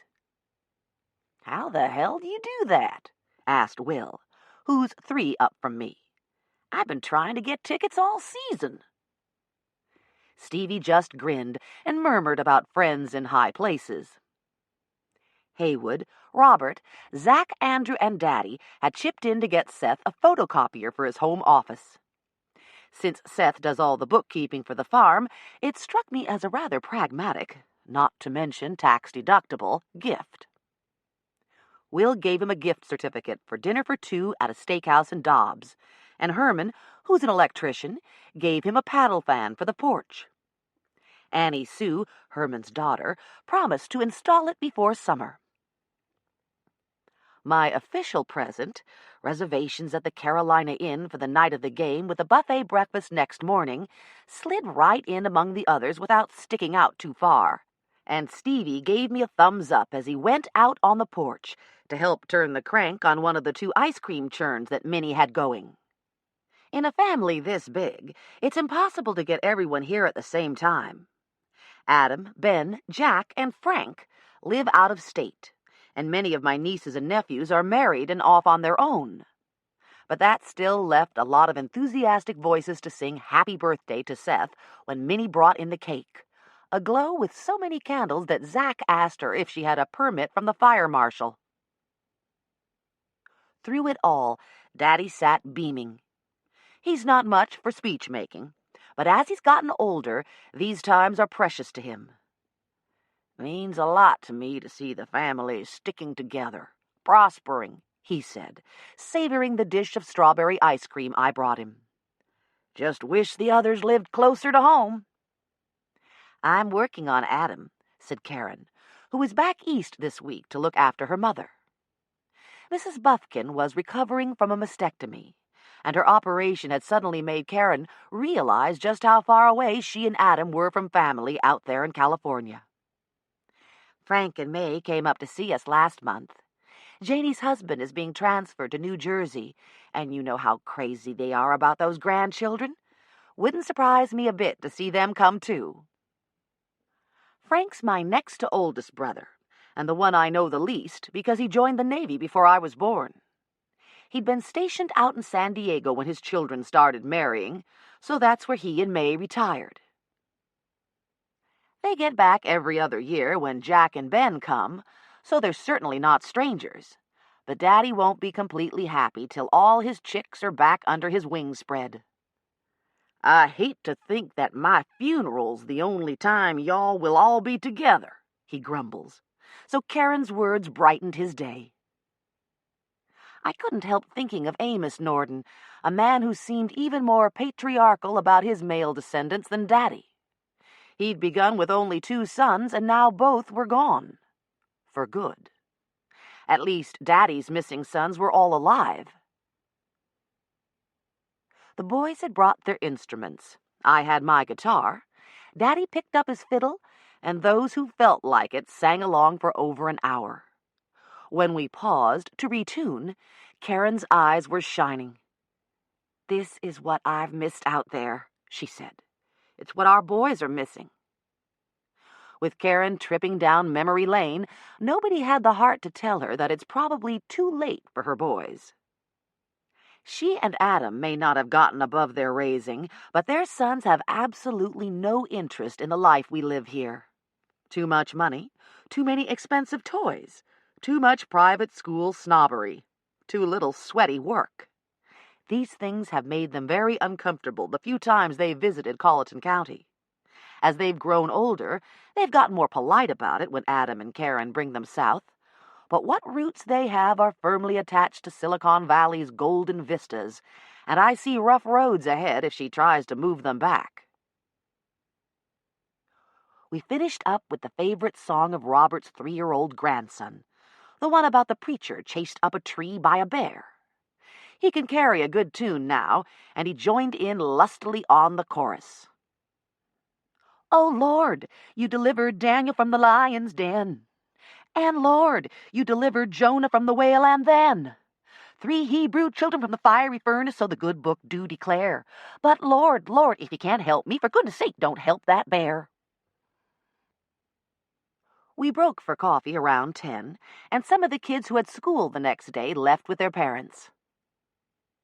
Word had gone around most of my family about my ghastly experience over in Seagrove, but what with his being out of town last weekend and my holding court down in Makeley all week, tonight was the first time I'd seen Dwight Bryant since I got back. It didn't surprise me, though, when he came over and said, "Getting to where you can't go anywhere without stumbling over a body. You okay?" "I'm fine," I assured him. "And before you say it, yes, I'm minding my own business and not getting involved. If Connor Woodall called you, he must have told you that." "Good. How's old Woodall holding up these days?" "Woodall?" asked Will, who was standing nearby. "Con Woodall? Whatever happened to him?" Which meant that I had to go through the whole thing again for Will, Dwight, and Karen, who had also known Connor when they were kids. After they'd finished exclaiming over the way the murder happened and my part in discovering the body, Karen was interested to hear that Connor was married to a potter and instantly commissioned me to buy a piece of Fernwood pottery when I went back. "And if you can get Amos Nordan to turn loose a piece of his old cardinal ware, I don't care what you have to pay for it." I had ridden over to Seth and Minnie's with Stevie, who'd already left to drive back to Chapel Hill. But since this was her first time out of the house since her mother's operation, Karen said she'd take me home. She hadn't seen my new house yet, and she was interested in looking at the pottery I'd brought home from Seagrove.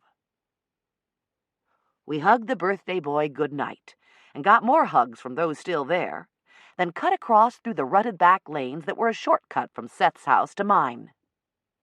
As Karen eased her rented car over the low humps that keep the lanes from washing out, I wondered again if Sandra Kay had been telling the truth when she said she hadn't driven through the lane past the car kiln at Nordan Pottery. Shortcuts become so automatic in the country that a person doesn't always consider bumps and holes.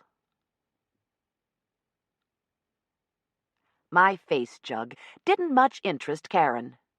I'm sorry, she said, but they haven't been around all that long.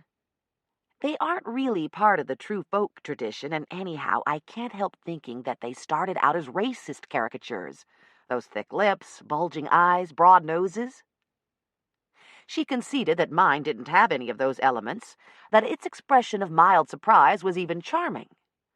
All the same, even planted with red petunias and blue salvia, my new salt-glazed flower pot took her fancy, with its understated sophistication and spare ornamentation. The maker, David Stumple, was unfamiliar to her, but she carefully wrote down his name and directions to his pottery. Maybe I can get over before I go back. If not... Sure, I said, laughing. I'll get one for you. She laughed, too. Well, at least it's not furniture. I'd held court last year over in High Point during their huge semi-annual furniture market, and Karen knew that I'd wanted one of everything I saw, even though I was still living at Aunt Zell's then. I managed to restrain myself from buying anything except a bed. Pottery was proving less resistible. I offered Karen a glass of wine, but she shook her head regretfully. It's been a lovely evening, but I'd better get back. Mother usually settles in for the night about now, and I ought to be there to help her. As I walked out to the car with her, stars were blazing overhead and the moon was nearly full. Spring peepers were loud down by the pond, and somewhere a couple of dogs were barking back and forth at each other. I was still standing on the porch, watching the red tail lights of her car disappear down the long drive that leads to the hardtop, when more headlights came through the lane from Seth's. It was Dwight. "You forgot your sweater," he said as he got out of the truck. "Minnie thought you might want it." I had to laugh as I took that old blue sweater and tossed it over my shoulders. The night air was cool, but not so cool that I had given its absence a second thought. Besides, I have lots of sweaters, as Minnie is very well aware. "What's funny?" "Oh, come on, Dwight. You know what Minnie really thought." "Oh," he said, and grinned. After all, it's not as if Minnie and Seth have been all that subtle about it since Dwight came back to Colleton County, divorced and unattached. "I'm sorry," I said. "You'd think by now they'd know it's never going to happen." Until he joined the army and went away, Dwight was always around while I was growing up, almost like another brother. Marriage, fatherhood, divorce, nothing changed that. Okay, there was that one nanosecond 2 or 3 years ago, a single experimental kiss that embarrassed the hell out of both of us, but all it really did was permanently confirm that there was nothing between us except a deep and solid friendship. He's handy when I need an escort for any couples-only thing. I'm here if he wants company watching old movies. Dwight cocked an eye at the night sky. "You mean you're not going to be overcome by all this moonlight and hurl yourself into my manly arms?" "Afraid not. Not tonight, anyhow." "Well, shucks." He smiled down at me. "On the other hand, it's probably just as good you don't. April's setting me up with a friend of hers, and I couldn't handle 2 women at one time. Too out of practice." "Oh, you'd soon remember," I assured him. April is my brother Andrew's wife, a 6th-grade teacher with a flair for matching fabrics and wallpaper, and now, it would appear, unattached deputies. "A friend?" I asked. "Anybody I know?" "I think her name's Sylvia something. Teaches at April's school. Know her?" "Sylvia Clayton?" "Yeah, that sounds right. What's she like?" "I only met her once," I said. "She's not drop-dead gorgeous, but nice-looking, and she seems to have a good sense of humor. In truth, it was her laugh I remembered best, a girlish giggle that seemed to be triggered by almost anything. I wasn't sure she'd be right for Dwight, but then I was the one who'd been plenty sure Kid was right for me, and we see where that got me. Karen wasn't interested in anything to drink, I told him. You? You having one? We decided on bourbon and Pepsi, and since it was such a mild night, we sat on the porch a while and then strolled down to the pond. Did Connor Woodall say anything about an arrest? I asked. I thought you weren't going to get involved. He picked up some loose pebbles at the edge of the water and began plunking them out where the moon was mirrored on the surface.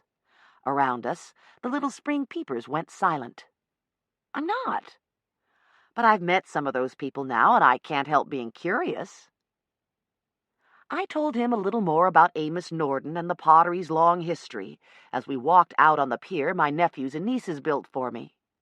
When we got to the end, we sat down on the edge, facing each other, our backs against the pilings, our shoes almost touching as we sipped our drinks.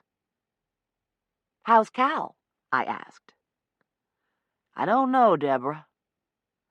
Dwight's back was to the moon and his face was in shadows, but I could still hear his sadness and frustration as he talked about how much he missed his son and how worried he was that Cal wasn't getting enough exercise and the right intellectual stimulation. "Sometimes I think I should move up there to Virginia, try to get a job in that little town. It wouldn't pay squat, but at least I'd get to see him more, get him out from in front of the television." Jana's elderly mother was Cal's babysitter, and it was easier for her to watch him in the house than to take him to a park or enroll him in outdoor activities. "Is Jana going to let you have him over Easter?" He nodded. "Well, you be sure and bring him out here. Robert and Doris are going to have an Easter egg hunt for all the kids at church, and I told her I'd help." "Yeah, okay," he said, but his heart wasn't in it. Small clouds scudded across the moon, and a light wind began to blow from the northeast. We sat in silence and let the night sounds of frogs and crickets wash over us. Dwight finished his drink, stood up, then gave me a hand to pull up, and we headed back to the house. "Sorry," he said. "Here I've dumped on you and never asked how you're doing. Will says you told him Chapin's going back to his wife. True?"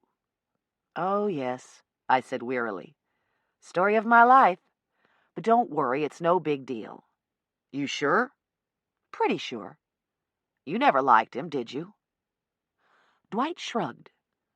"He just seemed a little lightweight, like everything was a joke." "You got that part right," I told him. "Only the joke was on me in the end." "The guy's an idiot," Dwight said loyally. "He missed his daughter as much as you miss Cal," I said, struggling to be fair. "You ever think of getting back with Jana?" "Jana? Hell no." "Not even for Cal?" "Not even for Cal." For some reason, I felt obscurely pleased.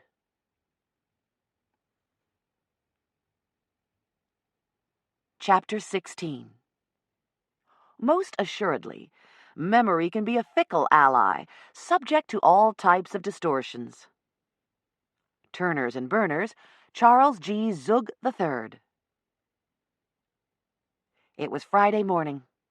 Betty Hitchcock wrenched open the single loft window as June Gregorich came up the steps from Donnie's old workshop below with an armload of fresh bed linens. Jeffy shambled along behind, carrying a broom and dustpan. Davis Richmond was expected by noon, and despite the hostility of her two younger children and her own uneasy apprehensions, Betty couldn't let him come into a dusty, untidy place. A thin drizzle still fell, the last remnants of an early morning rain. But she could already see patches of blue sky to the west as the dark clouds moved eastward. Although the skylights overhead gave light, they couldn't be opened, and the window over the bed was too small to be much help in clearing out the musty smell of disuse. I don't know why Dad doesn't just give him the spare bedroom in the house, she said. She had already stripped off the old quilt that served as the bed's dust cover and turned the double mattress in an attempt to freshen it. This is going to be too much extra work for you. It's okay, June said. Mr. Amos seems so anxious to have the boy here. It's worth a little extra work. A clatter on the stairs made them turn in time to see the broom handle bang the railing as Jeffy attacked the dusty steps. Go easy, son, she called. You're kicking up more dust than you're sweeping. Little short strokes, remember? And don't forget the corners. Immediately, he slowed his tempo and earnestly concentrated on each step. June fluffed the fitted white bottom sheet over the mattress and began tucking in the corners. Besides, she told Betty, who came over to help, he may not be here long. True, said Betty. Learning to turn a pot or two is fun. Doing it day in and day out gets to be hard work real fast if you don't have the patience for it. No, I was thinking that he might give the boy James Lucas's house, if it all works out the way Mr. Amos hopes. Betty stared at her blankly across the width of the bed. James Lucas's house? Well, yes. June looked at her and hesitated. It is his now, isn't it? Deborah, Judge Knott, I mean, said that if he didn't leave a will, everything would go to Mr. Amos. No, it's all Dad's again, only...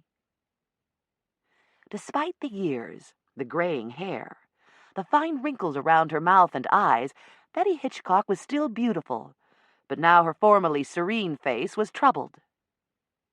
As if reading her mind, June said, Don't worry. I'm sure Mr. Amos will do right by Tom. There's always his house, and like he says, nothing's in writing yet. He's sure looking forward to this, though, isn't he? I never saw your dad quite in this frame of mind. You were up at the house. Did you see how he has all those picture albums out? She briskly fluffed the pillows, put fresh cases on them, and piled the old ones by the landing to take back to the house and wash. June had helped Betty and Sandra Kay clear out most of Donnie's things shortly after his funeral. Clothes and personal papers had been sorted and disposed of. What remained was a large, sparsely furnished open space. The entertainment center no longer held television or stereo, but furniture still ranged in front of it. The couch, low round table, and club chair were old, yet comfortably inviting. More than once she had missed Jeffy and found him here, curled up on the couch, sound asleep. The tabletop was an abstract mosaic that Donnie had pieced from shards of broken pottery, and the couch and chair echoed those purple and gray hues. Not a chip of that famous cardinal red, though, June had noted the first time she saw the table. At the far end of the loft, a long ceramic-tiled counter held a cold water sink, a microwave, a toaster oven, a coffee maker, and a straight-sided earthenware pot into which cooking and eating utensils had been stuck indiscriminately. There was also a small refrigerator, which Betty had already wiped down with baking soda this morning and plugged in. Above was a shelf full of gray and purple Nordan tableware and drinking vessels. Behind the wall was a homemade bathroom consisting of sink, shower, and toilet. Again, cold water only. Betty had moved the bed from its former position. Involuntarily, June looked at the beams overhead and tried to recall which one Donnie had dangled from. But even though she'd helped Mr. Amos lower his body, she couldn't now be sure. Her mind went back to that gray November day. Hard to realize that more than 2 years had passed since then. It was only her second or third time cleaning for Mr. Amos, and she had been washing up their lunch dishes when she missed Jeffy. In the living room, the Muppets had been singing her son's favorite song, but Jeffy wasn't singing along as he usually did. When she went in to check on him, his plaid wool jacket and red knit cap lay on the arm of the leather couch. The big television screen had been full of colorful furry animals, but the afghan she'd covered him with for his nap earlier lay in a woolen pile on the floor. No Jeffy. The 2-story house held 4 bedrooms upstairs, but all the rooms were small, and it only took a moment to assure herself that he was in none of them. The coverlet on Mr. Nordan's bed was rumpled where he'd taken his usual midday rest, and she automatically straightened it. Irritation battled with worry over Jeffy's disobedience. Grabbing up her own jacket, she pushed open the side door of this rustic wooden house and stepped into the yard. No sign of her son. Tall pines shaded the whole Pottery compound, and non-deciduous bushes, some of them more than head-high, lined the paths and the foundations of every structure. They seemed to be ubiquitous in this part of the country. So different from her native California. Azaleas and rhododendrons, she'd been told, and glorious in the spring. Everyone kept saying that North Carolina would knock her eyes out in the spring. California may have flowers all year round, they said, but you just wait till you see everything here, all pink and white and new green. You won't believe how pretty it'll get around here. Even in the gray and chill of early November, it was a lovely, peaceful setting. But right then, June was too worried to take more than passing notice.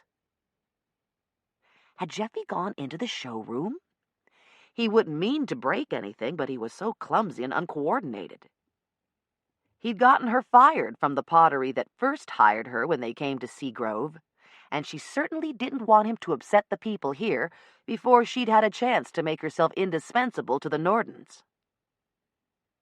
She mounted the 2 steps at the rear and unlatched the heavy wooden door. Inside, all was as it should be. Shelves and cabinets held orderly rows of beautifully glazed stoneware in deep purples and grays. A couple of customers were murmuring happily to each other as they lifted the various pieces and marveled at their beauty. "Mrs. Nordan?" Amos Nordan's daughter-in-law looked up from her work at the sales counter and shook her finger at June in mock scolding. "Now, what did I tell you about that?" "Sandra K," June said stiffly. The other woman smiled approvingly. She was easily mid-40s, but fighting every year with blonde rinses, moisturizers, and liquid diet lunches. "You finding everything all right over there?" "Except that my boy, Jeffy, he's wandered off. He didn't come in here, did he?" "Haven't seen him," Sandra K. Nordan said, turning back to the computer where she was entering receipts. "Did you check the Potteries?" "I've told him not to bother." "Oh, he's no bother," the woman assured her. "I'll bet you Donnie's got him playing with clay right this minute. You run on down and see if I'm not right. And if that husband of mine is back, tell him I need to ask him something." "Okay," said June, moving toward the door. "Oh, and June," she added casually, "if you get a chance, could you just dust off the shelves in here before you go today?"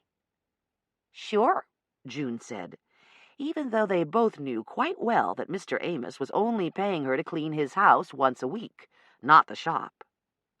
But until she figured out the dynamics of the family, she wasn't about to cross the only other woman at Nordan Pottery. The Pottery belonged to Mr. Amos, and technically his 2 sons, Donnie and James Lucas, worked for him. Or so she'd heard. Sandra Kay and James Lucas lived in a house on the opposite side of the sales shop from Mr. Amos's house, and the younger son, Donnie, had fixed up a bachelor apartment over his workshop, although he still fixed breakfast for his father every day. The first Pottery was shared by Mr. Amos and James Lucas. She wasn't surprised to see one of the wheels standing idle. James Lucas had gone to pick up some supplies over near Charlotte, and from her annoyed tone, Sandra Kay clearly thought he should have been back by now. But Mr. Amos wasn't at his wheel either. 4 newly turned tall vases did stand on the drying rack, and the fresh lump of clay that lay on the wheel had a wet cloth draped over it, so he couldn't be gone long. To her surprise, Bobby Gerard, the Pottery's general helper, was at the far end of the shed sanding rough spots off ware that had come out of the kiln yesterday. He hadn't shown up for work this morning, and she didn't realize he'd come back this afternoon. A taciturn man in his mid-40s, Bobby Gerard was small and wiry, and, from what she gathered from conversation between Mr. Amos and Donnie, not entirely reliable, having a capricious thirst that made him disappear from the pottery a couple of days at a time. "We ought to just go ahead and fire his ass once and for all," she'd heard Donnie say this morning. Nah, now Bobby'll do, Mr. Amos had replied.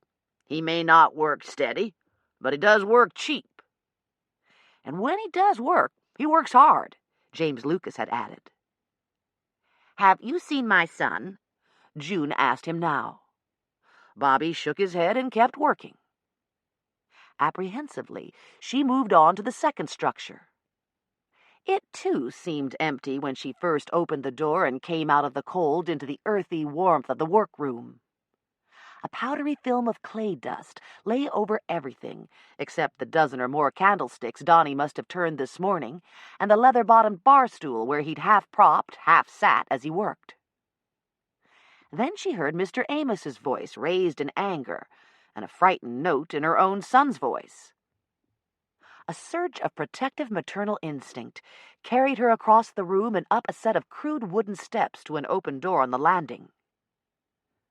The door led immediately to the large loft that Donnie Nordan had remodeled for his own use.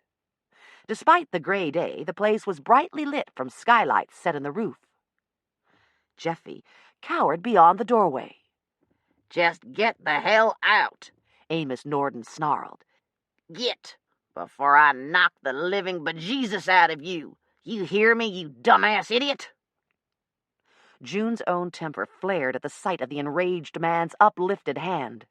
You stop, she cried, rushing into the room. Don't you dare hit him, and don't you ever call him an idiot again. He's... Her voice faltered as she took in the rest of the loft. Jeffy ran to her, and her arms opened automatically to comfort her sobbing son. But her eyes were riveted by what lay behind the old man. It was Donnie. Motionless as a lump of clay, he knelt in the middle of his bed, but his head was suspended by a silky loop of soft white cloth that hung from a hook in one of the low beams. His slender body was nude, except for wisps of satin, a white lace bra and lacy white panties. One hand swung loosely over the side of the bed. The other was caught inside the elastic waistband. He was clearly dead. At the sight of her, all anger had drained from Amos Nordan's body, and he stretched out his clay-stained hands to her. Help me, he had whimpered. Please help me. I hope nobody tells Davis how Donnie died, Betty said now, abruptly interrupting June's memories. Not right away, anyhow. I've warned the children. That's good. June knew she was being warned, too, as if she were a common gossip, when nothing could be further from the truth. Except for Betty and Sandra Kay, who both had a right to know, and the detectives after they'd figured out that someone had changed Donnie's clothes, she had never talked about Donnie's death. Lots of Seagrove people had tried to get her to confirm the rumors that swirled around at the time, but she'd just stared them coldly in the eye and kept her mouth shut. If people chose to interpret her silence as confirmation, that was their business. She wasn't responsible for human nature. They worked in awkward silence for a few minutes. Then June said, I only met your brother a couple of times. Were you close to him? Close? Betty paused with dustcloth in hand. I suppose as much as any brother and sister. He was a little younger, and Dill and I got married so early. But we were always back and forth, living just up the lane from each other like we were. He was different-natured from James Lucas and me. More the artist. That's what everybody always said. Betty and James Lucas are craftsmen, but Donnie's the artist. There was an edge of old resentment to her voice. Well, thought June, it was common knowledge that Mr. Amos had favored him. Even in the few short weeks she'd been in Seagrove before coming to clean here, she'd heard that Donnie was Jacob to James Lucas's Esau. Voicing June's thoughts, Betty said, I think Dad's expecting Davis to pick up right where Donnie left off. June glanced at her watch, then noticed that Jeffy had abandoned the broom and was no longer on the steps. Are you okay to finish up here alone? I'm usually at Ada Finch's by 9 o'clock, but I can get there a little late if you want me to stay. No, there's not much more to do here, said Betty. If you'll leave the broom, I'll just sweep down the cobwebs in the bathroom and wipe things off in there. Jeffy reappeared with a fistful of azaleas. He pointed to a vase standing on the windowsill and said, I got him some pretty flowers. As June beamed, Betty said, What a good idea, Jeffy. She filled the gray-green vase with water, arranged the pink blossoms, and set it in the center of the coffee table. She wished she felt as welcoming as the flowers looked.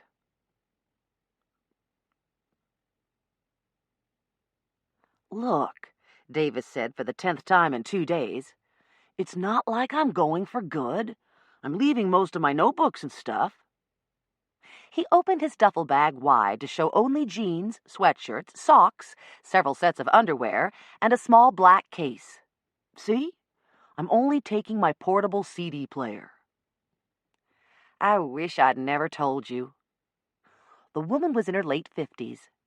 While her short, straight hair was unabashedly gray, it was stylishly asymmetrical in cut.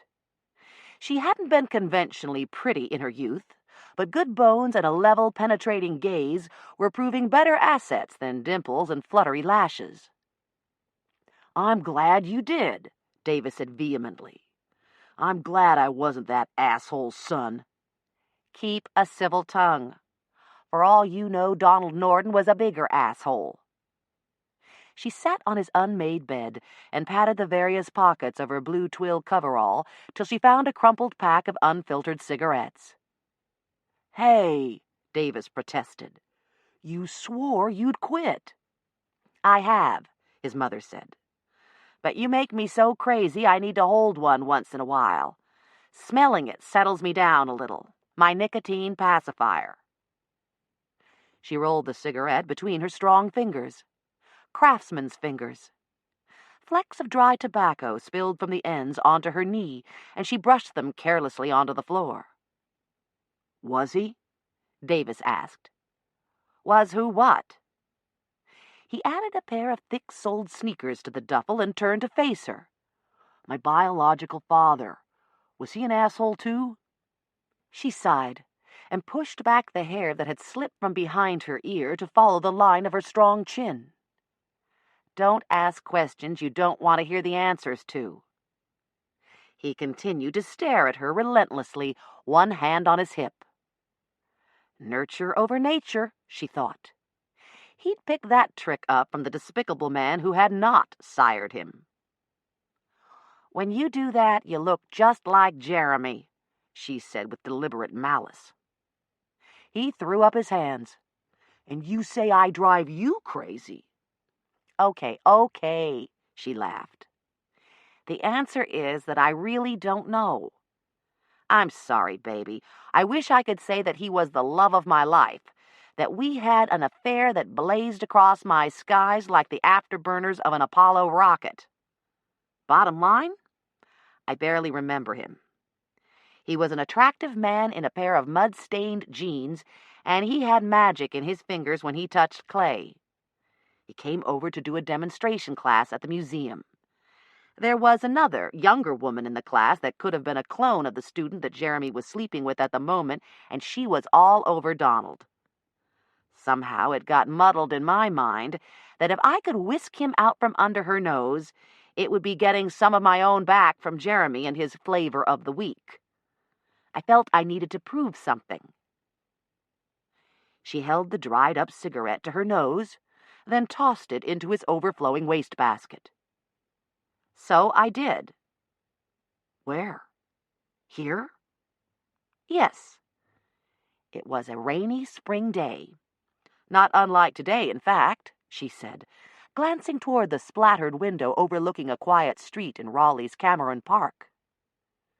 Your sisters were at school, and Jeremy had made a point of saying he wouldn't be home for lunch, that he would be meeting with some of his advisees about their term projects. That's when he was still bothering to lie about it. I brought Donald Nordan home for a lunch meeting myself. Where? A tilt of her head gestured to the big room at the end of the hall. You were conceived in the master bedroom, in my grandmother's four-poster, just like Helen and Claire. Her son raised an eyebrow at that, and she gave a rueful smile. Okay, maybe not exactly like them. Was he the first? No. And before you ask, he wasn't the last either, but the others are none of your business. She stood abruptly, scattering more flecks of tobacco on the hardwood floor. I wish you wouldn't do this, Davis. There's nothing for you in Seagrove. You're not a Potter. Biology isn't destiny. No. Maybe I need to prove something too, Mom. You said I could have this semester.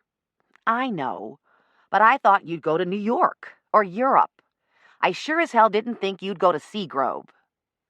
Look at all the money you're saving, he said lightly, as he tucked a couple of sketchbooks and a handful of drawing pencils in the side pocket of his duffel and zipped it closed. He looked around the room, then slung the bag over his shoulder. I'm only an hour or so away if I need anything else. Promise you'll be careful, she said, following him downstairs. And don't piss anybody off, okay?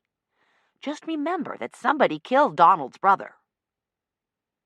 Unfortunately, it was reading about the murder in the News and Observer last week that had finally led her to tell her son the truth about who he was. Okay, that and too much wine for dinner, she admitted to herself. Too late now to wish she'd kept her mouth shut. Listen to your instincts, she urged. If things start feeling weird, if you sense danger, get out of there immediately. I don't want you in some lunatic's line of fire. Promise? I promise, Davis said in that yeah tone he used whenever he felt she was nagging.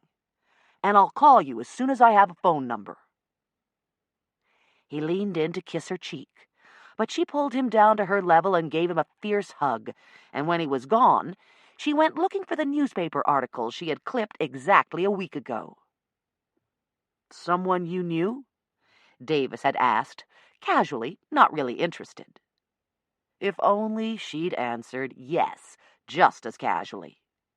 Instead, she'd had to smart-mouth and say no, which of course only whetted his curiosity.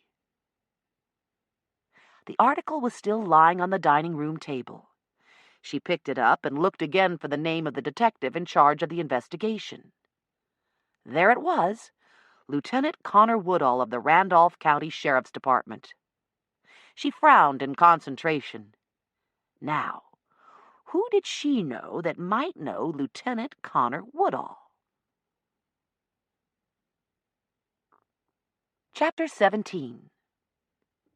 Pots, turned rapidly, tend to retain the first imprinting of the shape.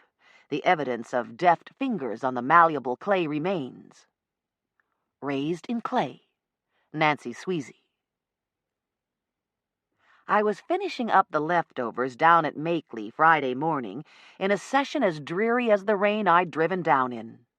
One sad case of assault followed another. I come in after working all day, and she's sitting there watching them trashy talk shows, the house a mess, no supper, the kids yelling, but she's lying if she says I hit her with my fist. It was just a little push when she got in my face. Or, she's not a bad daughter, Your Honor, exceptin' when she's drinking, And then she gets mean, and my wife and me, we just can't take it no more. We'll keep on looking after the baby, but if you could maybe get her in one of those programs." Worthless checks seemed to have been written by everyone, from migrant day laborers to prim little middle-class grandmothers, and I dealt with various shoplifters who between them had taken clothes, cigarettes, a pair of work boots, 5 flats of yellow rooster comb — everybody's got red, red's common — and 3 packages of rib-eye steaks that leaked a trail of blood through the grocery store and out the door where the manager stopped him. I listened to guilty pleas, not guilty pleas, and "Yeah, I done it, but if you'll just hear me out, Your Honor, you'll understand why I had to." at the mid-morning recess, a clerk found me in the hallway and told me I'd had a phone call. She said it was urgent. I didn't recognize the Raleigh number she gave me, and when I called it, an unfamiliar woman's voice answered. I identified myself, and she said, "Thanks for calling back, Deborah. It's Jennifer McAllister. I don't know if you remember me. We sat next to each other at that victory luncheon for Elaine Marshall last fall." Elaine Marshall is the Lillington attorney who womped up on Richard Petty in the race for Secretary of State to become the first woman ever elected to North Carolina's Council of State. And I certainly did remember Jennifer McAllister, popularly known around the Triangle as Jenny Mac, creator of one-of-a-kind costume jewelry. In fact, I even own a necklace that my brother Will brought home from a craft fair before she'd established a name for herself. Strands of flea market beads, thin chains, and imitation pearls were suspended above and below an enigmatic female face that had been carved from resin, then subtly hand-painted. Will gave it to me half in jest for passing the bar. He told me it was an "I am woman" statement, and I think he paid all of $25 for it. These days, a Jenny Mac necklace like mine goes for $300 or $400. "Of course I remember you," I said. "You tried to buy back my necklace." And we had a great conversation about Fred Chappell's books. Thinking I needed more culture, I'd just joined my sister-in-law April's book club. One of the selections had been "I Am One of You Forever," which Jennifer McAllister had recently read, too. I'd been rather pleased with myself for holding my own in an area where I don't usually shine. "What I remember is that you referred to several friends in law enforcement across the state," she said. "SBI agents, sheriff's deputies, police officers from High Point to Wilmington?" "Yes," I said, curious as to where this was going.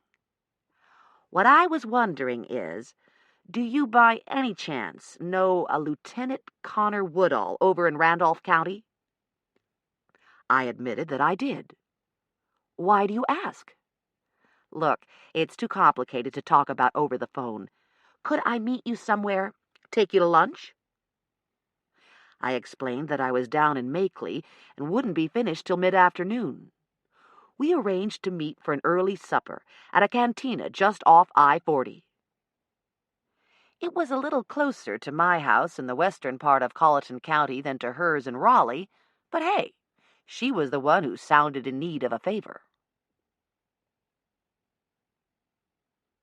In the end, I finished court a little earlier than I expected. Nevertheless, Jennifer McAllister — please call me Jenny — was there before me. Indeed, she already had a frozen margarita in front of her that was half drunk. It looked refreshing, and I ordered one too. Liquor by the drink is a relatively recent innovation in Colleton County. When I was a child, everyone had to brown bag it. If you went out to dinner, you could order setups, but the liquor itself had to come from a bottle you brought yourself and kept under the table. Because the state was rather strict about open containers in a car, diners encouraged each other to finish the bottle so it wouldn't go to waste, which of course only encouraged drunk driving. It also built a market for the product my daddy used to make. Shot houses were already illegal, so their proprietors didn't think twice about serving the clientele untaxed white whiskey. Now that liquor by the drink is legal, you'd think there'd be fewer shot houses, and for all I know, there are. All the same, shot house cases do keep turning up in my courtroom. Jenny McAllister looked as I'd remembered. A compact body, short, once blonde hair, that was now almost ash, and styled by someone really good with the scissors. Clear blue eyes above high cheekbones, and the alert air of someone interested and involved in life. She wore a simple sage green cotton tunic over a matching long skirt. Around her neck was a beaten bronze necklace that I instantly coveted. "Do people buy things right off your body?" I asked. She smiled. "They try to." As we read over the menu and ordered, we made small talk about the weather. Rainy, mild, good for azaleas and dogwoods. And about the mushrooming growth in this part of Colleton County. Rampant, unchecked, bad for overcrowded schools and roads.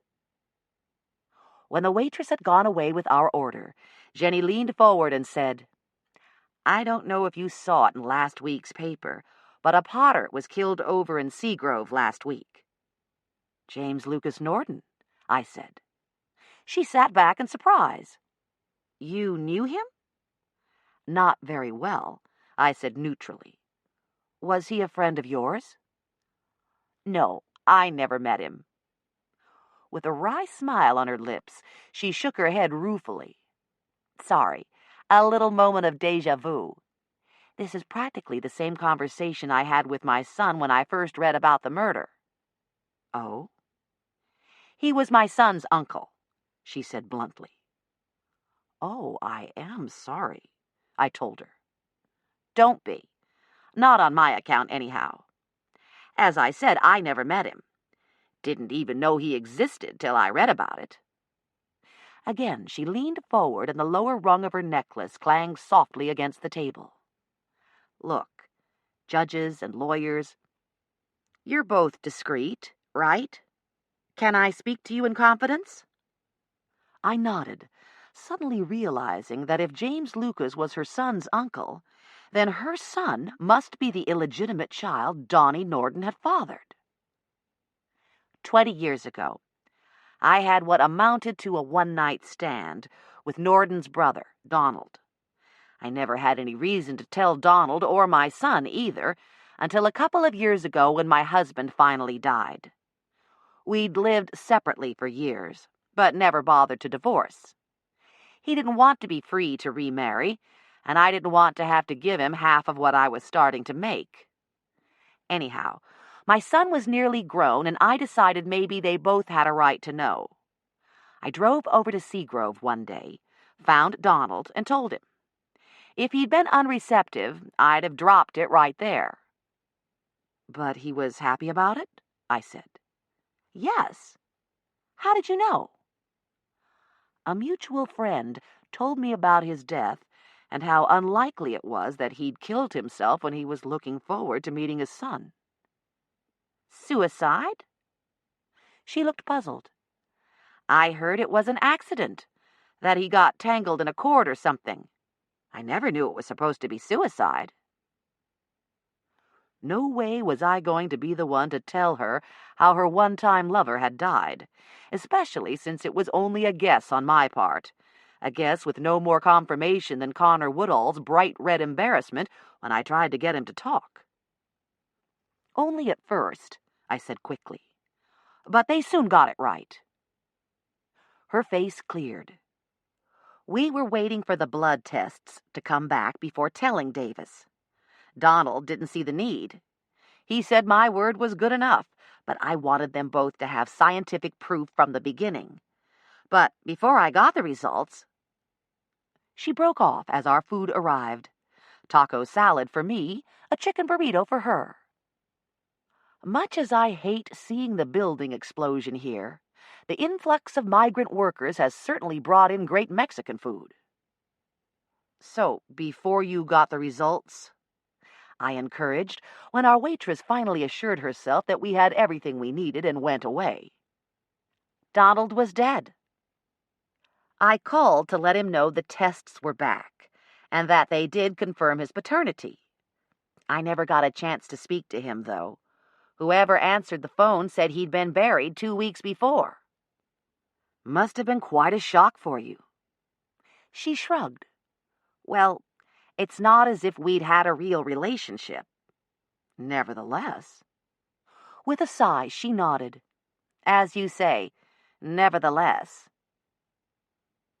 She picked at her burrito, and I added some extra salsa to my salad. I'm guessing that you didn't tell your son. There didn't seem to be any point after that, and I let it ride till I read about this James Nordan's murder at Nordan Pottery and realized that he must have been Donald's brother. As we ate, she described how her son had picked up on it while she was clipping the article, and how she'd blurted out to him that the dead man was his uncle. Unbeknownst to me, he drove over for the funeral this past Tuesday, then went back to the house and met his grandfather and aunt and one of his cousins. I was curious. How did they react? With open arms, apparently. She didn't sound happy about it. He left this morning to go stay with them. His grandfather's going to teach him how to throw pots. And you want me to keep an eye on him? You? She looked bewildered, and I realized that in listening to her story, I'd forgotten that she didn't know my connection to the Nordans, or that I'd be going back to Seagrove next week. You found the body? She exclaimed when I told her about being there the week before. She wanted all the details, and under the circumstances, I decided she had a right to know them, so I told her everything I knew about the Nordans and what gossip I'd heard. And you're going back this week? I can't believe it. I nodded. Then would you tell me anything you hear? And would you ask this Lieutenant Woodall to keep an eye on Davis for me? I'm worried about him, Deborah. If there's a killer running around that pottery... I could understand her concern. Sure, I told her. You could tell Davis that you and I are old friends, so he won't think I'm checking up on him. I had to laugh. If he's half as sharp as my teenage nephews, that's exactly what he's going to think.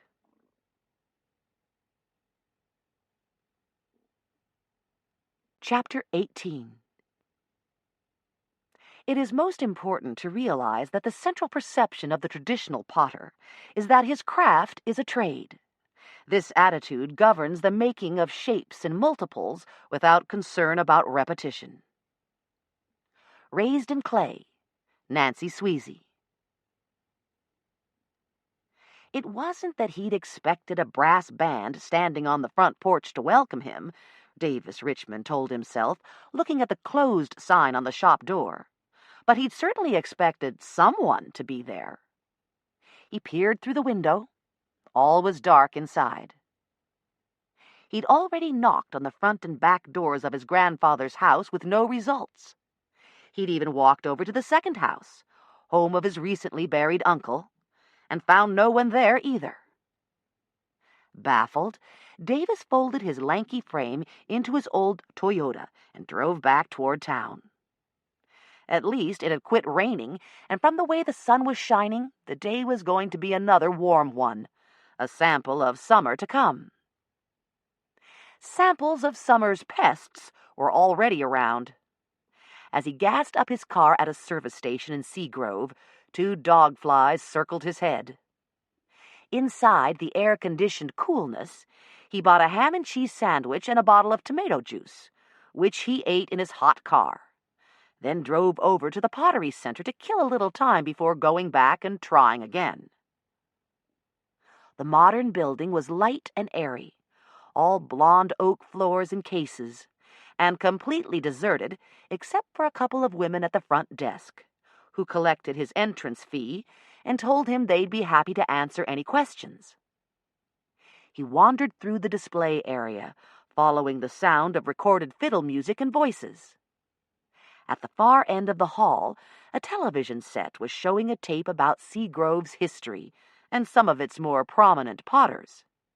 As he sat down to watch, he suddenly heard, who, along with Nordan Pottery, began sending their wares all over the country. Amos Nordan, shown here with his young sons. There, on old grainy film, was his grandfather, a tall and sturdy young man who turned a large jar on an old-fashioned foot-powered kick-wheel as two adolescent boys watched. Impossible to know which was Donald. Davis wanted to stop the tape and run it again in slow motion, but it moved on inexorably to other kilns and other potters. Yet certain of the older potteries kept being mentioned, Nordan and Hitchcock among them, and his patience was rewarded near the end when the camera lingered on old Amos's face, then moved on to those who will carry on the Nordan tradition in Seagrove. James Lucas Nordan and his wife, Sandra K. Hitchcock Nordan, and his brother, Donnie Nordan. As the camera panned across, all three looked up with self-conscious smiles, and Davis caught his breath. It was almost like looking in a mirror. For the first time since his mother had told him, he felt a sense of loss, of missed connections and missed opportunities to know a part of himself he might never know now. The 20-minute tape was set on automatic replay, and he watched it all the way through again. When he got back to the Nordan compound, he found a green Chevrolet now parked by the side of the main house, and this time his knock was answered by a tall, plain-faced woman whose hair flared almost straight out from around her face. Yes? I'm Davis Richmond. I thought Mr. Nordan was expecting me, but... He certainly is. Using both hands, she smoothed her hair back and secured it with a large wooden clasp. June Gregorich. I keep house for him, and he's been waiting for you down at the Pottery all morning. Oh, I didn't know. I knocked, and... He was talking to her back. The woman was already leading the way down the slope to a pottery workshop that seemed to have been thrown together from old slab siding. At the crude door, she pulled the string latch, then stepped back to let him cross the threshold first. Inside, he saw that the rafters were exposed beneath their tin roof and that the floor was dirt, which made sense, Davis thought, immediately noticing how clay dust lay thickly on all the surfaces. His grandfather half sat, half leaned on a high stool before a motorized turning wheel. A bare light bulb dangled overhead and shone down on the silvery hair, but cast into shadow the short person standing behind him. He looked up from the bowl he was turning, and Davis was met with the full force of the old man's glare, a glare that he immediately softened into something like a smile. Got lost, did you? Sorry, Davis said, and explained about his earlier attempt to find someone. No matter. You eat yet? Yes, sir. Well, that's one thing. He looked to the woman. You show him where he's sleeping? I thought you'd want to see him first, she answered. Using a thin draw wire, Amos cut the bowl he'd finished off the wheel head and handed it to the short man, who carefully positioned it with a dozen others on a nearby drying rack. Amos took another ball of clay, centered it on the wheel, and began turning. Mesmerized, Davis drew closer and watched as the clay ball magically opened and the sides curved upward. Don't stand there gawking, Amos said gruffly. Go put your stuff away and come on back and let's get started. I'll show you, June said. As they stepped back outside into the warm sunshine, she pointed over to the next shed. You can drive your car right down here if you want. Your room's upstairs. If possible, this building looked even more dilapidated to him than the first, and after moving his car and retrieving his duffel from the trunk, Davis followed the housekeeper apprehensively into the shadowy depths of the disused workshop. A pile of cardboard shipping boxes were stacked beneath the open steps, and made it look more like a storeroom than an active pottery. The large light-filled loft at the top of the stairs came as a happy surprise. Cool. More than you know, she said dryly, as she pointed out the amenities, or rather the lack of them. There's no hot water, but you can come over to the house and shower if you like, and you'll take your meals with us. I work around during the week, and Jeffy and I aren't here for lunch some days. That was my son, by the way, Jeffy. You'll meet him when you go back. He's a little shy at times. And Bobby Gerard's around somewhere. He helps around the kiln and mixes clay. She opened the refrigerator to show him milk and juice. Your Aunt Betty brought over some butter and jam if you want toast for breakfast. And if you bring your laundry over to the house, I'll run it through the machines for you. Make sure the worst of the clay's off first, though, or it'll clog the pipes. There's a spigot downstairs where you can hose off. Thanks. I'll try to remember that. He took a faded pair of jeans from his duffel and looked all around the loft again. Was this where Donald? Where my father lived? Everybody here called him Donnie, she said. But yes, this was his place. What was he like? You'll have to ask someone else about that, she said. I'd only cleaned for your granddad a time or two before the accident. We probably never said more than 20 words to each other. I'm starting to think Nordans don't talk much, he said. Listen, she said. You mustn't take it wrong if Mr. Amos acts a little short with you. He's been through a lot, you know. But he's really glad you came the other night, and I think he's been looking forward to today. Now, you go ahead and change and get back over there. I'll see you at supper time. You do like pork chops, don't you? Yes, ma'am.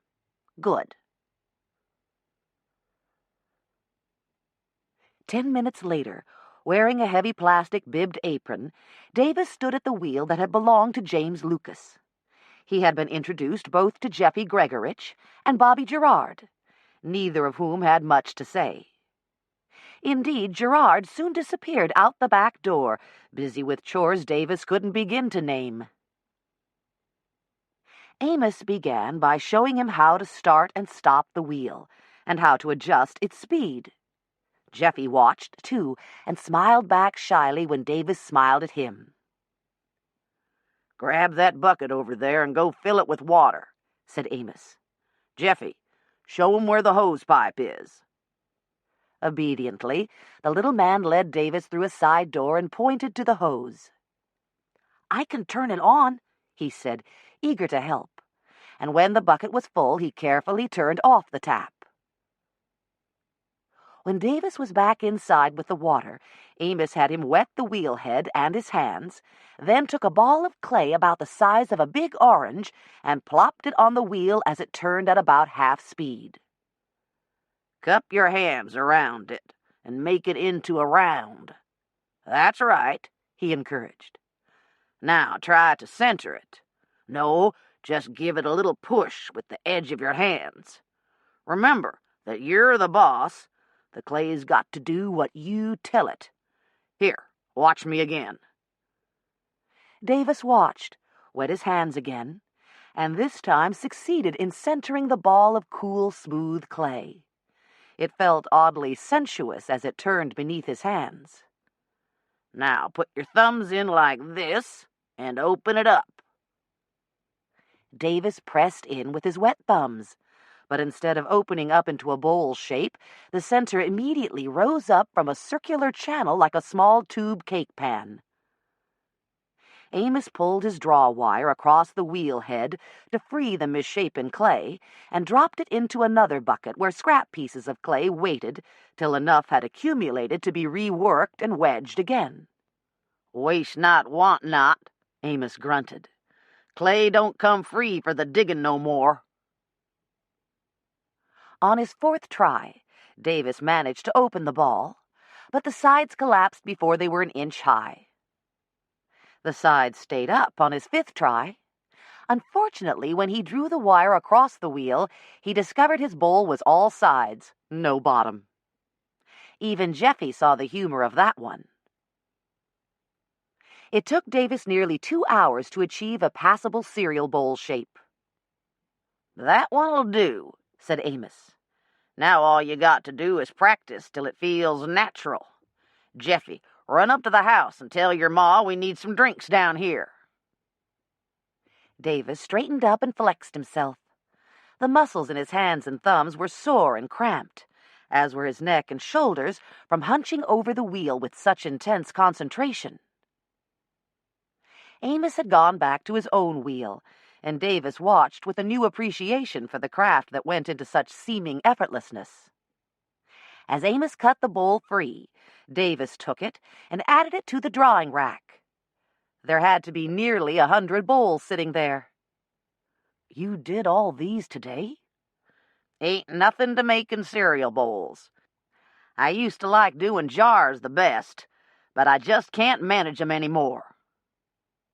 Davis had noticed the inward curve of his gnarled left hand. "Stroke?" he asked sympathetically. "Yeah. How'd you know?" My other grandfather, had a stroke, and it left one of his hands like that too. His right hand." "Yeah? And what did he do for a living?" "He was a painter." "I wouldn't want to be no painter," Amos said, reaching for another ball of clay. "Up and down ladders all day? No, thank you. If this was my right hand, I could still hold a brush or a roller, but I couldn't do no fancy trim work." Davis decided this was probably not the time to explain that his other grandfather had painted portraits, not houses.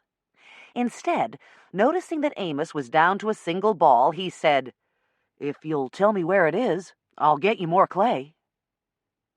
"Too bad we can't send you out with a wash tub and a pickaxe," a light voice mocked from the doorway. He turned and saw short little Jeffy clutching chilled cans of Pepsi to his chest. Behind him was that tall girl cousin, Libet Hitchcock, with an open can in her hand. She took a sip and said, "When Granddaddy was a boy, they used to dig all their clay off the creek banks." "On after I was growed, too," Amos said.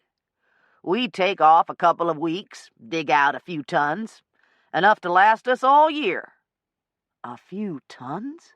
"Son, even Libet here can turn 200 pounds a day if she puts her mind to it." He took the drink cans Jeffy was holding out to him and handed one to Davis. Davis didn't need their grandfather's dry tone to understand that the subtext was, "And she's just a girl." He glanced at Libet, thinking of the eruption such a put-down would have brought from his sisters, but either she was too used to it to notice, or she didn't care. He popped the top on his can and drank deeply. "So where do you get your clay now?" "Buy it dry in bags from a wholesaler, mix it, wet it, and work it up ourselves." As if reminded, he turned to the girl. "Where's Tom? I thought he was going to come pug us enough for tomorrow." "He and Dad are out back with Bobby, checking on what's in the drying racks." A few minutes later, the door opened again, and a stocky middle-aged man stepped through, followed by a taller boy. "Dave, this here's your uncle, Dillard Hitchcock, and your cousin Tom," said Amos. "Good to meet you," Davis said, holding out his hand. Dillard Hitchcock's handshake was strong and forthright, and his eyes met Davis's easily. "Well, now, Davis, your Aunt Betty was right. You're the spitting image of Donnie." Tom's handshake was equally strong. Almost too strong? "How's it going?" "Okay." Tom spotted the bowl at the end of the drying rack and picked it up. "This yours?" "'Fraid so. Pretty sad, isn't it?" "Not for a first try," said Dillard. "Yeah, he's got the knack all right," Amos said abruptly. "He's going to be a real Nordan." Davis sensed that the old man didn't give praise freely, and the scowls that flitted across the faces of both cousins warned him that they were not pleased by that praise. He wasn't too pleased either. The bowl was a piece of crap. The sides were too thick, the bottom too thin, the proportions all wrong, and it had taken him hours to get one even that good. So how come his grandfather was trying to make him sound better than he was?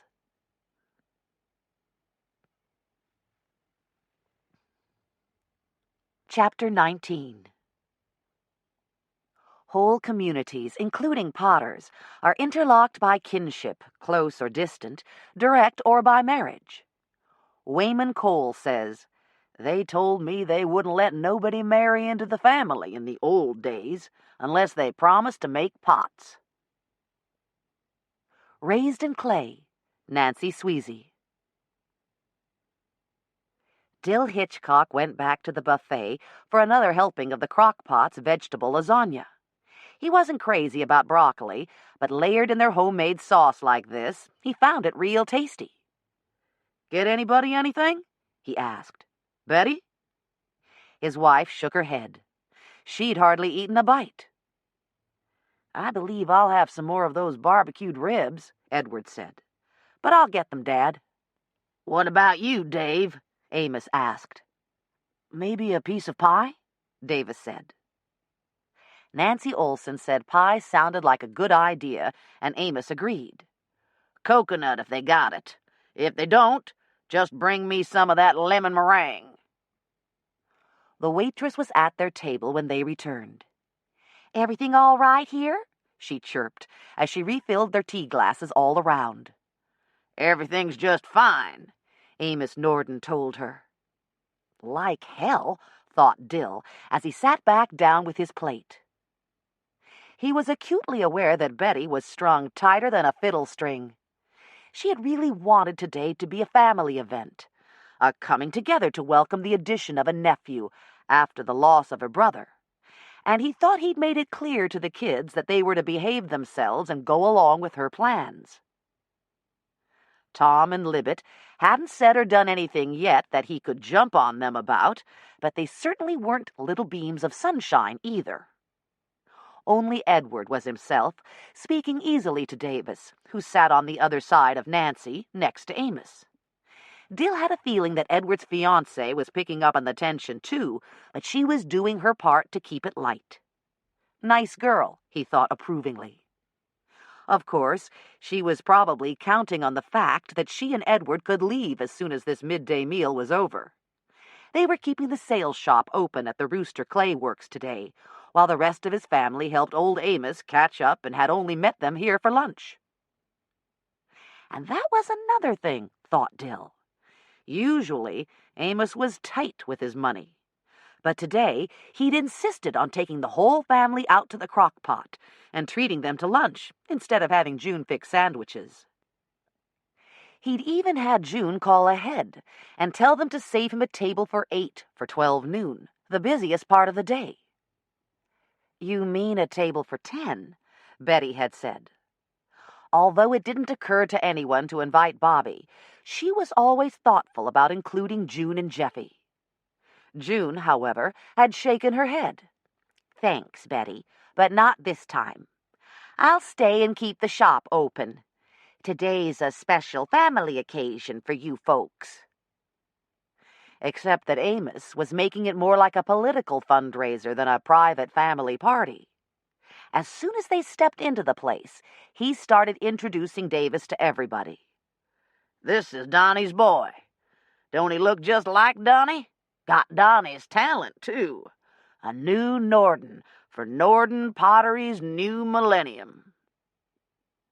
This time of day, especially on a Saturday, most of Seagrove was here at the Crock-Pot, and every time someone they knew stopped to say hello, Amos made a point of having them meet Davis, like he was running for mayor or something. And there sat Tom and Libet, looking grimmer and grimmer with each introduction. No wonder Betty was getting so wired up. Hell, Davis seemed like a nice enough kid, caught on fast about how to weigh out the clay, help unload the bisqueware from the kiln, grind off the rough spots. He'd carried a full share of the work today without complaint. But damned if Dill could see where that made him the genius Amos was telling everybody. Besides, fair was fair. For the last 2 years, Amos had made it clear that Tom was to have Nordan Pottery after James Lucas. By the time everybody in the crock pot went to bed tonight, half of Randolph County would have heard that it looked like old Amos had changed his mind and was probably going to give it to his new grandson. That's why, even though it was tearing Betty apart, Dill couldn't really blame Tom when he stood up and said he reckoned he'd go on back to the pottery and get to work. "I'll go with you," Libet said. Amos leaned back in his chair. Well, now, just because they're in a big hurry to get to work again, that don't mean the rest of us are. He signaled their waitress. I believe I'd like a nice hot cup of coffee. How about you, Betty? Dave? As Libet and Tom started out the door, another long-time potter entered. Jasper, Amos called. Come on over here and meet my new grandson. "Slow down," Libet said, as Tom took the curve so fast that her braid slapped the window. "Wrecking another car won't help anything." He promised me, Tom said through clenched teeth. Damn it, Libet, he promised me. I know. I've given him weekends, nights. Whenever Uncle James Lucas needed help stacking the groundhog kilns, wasn't I right there? You were, she answered loyally, bracing herself as he weaved in and out of the slower tourists that crowded these back roads on the weekend. God knows what I'm going to tell Brittany tonight. He crossed the double yellow yet again, and a car suddenly appeared over the crest of the hill, hurtling straight toward them. "Tom, look out!" Car horns blared, brakes screeched. At the last possible instant, he swerved around an SUV and back into his own lane, avoiding a head-on collision by mere inches. Sorry, he said, almost as shaken and white as she was. He took his foot off the accelerator. You stupid idiot, she raged. Nothing's worth getting killed for. Nothing. I said I was sorry, okay? Libet took a deep breath. Okay. But she didn't really breathe normally till they turned in at the pottery and he brought the car to a standstill beneath the tall pines down by the sheds. Jeffy Gregorich was there, standing absolutely motionless on the board swing James Lucas had slung between a couple of the pines. What's wrong with the idiot now? Tom muttered. Hush! Don't call him that, Libet scolded. What if Miss June heard you? Oh, hell, Libet. You think she don't know he's a dummy? Give it a rest. I mean it, Tom, and if Dad or Mom heard you... Jeffy spoke a single word, but so low she couldn't make it out. She got out of the car and went closer. What did you say, Jeffy? He said it again. But when she started to walk over to him, he yelled, No, no, and almost danced up and down on the swing, shaking the ropes. Snake! She looked down, and there it was on the pine needles between them, no thicker than a pencil and less than a foot long. Libet wasn't crazy about snakes, but she did know the difference between harmless and poisonous ones. It's okay, Jeffy. It's just a garter snake. It won't hurt you. Tom had come around his side of the car to peer over her shoulder. He didn't like snakes either, but now he stepped forward and pinned it to the ground with the toe of his boot. Go get me a bucket or something, he told Libet. Why? What are you going to do with it? Just get me the bucket, okay? Okay. But Granddaddy's going to kill us if Davis tells. Over a little old garter snake? Get real. They carried the snake up to the loft, and while Tom prepared his little surprise, Libet was drawn to a sketch pad that lay open on the coffee table. There were her grandfather's unmistakable gnarled hands, drawn in strong, quick lines. The hands were cupped around a lump of clay, and something about the way Davis had smudged those lines gave an impression of movement, so that the flat, two-dimensional drawing captured the feel of a turning wheel. For a moment, she was almost conflicted about her hostility to the cousin who could draw like this. Then Tom called from the doorway, "Come on, Libet. I hear a car." It had been a long day, and Davis was exhausted. He hadn't realized how much there was to being a potter. It wasn't just standing at a wheel and shaping a piece of clay into an eating or drinking vessel. The clay first had to be put through a pug mill and de-aired. "Used to have to knead it by hand to get all the air pockets out," his grandfather had said. Then the clay had to be sliced into precise half-pound weights. Kilns had to be unloaded. The bisqueware, he thought at first they were saying biscuitware, had to be checked for imperfections. Glazes had to be mixed from various chemicals, and the bisque were dipped in, then set out to dry in front of a large fan before getting a second turn through the kiln in a couple of days. To Davis's surprise, when the Hitchcocks arrived this morning, his Aunt Betty turned out to be the potter, and Uncle Dill was her gopher. She had gone straight to her brother's old wheel, set the jigs so that she could work her way back into the right proportions, and began turning mugs with no fuss or big production. Even though she wasn't quite as tall as James Lucas had been, she'd smiled and said it still felt familiar. "Remember, Dad?" "Yeah. You used to sneak down here every time his back was turned and try it out till we finally got tired of it and gave you your own wheel when you were what, 10, 12? 11, she'd said. Tom had planned to work Donnie's old wheel, but Hitchcock Pottery was proportioned just enough differently from Nordan that he couldn't seem to get the jigs to work right, and Libet had soon taken over. Freed from the wheel, Tom had gone to pulling handles for the mugs and moved back and forth between the two sheds, keeping them caught up. With June minding the sales shop, the three younger men had kept hopping with all the support work, since Bobby hadn't come back after lunch. "When are you going to fire his sorry tail?" Betty had asked. "You can count on Jeffy better than you can count on him."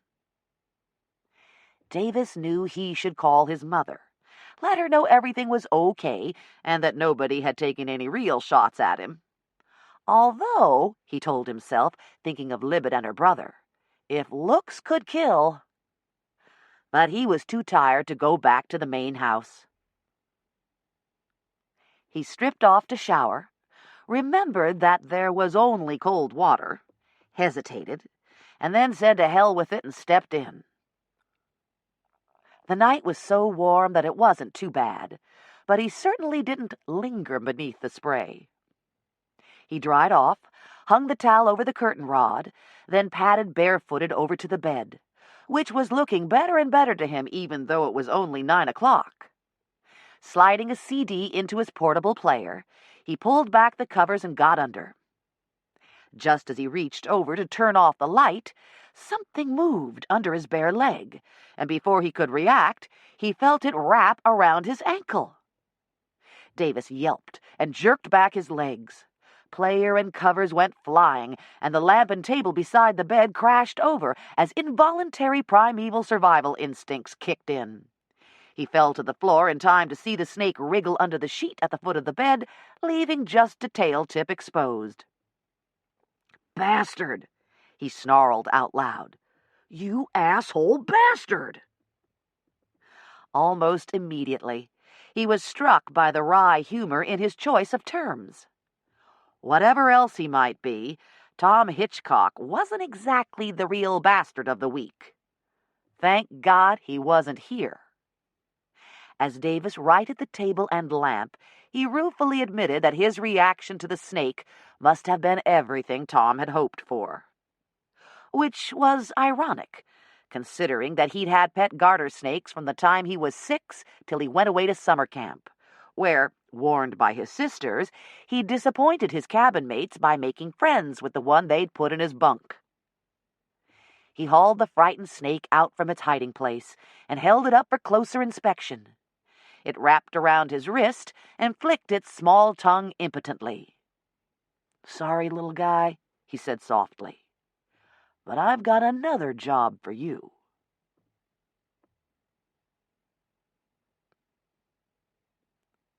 Chapter 20. Each of these labels, in their various ways, conveyed a special meaning or identity to the purchaser, and it became important to mark it on every piece of pottery. One potter never stamped his wares, though occasionally, on special request, he might incise his name on a jug with a nail or a sharp stick. Turners and Burners, Charles G. Zug III. Saturday was breezy and sunny, great for cleaning house, doing laundry, catching up with some yard work, and just hanging out. In fact, the evening was so fine that a bunch of us, Portland and Avery Brewer included, drove over to Durham to watch the Bulls play the Toledo Mud Hens. Portland had gotten over her early pregnancy nausea and was now into competitive eating. She downed hot dogs, root beer, peanuts, and pizza slices at the stadium, where the Bulls lost 4-2, and then she wanted to stop for hot Krispy Kreme donuts on the way home. "Anything that doesn't eat her first," Avery sighed. With nothing planned for Sunday, I slept in, and by Sunday afternoon I found myself lonely and just a little bored. I was too restless to settle into a book, yet I wasn't in the mood to socialize with any of my brothers or their families, so when the phone rang, I let my machine take it. As soon as I heard Jenny McAllister's voice, though, I picked up. "Oh, Deborah, you're there. Good." She told me that she'd finally heard from her son. Sounded as if he'd called about 3 minutes before she was ready to send out a search party. He had described his quarters, the pottery workshops, the kilns, the people, and how he'd spent Friday night looking through old photograph albums of his newfound biological family. "He says everything's fine," she told me. "Says it's a lot like summer camp and he's learning more than he ever wanted to know about throwing pots." But something," she agreed. "He won't tell me what, though. Just kept saying it wasn't anything he couldn't handle. He's a painter, not a potter, Deborah. He's really talented with a brush or drawing pencil, but he's never had much aptitude for three-dimensional arts or crafts of any kind. Yet Donald's father sounds like he's trying to brainwash him into thinking he's a natural. I'll be glad when you get over there." I wasn't due to hear the Sanderson trial till Tuesday, but I'd already scheduled a day of personal leave on Monday to get my hair cut and have my eyes examined. Till now, reading glasses from the drugstore have worked just fine. Lately, though, I've caught myself holding papers and books further away than usual. Fortunately, there was nothing urgent about either, and yes, poking my nose into the Seagrove situation sounded like a much more interesting way to spend the day. "Let me make a couple of phone calls," I told her. "Impose? Don't be silly," Fliss said when I asked if I could come back earlier than I'd expected. "I have plans for dinner tonight, but I'm sure they'd love to have you, too." "Don't bother," I told her. "I may have plans, too." "Oh?" "I'll tell you when I get there." "Has Connor Woodall arrested anybody for the Nordan murder yet?" "No, but something interesting's happened. Remember I told you that James Lucas's brother had an illegitimate child?" "Yes." "Well, the boy's turned up, and now everybody's saying he's going to change his name to Nordan and that Amos is going to give the pottery to him." "Really?" I knew from Jenny McAllister that her son Davis didn't go to Seagrove till day before yesterday, and Fliss had already heard this much about him. "I thought one of his daughter's sons, one of the Hitchcock boys." "Tom," she said, supplying the name I'd forgotten. I thought he was supposed to get it. So did he, she said dryly. I told her I couldn't wait to hear all the details and that I'd be over in about 3 hours. I left cancellation messages on the machines at the Cut and Curl and the optometrist. Next, I routed out the business card that Will Blackstone had given me. I tried both his office and his home, but got answering machines both places. Well, it was unrealistic to think that such a good-looking man would be sitting by his phone waiting for my call on this beautiful Sunday afternoon. I hung up without leaving a message on either machine, threw some clothes in my overnight bag, stuck a couple of dresses and my robe in a garment bag, then headed west. As a change from Highway 64, I took 2-lane back country roads and came into Seagrove from the southeast, through Carthage instead of Ashboro. I never drive that route without wondering about the lofty aspirations of those earlier citizens who earnestly named their settlements Macedonia, Carthage, Samarkand, or Troy. When I mentioned it to her once, Fliss reminded me that one can also travel around that area from Jugtown to Wynot to Erect to Climax with less lofty aspirations. Since I'd made better time than I expected, and Nordan Pottery was right on my way to Fliss's house, I decided to swing past, introduce myself to Davis Richmond. And yes, despite what I'd promised Dwight about minding my own business, I was curious to learn if there was anything new on James Lucas's death. Besides, I was minding my own business. Jenny McAllister had made it mine, hadn't she? June Gregoridge was tending the shop when I walked in. It was busy with customers, but she had time to give me a smile of welcome. "Oh, do you know Davis?" "His mother and I are old friends," I said. It sometimes worries me how glibly I can lie about things. "Haven't seen him in so long, though, that I probably won't recognize him. Jenny says he's grown at least a foot. How's he settling in here?" Fine, so far as I know. Of course, I haven't seen much of him yet, except at meals. Mr. Amos has kept him pretty busy since he got here Friday." I watched her wrap a pair of purple candlesticks in newspapers and place them in a brown paper grocery bag. The next customer wanted to buy 4 place settings of the gray and purple ware and was dismayed when June explained that they weren't set up for credit cards. "But I don't have my checkbook with me," she wailed, and went off to see if her friends had more cash on them than she did. In the lull, June told me that Davis was probably down at the main pottery shed. "But if he's not there, try calling up the steps at the one next to it. He's staying in Donnie's old loft." "Oh, is the pottery open today?" asked a man who came up behind me with the cardinal red vase in his hands. "No, I'm sorry," June told him. "Mr. Nordan doesn't do any turning on Sundays." I went out the back door, just as I had followed Sandra Kay a week and a half ago. As warm as the weather had been lately, the azaleas and rhododendrons had started to fade a little, and dogwood petals lay on the pine straw like random snowflakes. A little ways down the slope, I saw June's son, Jeffy, poking at something with a long stick. It was a small garter snake, a small, dead garter snake. "See the snake?" he told me in his thick-tongued speech. "Tom and Libet, they caught him yesterday. Tom killed it." Naturalists can preach till they're blue in the face about the vital role snakes play in the ecology. Most of the people I know are still going to grab a hoe as soon as they see one and chop it in half. This harmless little snake seemed to have had its head stomped to a bloody pulp. 2 white Toyotas, both almost equally banged and dented, and a shiny little red Sunfire were parked within a few feet of each other down by the shed. When I pulled the latch and opened the door, I found 2 teenagers. A tall, unfamiliar youth and a very pretty, very blonde girl were working at an electric grinder. They seemed to be taking the rough spots off the bottoms of a table full of purple and gray-lidded jars. "Sorry," the boy said, giving me a less than welcoming stare. "This building isn't open today." "Are you Davis?" I asked, tentatively.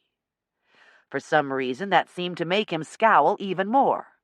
"No, I'm not. I'm Tom Hitchcock." So, this was the dispossessed grandson. Also, the nephew whose whereabouts his Aunt Sandra Kay had questioned the day James Lucas died. I stepped across the threshold. "I'm Deborah Knott. I was here when your uncle was found." "You're the lady judge?" the girl exclaimed. I nodded. "Cool. I thought you'd be older." She wiped her dusty hand on the back of her jeans and held it out. "I'm Brittany Simmons. What's it like being a judge?" "I think it's pretty cool, too," I admitted. "How come you asking about Davis?" Tom asked abruptly. Again, I ran through my tale that he was the son of an old friend, and how I thought I'd look him up while I was here, since I hadn't seen him in so long. "He's gone over to the Rooster Clay with Tom's mother," Brittany said. "She had some pictures she wanted to give him. I'm sure it'd be okay if you went over too, right, Tom?" He gave a truculent nod. "And if you see him, tell him I'm going to beat the shit out of him when he comes back." "Tom?" She looked at me apologetically. "He doesn't mean that." "The hell I don't." "You know good and well he thought you'd be the one to find it. He left before I got here, remember? Even you didn't know I was coming this afternoon." "What happened?" I asked. "Nothing," he snapped. "Davis," she said, in that patronizing woman-to-woman voice meant to chasten any males within hearing distance. "He put a snake in one of these jars. I guess he thought he'd scare Tom. When I picked up the vase just now and turned it over to start grinding, the snake fell in my lap, nearly gave me a heart attack. It's a wonder I didn't break more than 2 pieces trying to get it off me." Tom made a low growling sound, very like a dog about to lunge. "How do you know it was Davis?" I asked, trying for logic. Brittany rolled her eyes. "Because Einstein here put it in his bed last night." I had to smile. So that's what Jeffy meant when he said Tom and Libet caught it yesterday. "Sounds like you two are even then," I told Tom. From the glare I got as I left, it was clear he didn't agree. I walked back up the slope to my car. The garter snake still lay beside the path, making Sunday dinner for the flies and ants that had found it. There was no sign of Jeffy until I rounded the shop and saw him swinging on the front porch. As I got in my car, he waved goodbye and cheerfully called out something that sounded like, "Come see us again." I waved back, thinking how unfair life was for some people. Yet if June Gregorich had to have a mentally handicapped son, she was lucky that he'd been born with such a sunny, friendly disposition. The pragmatist who lives inside my head nodded in agreement. Think if he had Tom Hitchcock's surliness. "On the other hand," said the preacher who shares headroom with him, "that Brittany seems to have her head on straight, and they are spending this beautiful Sunday afternoon working for his grandfather, aren't they?" "Maybe they're just taking care of business, looking after their own interests," said the pragmatist. Forever the cynic. Not being familiar with the lane that was supposed to lead over the rise to the Rooster Clay Works, I took the highway around, turning left onto Felton Creek Road, then looking for the big glazed rooster that marks the entrance to their drive. Unfortunately, tendrils of scarlet honeysuckle had twined themselves around the rooster's neck, and I didn't spot it till I'd run past. I pulled in at the next drive to turn around and go back, and realized that the woman out picking daffodils was Sandra K. Nordan. She recognized me at the same instant and came over to the car with a surprised look on her face. "Well, hey, Judge. I didn't expect to see you again so soon." "I didn't expect it myself," I said, drinking in the beauty of her yard. Azaleas, lilacs, and rhododendrons were shaded by mature dogwoods, which, in turn, were sheltered by a high canopy of tall pines. The house might be a double-wide, but it was dark brown with a peaked roof of brown shingles, and it had been customized with screened-in porches and a deck weathered to the same brown shade. It nestled into its setting like the stump of an old oak, and one end was covered with scarlet honeysuckle and yellow jasmine. A border of purple tulips and golden buttercups lined the drive, and the deck was brightened with large earthenware pots filled with geraniums and ivy. I switched off the car and got out for a closer look. "How on earth did you get it looking like this in only 2 years?" Unlike this color spread out of Southern living that she had achieved, my own yard still looked a lot like the field it had been until last year. "I wish I could say it was all my doing," she said. "But it was really Uncle Dooley's. Not that he was any kin. We young'uns just called him that. He was sort of like Bobby Gerard, only more reliable. Used to help my daddy burn his pots back when that meant cutting wood and feeding the firebox to keep the kiln at a steady heat.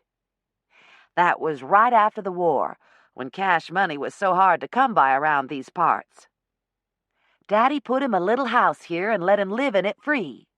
He dug dogwoods and redbuds out of the woods and planted most of the bushes. After he died, the house sort of went downhill and the roof fell in. This was the part my daddy willed to me."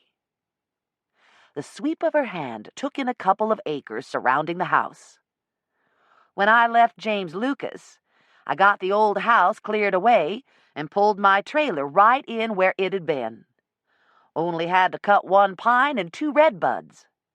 Once I got all the vines and brambles cleared out, I found the azaleas and rhododendrons were still living."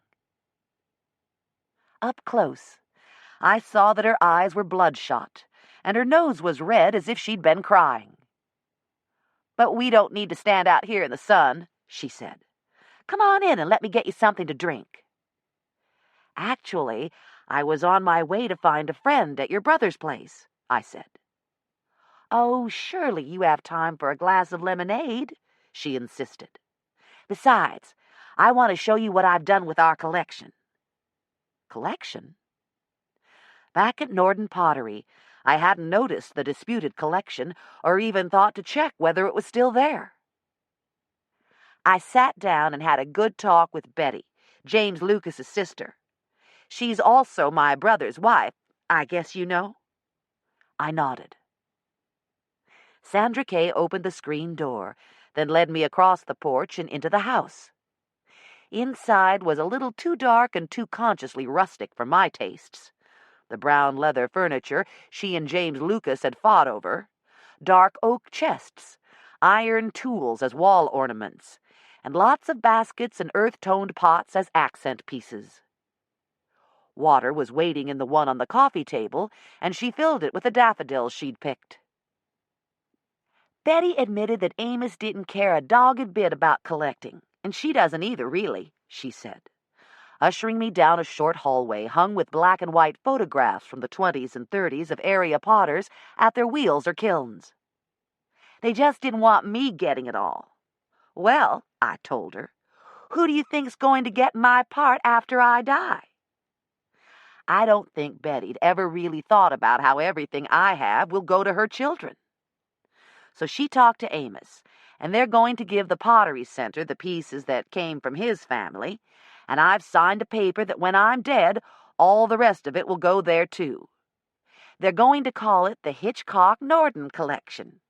In the meantime, she opened a door and switched on the lights. "What do you think?"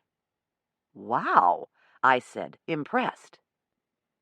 "Well," she said modestly, "it's not like as if I haven't been planning this since the day I moved in." The second and third bedrooms at this end of the double-wide had been opened into each other with a wide archway. Glass cases with multi-level stands held the collection, and baby spots in the ceiling accented colors and shapes. It was like an intimate little corner of the Pottery Center. "I went over and got the last of it a couple of hours ago when the shop opened up," Sandra Kay said, as I marveled over the great job she'd done. "And I've still got to make labels for everything." Tears glistened in her eyes. "Is something wrong?" I asked. She shook her head even as she pulled a tissue from her pocket and blew her nose. "I guess everything's just starting to hit me. Bringing the rest of the pots over and unboxing them made me remember how much fun the two of us used to have when we'd go to auctions and then come home to unpack what we'd bought and enter it on the computer. I still miss that." "You had a long history together," I said, thinking of my short history with Kid. "And not all of it great." She took a deep breath. "Let's get you that lemonade." As we turned to go, I paused in front of a place setting of cardinal ware and said, "My sister-in-law would give anything for a piece of that for her own collection." "Oh?" "When she was over here last year, she tried to buy a bowl or mug out of that display of the old original stuff at the front of the shop. June told her that they occasionally sell an antique piece, but that she wasn't authorized to, and that Amos and James Lucas were out of town." "I remember you mentioned something about that the day he got killed." She hesitated. "You like your sister-in-law a lot, don't you?" When I explained that I'd had about 15 sisters-in-law over the years, and that Karen was one of the best, she said, "How would you like to get her a whole place setting?" "How much?" I asked warily. I only keep about 500 in my checking account at a time. "No charge," she said. "I do you a favor. Maybe you'll do one for me?" "What sort of favor?" "Nothing to do with you being a judge," she assured me, correctly reading my cautious question. "I heard that you're an old friend of Connor Woodall's." He was in school with my brothers, but I hadn't seen him in years till I met him again over here. "He was out to see me yesterday," she said, using the edge of her shirt to wipe a finger smudge off one of the cases. "He thinks I killed James Lucas." "Oh, surely not," I murmured inanely. "I mean, what do you say to something like that?" "June told him it was my car that went through the lane after James Lucas went down to the kiln." "Was it?" I asked bluntly. Her eyes darted away. "No, of course not." "Because, if it was," I said carefully, "and if you didn't have anything to do with putting him in that kiln, you might be able to say whether you saw anyone else in the lane, or if you noticed anything in your rearview mirror." She shook her head in exasperation. "But I didn't see a—" Appalled, she clapped her fingers over her mouth and looked as guilty as an egg-sucking hound caught in the henhouse. "For Pete's sake, Sandra Kay, why didn't you just tell Connor?" "Because it puts me right there at the right time. But I didn't do it, Deborah. I swear to Almighty God I didn't. I think the only thing that's holding him back is that he can't find a reason why I'd want James Lucas dead. The divorce was final. We'd divided everything except the collection. I'm not going to say there weren't times before the divorce when I could have cheerfully strangled him, but that was over 2 years ago. Connor and I saw you two fighting in the crock pot just last week," I reminded her. She sighed. "So did half of Seagrove. He didn't want to talk serious about dividing our pots, and he dragged up all that old mess about Donnie and me, like those lies would make me change my mind. He wanted all the best pieces, and dogged if I was going to let him get away with that. But once we got to court, and you told us how it was going to be, there was nothing left to fight about." By now, we had moved to her spotless kitchen, and she poured us each a glass of lemonade, which we took out onto the screened porch. So, you did drive through the lane at lunchtime. Yes, she admitted. I didn't mean to, but it's such a habit that the car just turned in before I realized what I'd done. I didn't see a soul, though. Of course, I wasn't looking for anybody either. But why lie about it when June asked you? That was before we even knew James Lucas had been killed. She looked embarrassed and took a sip of her lemonade to cover it. Because she was there when he yelled at me last month and told me he was going to put a chain up if I kept driving through his yard, and I got mad and swore I'd drive my car off Felton Creek Bridge before I'd ever use that dogged lane again. And really, that was the first time since then. By the time I realized where I was, I figured that if James Lucas said anything, I'd lie through my teeth and tell him it must have been Betty or Tom. Both of them drive white cars, too. Then, after we found him, I realized that if I said I'd been anywhere near that kiln, they'd think I was the one that killed him. Leaning over to clasp my hand in hers, she said, "Please, Deborah, you're a judge. You've known Lieutenant Woodall for years. He'll listen to you if you tell him I couldn't have done it. Please?" "But surely you must know him better than I do." She shook her head. "I knew who he was, of course. His wife's a potter. But the only time I ever talked to him was when Donnie died." "The best way to convince him you're innocent is to tell him the truth yourself," I said. But she was adamant. "Soon as he knows for sure I was there, he'll quit looking for anybody else. And that's what's so dogged bad. There's not anybody else." "Nobody gains anything at all with him gone?" "Well, Tom, I suppose. He wants to quit school, get married, and set up on his own. But James Lucas would have let him come long as Tom knew who was boss. They didn't always see eye to eye. Too near alike, I always said. Tom could be cocky, and James Lucas was as pig-headed as they come. Tom would have had to take orders with James Lucas alive, and he still will till Amos dies or deeds it over to him." She gave a rueful shake of her head. "Now, if it was Amos that got himself killed, you could throw a rock and hit a dozen people that he's done dirt to over the years. The only really wrong thing James Lucas ever did was to keep making—" I almost had to smile. If she couldn't keep herself from blurting out things better left unsaid, it was no wonder she didn't want to face Connor. "Look," she said, "can you keep a secret?" "If it's personal and not criminal." "I don't know about criminal," she said dubiously. "You said your sister-in-law wanted a piece of Amos's old red dinnerware, right?" "Yes." "Well, there isn't any." "You mean except for those few pieces in the shop?" She brushed my words aside. "Not even those. The only authentic pieces left are what's on my shelves inside and 3 pieces that Betty still has on her mantelpiece. That money-grubbing old man sold off every single one of the real pieces years ago. The government closed the line down about 30 years ago because of the lead content. People knew the dangers before then, and most potters had quit using the heavy metal glazes. But Nordan pottery was famous for its cardinal red, and lead's the only thing that'll give that clear, bright color.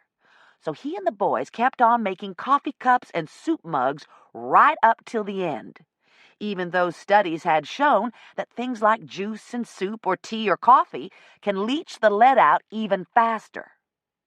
Ever since the rules changed, the only things he can use his red glaze on have to be purely decorative, and even those have to be labeled that they're not for food." She gazed out over the bright bushes blooming beyond the screen. "Well, you know how collectors are. Tell them there's going to be no more of something and it drives up the prices." Amos still had a few cartons on hand that he wasn't allowed to ship. When people came around asking, he put the warning labels on the bottom of the pieces and charged them double, then triple, until finally a cup that was made to sell for 50 cents was going for $50. Even at those prices, the cartons were empty after a couple of years. So I'm guessing he made more. He wasn't the first one in Seagrove, and I bet he's not the last. There's some famous potters been dead 10 years or more, yet stuff is still being sold with their names or their marks on it. Every 2 or 3 years, James Lucas and Donnie and Amos would fill up one of the groundhog kilns and burn enough to dole out piece by piece like it was the last of the old. Donnie was real good about sizing up a collector. They never sold any of the display. No. Donnie would walk you down to his shed, flirting with you if you were a woman, or talking about his poor old dad's craftsmanship if you were a man. He'd almost whisper to you about how he'd saved out a few good pieces over the years, and how he wouldn't offer them to just anybody. But since you were so interested and knew so much about Nordan pottery's history, he had a feeling in his heart that you would appreciate the piece and give it a good home. I had to smile. Sounds like my brother Will. He was good, Sandra Kay conceded.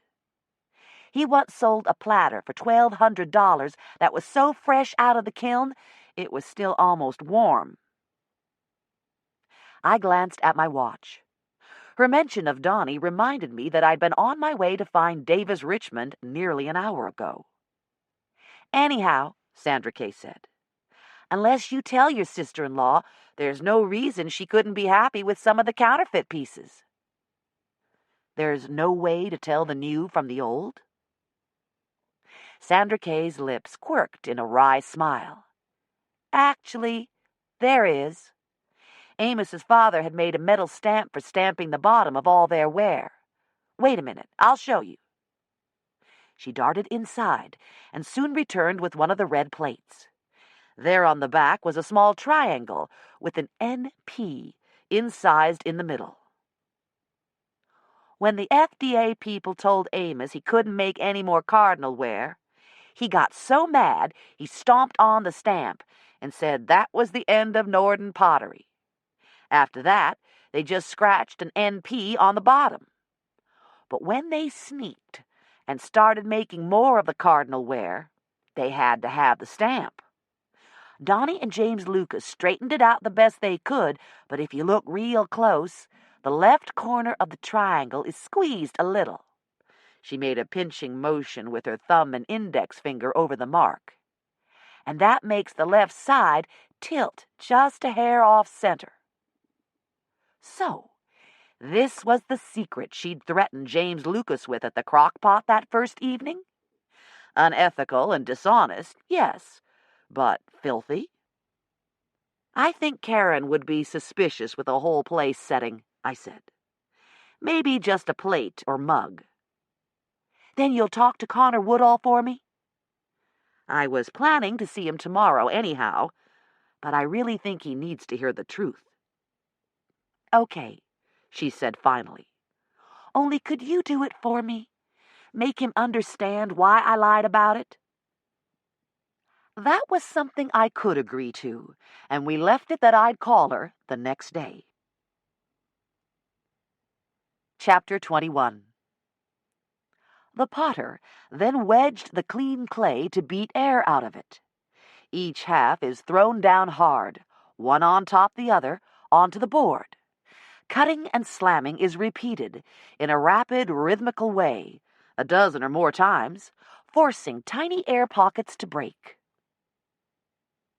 Raised in clay, Nancy Sweezy. A fairly new white sedan was parked next to an older white van at the back of Rooster Clay Works, which was closed all day on Sundays.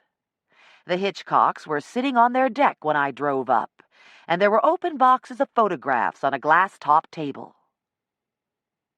I had met Dillard Hitchcock the day of the murder, and now he introduced me to his wife. Both were interested to hear that I knew her newly discovered nephew, and said that the boy had left for Nordan Pottery about 20 minutes ago. He's probably there by now, said Betty Hitchcock. I offered to run him back over, but he said he needed the exercise. She gave me directions on which forks to take through the back lanes and over the low ridge, and she warned me to mind the potholes through the bottom. "You really need to dump some more gravel along there, Dale, after all the ice we had this winter?" "I'll see about ordering it at the end of the week," he replied. If I hadn't already heard that she was the better potter and that he did most of the glazing and firing, I would have guessed the other way around. He seemed to have the quiet, steady patience exuded by most of the potters I'd met, while she came across as edgier. Too, her hand, when she shook mine, felt limp and soft. His was firm and strong. But the sidelong glance he gave her let me know who held the balance of power here. He was acutely aware of her every movement. The romantic preacher in my head sighed. "Wonder if you'll ever find such devotion." And just as quickly my cynical pragmatist asked, "Wouldn't it get a little tiring to be adored that obviously for 30 years? "Not something you're liable to find out for yourself," the preacher said acidly. "Davis hasn't said much about his mother's side," Betty told me. "Is she in law, too?" "Oh, no." I smiled pleasantly and edged for my car. Whatever Davis's reasons for reticence, I didn't think it was my place to tell them that his mother was as well known in her field as they were in theirs. "She's a lovely woman, though." "Well, she seems to have done a fine job with Davis. I just hope he and my children can become friends." Thinking of Tom's hostility, I figured that would probably happen about the time the devil ordered ice skates, but I just smiled and said, "Well, I've hindered y'all long enough. Better go see if I can find him." The lane was in even poorer condition than I'd expected, and I was forced to creep along slowly. There was no sign of Davis Richmond. Either he'd jogged back or had left longer ago than the Hitchcocks thought. The lane eventually circled around the end of the car kiln shelter.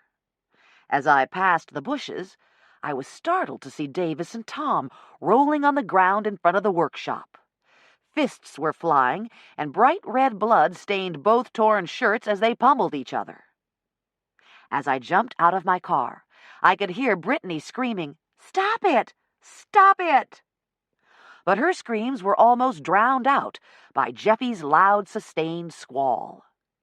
He seemed terrified by the violence of the fight, and his cries brought June running from the shop. Several customers craned their necks from the doorway to see what all the excitement was, and here came Amos, pushing past them and clearing a path with his walking stick. While Brittany yelled at them to stop fighting, June caught Jeffy in her arms and tried to soothe him, and Amos waded in and started whacking with his cane. Tom Hitchcock came up out of the dirt with a roar and clenched fists, and in his anger he almost hit his grandfather till he saw who it was. One eye was already swelling, his knuckles were skinned, and his ear was bright red. "You stupid-ass shithead," Amos shouted. "What the hell you doing?" "Getting the hell out of here," Tom shouted back, equally enraged. He gave Davis's leg such a vicious kick that the other boy fell down again, clutching himself in pain. "You want to give him the pottery? Fine. The hell with it and the hell with you." Ignoring Brittany's outstretched hand, he ran over to his car, jumped in, and tore out of the yard. "Fool, fool, fool," Brittany muttered, and hurried to her sunfire. Tom had already cleared the top of the drive and barely touched his brakes as he hurtled onto the highway. There was no way he could have checked for oncoming traffic. A moment later, Brittany followed, driving almost as recklessly in her effort to catch up with him. Amos watched helplessly till they were out of sight, then looked down at Davis, who was still sitting on the ground, exhausted. "You okay?" he asked. "Sure," Davis said gamely. "Right." Blood still trickled from his nose, and a cut on his lip, and from the way he was rubbing his leg where Tom had kicked him, I knew he was going to have a huge bruise there, if not a chipped bone. "Who started it?" Amos said. Davis gave a weary shrug. "What difference does it make?" "He always did have a hot temper. Got it from me, I reckon," the old man said as he turned to June and Jeffy, whose frightened wails had now tapered off into breathy sobs punctuated by hiccups. "Can't you make him quit sniveling?" He waved his cane testily at the gapers up at the shop. "What are y'all gawking at? Show's over." Then, leaning heavily on his cane, he hobbled toward his house without even a backward glance at his bleeding grandson. June wiped Jeffy's face with a handkerchief from the pocket of her denim skirt and shepherded him back toward the shop. I reached down a hand and helped Davis stand. "Thanks," he said stiffly, and headed toward the shed next door. I followed him through the door and up the open steps. He didn't realize I was there till I said, "Is there any ice in that little refrigerator, or should I go find some at your grandfather's house?" "Huh?" Davis stared at me punchily. "I'm Deborah Knott," I told him briskly. "An old friend of your mother's. You haven't seen me in ages, but she told me you were over here." There was a bathroom beyond the far partition, and I found washcloths. I wet one and brought it out to him. While he cleaned the blood from his face, I discovered that the single ice tray was empty, so I hurried downstairs and over to Amos Nordan's house. With the back door open and the screen unlatched, I walked right in without knocking and opened the refrigerator and took out an ice tray. I didn't want to go rummaging in Nordan's cabinets, but one of those large counterfeit red mugs sat on the wide window ledge over the sink, beside a small ruby-red glass pyramid on a mirrored base. It glowed in the afternoon sun. Strings of crystals hung from the window casing, and little rainbows rippled across the ceiling with every small breeze. Outside the screen was a set of bamboo wind chimes that softly clacked in soothing tones. Touches of California New Age here on a back road of North Carolina. I filled the mug with ice cubes and carried it back to the potting shed loft. There I wrapped some of the ice cubes in a clean dish towel and pounded them with a knife handle until they were crushed enough to serve as a makeshift ice pack. "That lip needs stitching, and for all you know, your nose may be broken or you might have a concussion," I said. "Come on, and I'll take you to the emergency room." "Look, Ms. Knott." "Judge Knott," I corrected him. "I'm a judge, and you can come with me or you can wait and go with your mother when she gets here after I call her." He grimaced as he tried to smile. "Isn't it against the law for judges to blackmail people?" "Absolutely," I said. "But if you won't tell, I won't either."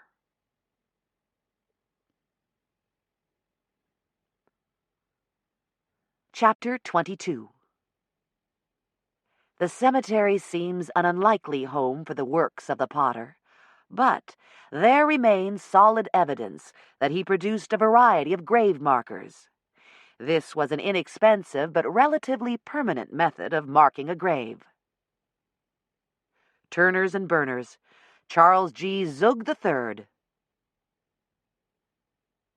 The speedometer went from 45 to 50 to 60, 70, and was edging 80 when Tom skimmed over a low rise and saw that both lanes of this winding road were blocked up ahead.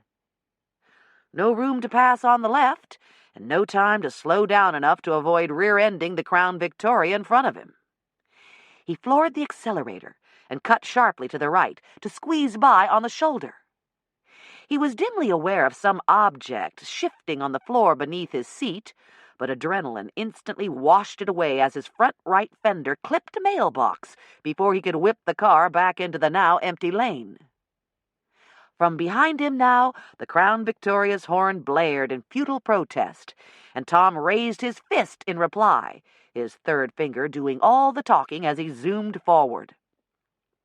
Still, the incident made him ease off the gas till the speedometer dropped back to just under 70, which was still 20 miles over the limit along this stretch of highway.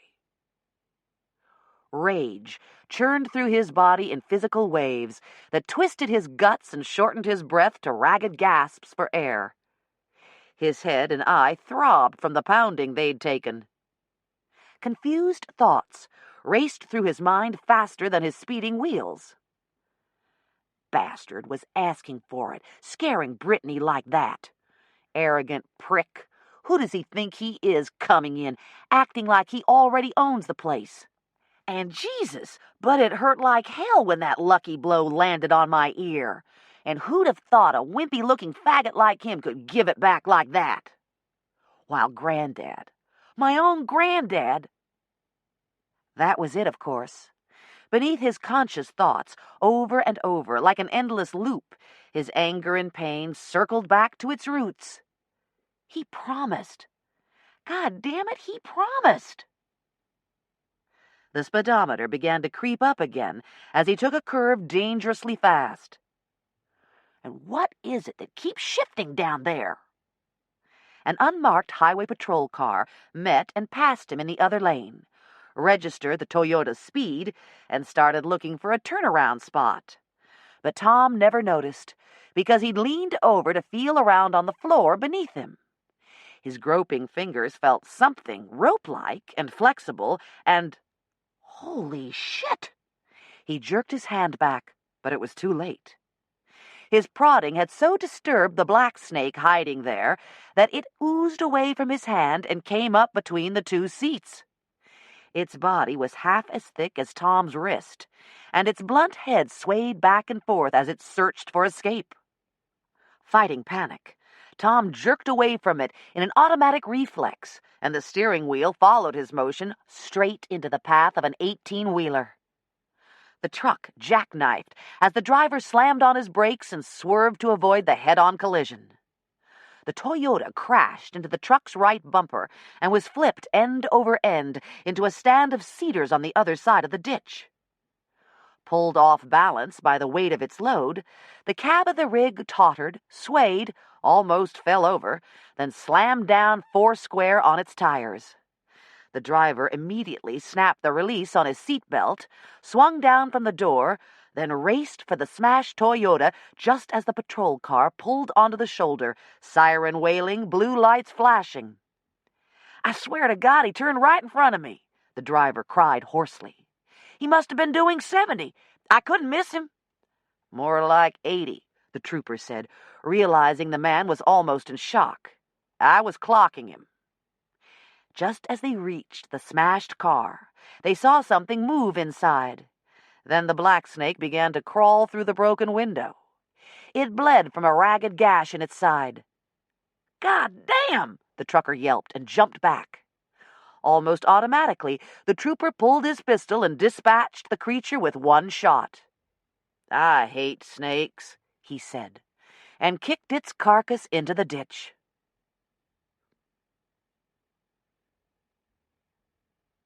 Chapter 23. An earthy, canny, and sometimes rollicking perception of human frailties and foibles has served Southerners with grace through hard times. Raised in Clay, Nancy Sweezy.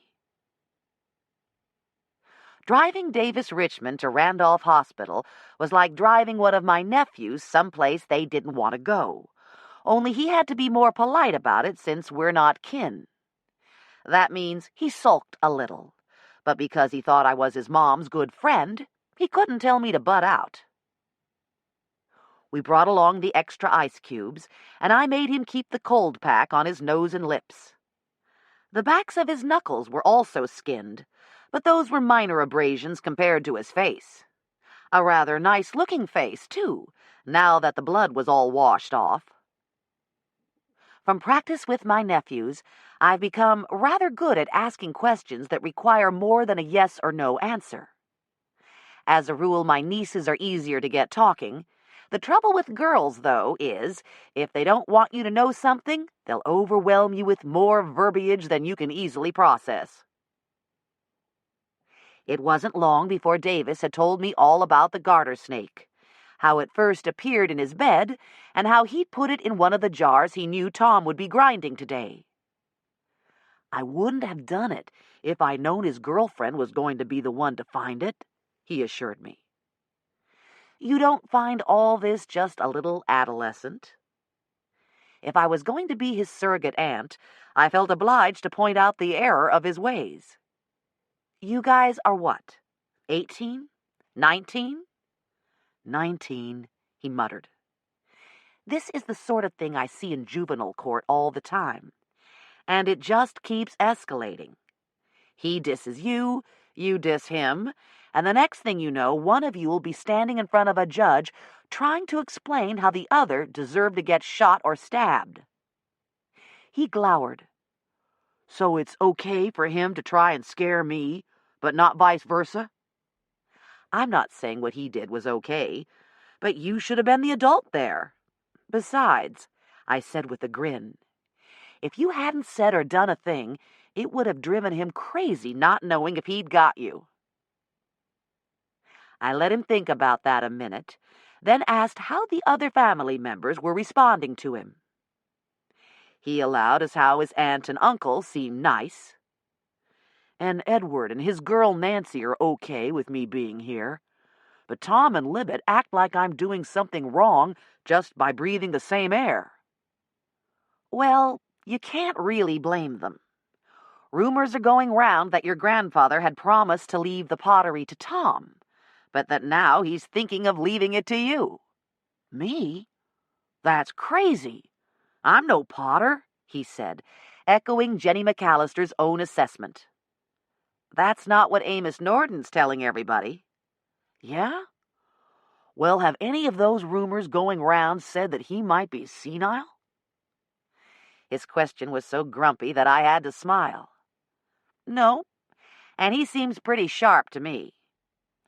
I know the stroke left his hand a little messed up, but they say his mind wasn't affected. Why? He shrugged. Maybe it's because I don't know him well enough, but I keep picking up weird vibes. If anyone else is around, even if it's only Jeffy, he acts like you said, like I'm already better at potting than Donnie. You know about Donald Nordan? That he was Amos's younger son and he died a couple of years ago. No, I meant, did you know about Mom and him? It all happened long before I met her. It was a relief to speak with absolute truthfulness.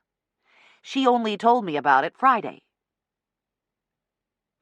We entered the Ashboro city limits, and I drove in silence for a minute while I got my bearings and tried to remember whether the courthouse was north or south of the hospital, and whether I'd be better off staying on 220 or getting off to follow Fayetteville Street all the way through town. Since that was the route I was most confident of, I took the Dixie Drive exit. "How's your ice holding out?" I asked, as we stopped for a light. "It's all melted, but the water's still cold." He dipped the cloth into the soup mug I'd brought back from the Nordan house and held it against his split lip, which was really starting to swell now. "So how's your grandfather different when you're alone with him?" "It's like he doesn't care if I'm there or not. When I got over here Friday, he was friendly and all, showed me how to throw a bowl. But it wasn't till Libet and Tom came in that he started calling me Dave and acting like I was special. Then, that night, he was showing me pictures of the family. But as soon as Miss June and Jeffy went upstairs, he shoved the albums in my hands and said I could take them back to the loft with me if I was interested, since they were mostly labeled anyhow." "Maybe he was just tired and wanted to go to bed," I suggested. "After all, he is past 70. "When I left, he was watching a rerun of SmackDown Wrestling," he said flatly.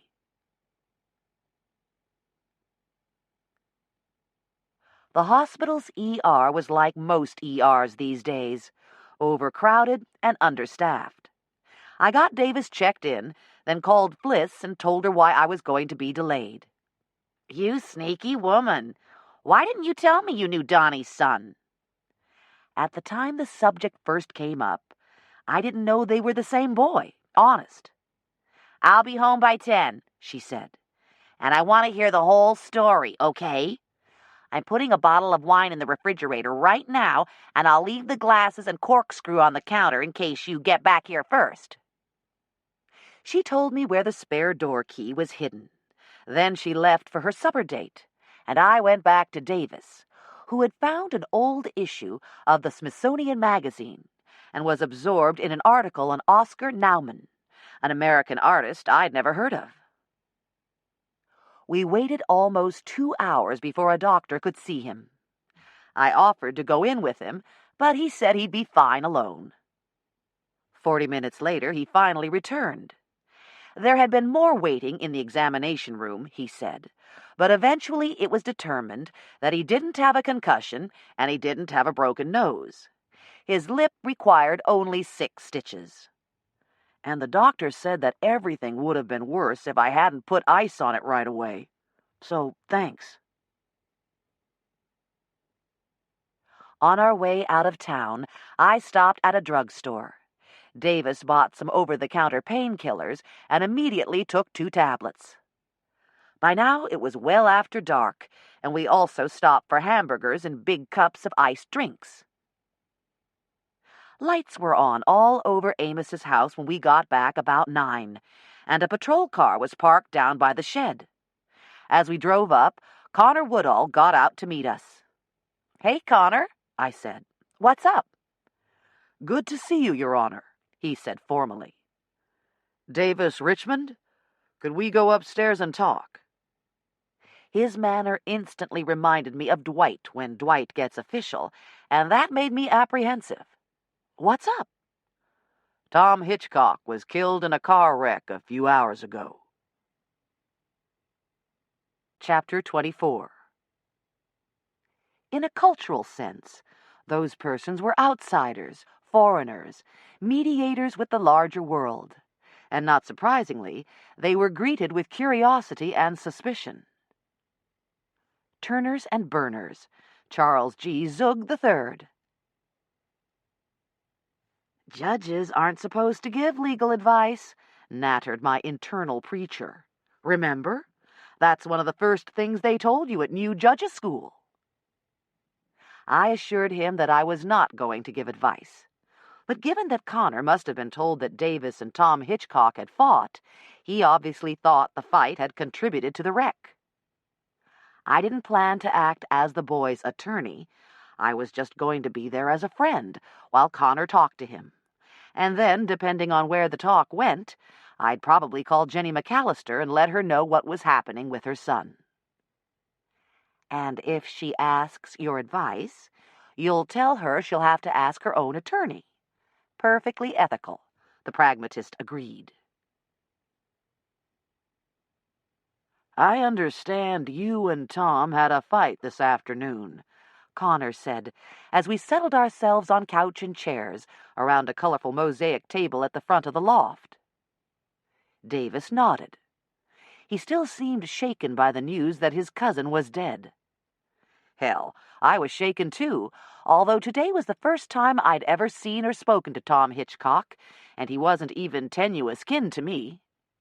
To be that young, that full of youth's fiery passions and exaggerated sense of injustice, and then to be gone in an instant? Incomprehensible. "You want to tell me about the fight?" Connor repeated. "It was pretty stupid," Davis said. The stitches in his lower lip were like a constant annoyance, and he kept touching them with his tongue. "He put a snake in my bed last night. So this morning, I stuck it where he was supposed to find it. Instead, it was his girlfriend who got scared, and that made Tom so mad that he jumped me when I came back from visiting his parents. He's been on me the whole weekend, so I was ready to give it to him, too." He looked at Connor and swallowed, as if something were in his throat. "He's really dead? Not just hurt bad and in the hospital?" "He's really dead," Connor said. "How's my grandfather?" and Tom's family. Not real good, he said bluntly. Davis started to rise. I ought to go. Connor waved him back down. Not just yet. Tell me about this morning, after Tom came, but before you left with his mother. I knew he was coming back sometime today to finish grinding that rack of jars that my grandfather took out of the kiln last week. So I slipped over to the shed after breakfast and put the snake in one of them. Okay, I realize now that it was dumb, but he'd been so... He groped for the right word. So hostile to me. I was pleased to hear that my mini-lecture had penetrated. Connor just nodded and said, "Go on." Tom got here around 11. Where did he park his car? Out front here, right next to mine. Weird that we could be that opposite and still drive the same car. Only difference, his is a year older. Did he leave the windows down? I didn't notice. I always leave mine cracked so it doesn't get too hot inside. Why? Just answer the question, please. Well, when we were comparing cars, he said that his air conditioner was broken, so they probably were down. What happened next? I was up here when James Lucas's wife, ex-wife? Sandra Kay, said Connor. She came knocking on the door. She'd heard I was here, and I think she wanted to see if I looked anything like the rest of the Nordans. Now, that was something Sandra Kay hadn't mentioned to me when she was being so free and open about everything else. A deliberate omission? She was here to get a bunch of pots out of the shop, and she'd sent Tom up to the house to get the key, since Miss June doesn't open it till 1 o'clock on Sundays. Tom and I helped her box them up and carry them out to her car. Then we ate lunch at the house. Again, his tongue gingerly touched his stitched lip. Anything happen at lunch? Not really. Jeffy did most of the talking. He looked Connor squarely in the eye. I didn't know till Judge Knott told me tonight. Told you what? That my grandfather, that Mr. Amos. I know he said for me to call him Granddaddy, but it weirds me out to try to, Davis said plaintively. Anyhow, she says Tom thought he was going to leave me the pottery. I just wish I'd known about that before all this happened. I would have told him I'd never take it. Maybe we could have been friends. I didn't come over here because I suddenly had this huge urge to throw a damn pot. I only came because I wanted to meet Donald Nordan's people and get to know them a little. I see, Connor said. Now, what happened after lunch? Miss June opened the shop. Mr. Amos went up to his room to take a nap, and I started cleaning up things downstairs where Libet worked yesterday. I hosed off the wheel head and the shelves and washed out all the buckets. Then Tom's mother came over to see her dad, and she invited me to ride home with her to see some pictures and stuff. I was over there about an hour and walked back through the lane. There was another car parked next to Tom's when I got here. Brittany's. As soon as I stuck my head in the door, he just started raging on me. And the next thing I knew, we were slugging it out. Mr. Amos broke it up, Tom took off, and Brittany went after him. And Judge Knott took me to the hospital. And you didn't see anyone around Tom's car after he got here? Davis shook his head. I guess we all walked past it at one time or another, and... Hey, wait a minute. Jeffy. Connor frowned. Jeffy was by Tom's car? He was in and out of both sheds after lunch. I don't know if he messed with Tom's car, but he got inside mine. I came out one time and he was sitting in the driver's seat, pretending to drive. Poor guy. I didn't think there was anything he could hurt, so I didn't chase him. Is that why Tom wrecked? Somebody messed with his car? Connor didn't answer, just made a note on the legal pad he'd laid on the coffee table. My far vision's good enough to see that it looked like a J and a question mark. What about Bobby Gerard? Was he here today? Not that I saw. He was supposed to work yesterday afternoon, but he never came back after lunch. Betty and Mr. Amos were both pissed about it, but I got the impression that's just the way this guy is. Now, son, I want you to think about this real carefully.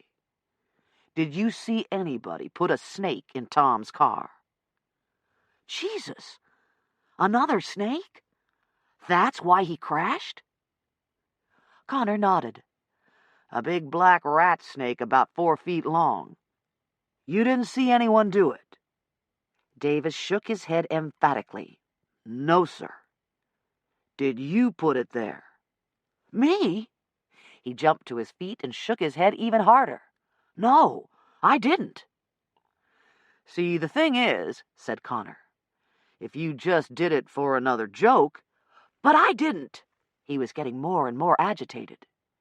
It's okay, Davis, I said soothingly. He has to ask. Do the rest of them think I did? He asked. Connor didn't answer, but as far as I was concerned, the bright red flush that abruptly covered his face was answer enough. I was struck by a sudden thought. Did you check Davis's car for snakes? Both of them looked at me questioningly. Well, think of it, Connor. 2 white Toyotas sitting side by side. If someone did deliberately put a snake in Tom's car, maybe they also put one in Davis's. Or for all we know, I said, warming to my theme, maybe they thought it was Davis's car they were putting it in the first place. Tom would certainly know his own car, and who else would want to scare Davis? Connor asked reasonably. Maybe the same person who killed James Lucas, I answered, striving for the same reasonable tone. Somebody who thought Amos was ready to rewrite his will in favor of this new grandson. Except he wasn't, Connor said heavily. There came such an immediate rush of blood to his fair face that I realized he hadn't meant to let that slip, and his look so implored me that I didn't pursue it. Connor's careless remark had passed right over Davis, who now struggled with the thought that someone might want him dead or seriously hurt. The same person that killed James Lucas? But nobody else was here. Nobody that I saw. It was just family. Anyhow, I said, just full of helpful scenarios, for all you know, that snake could have been in Tom's car for a week. You can't be sure when it got in. Mighty convenient timing, though, Connor said. He asked for Davis's home address and telephone, then stood up. How long did you plan on staying here? I didn't have any definite plans. Right now, though. He hesitated. I really ought to go up to the house, see my grandfather, and then go over to the Hitchcocks. Connor looked at me awkwardly. They do think I put that snake in Tom's car, don't they?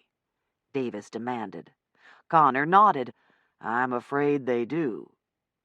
Do you? I'm not jumping to any conclusions, he said. But I'd like for you to keep in touch if you leave Seagrove.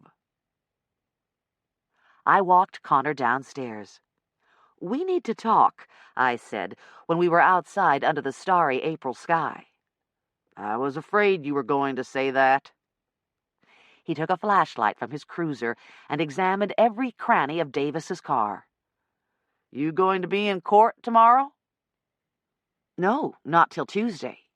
But I'll come by your office in the morning, okay? He nodded.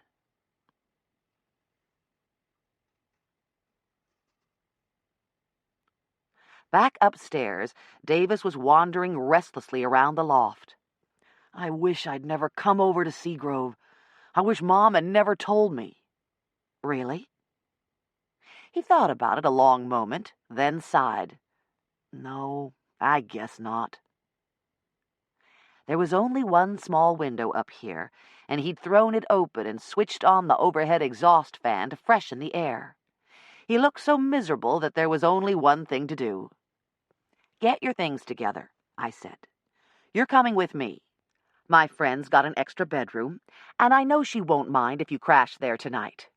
You can drive back to Raleigh tomorrow." He gave me a look of pure relief, but then his shoulders slumped and he shook his head. "No, I have to face them. Tell them I didn't have anything to do with Tom's wreck." "You can do that now," I said briskly. "I'll go with you. Just pack your stuff." I went over to the bed. "These your CDs? What about the travel clock?" Galvanized, he pulled out a catch-all duffel bag and began stuffing clothes into it.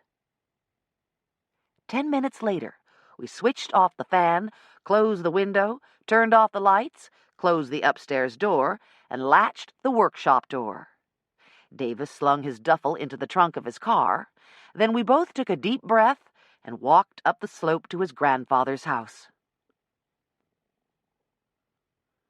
Whatever his problems with Tom and Libet Hitchcock, Davis had apparently become accustomed to coming and going freely in his grandfather's house over the weekend.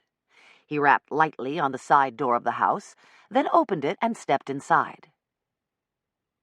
June Gregorich turned from the sink where she was emptying the drain board of its dishes, moving back and forth from sink to cabinets in blue cotton socks that almost matched the faded blue of her denim dress. A Celtic cross, strung on a red leather thong, hung around her neck. Her thick leather sandals sat neatly beside the door. Her face looked drawn and tired. "You've heard?" she asked Davis. He nodded. "How's he taking it?" "Not good. Not good at all.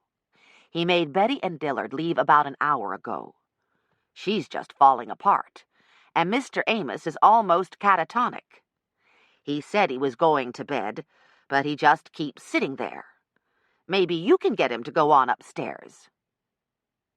Despite her solicitous tone, I saw her eyes brighten at the prospect of more drama.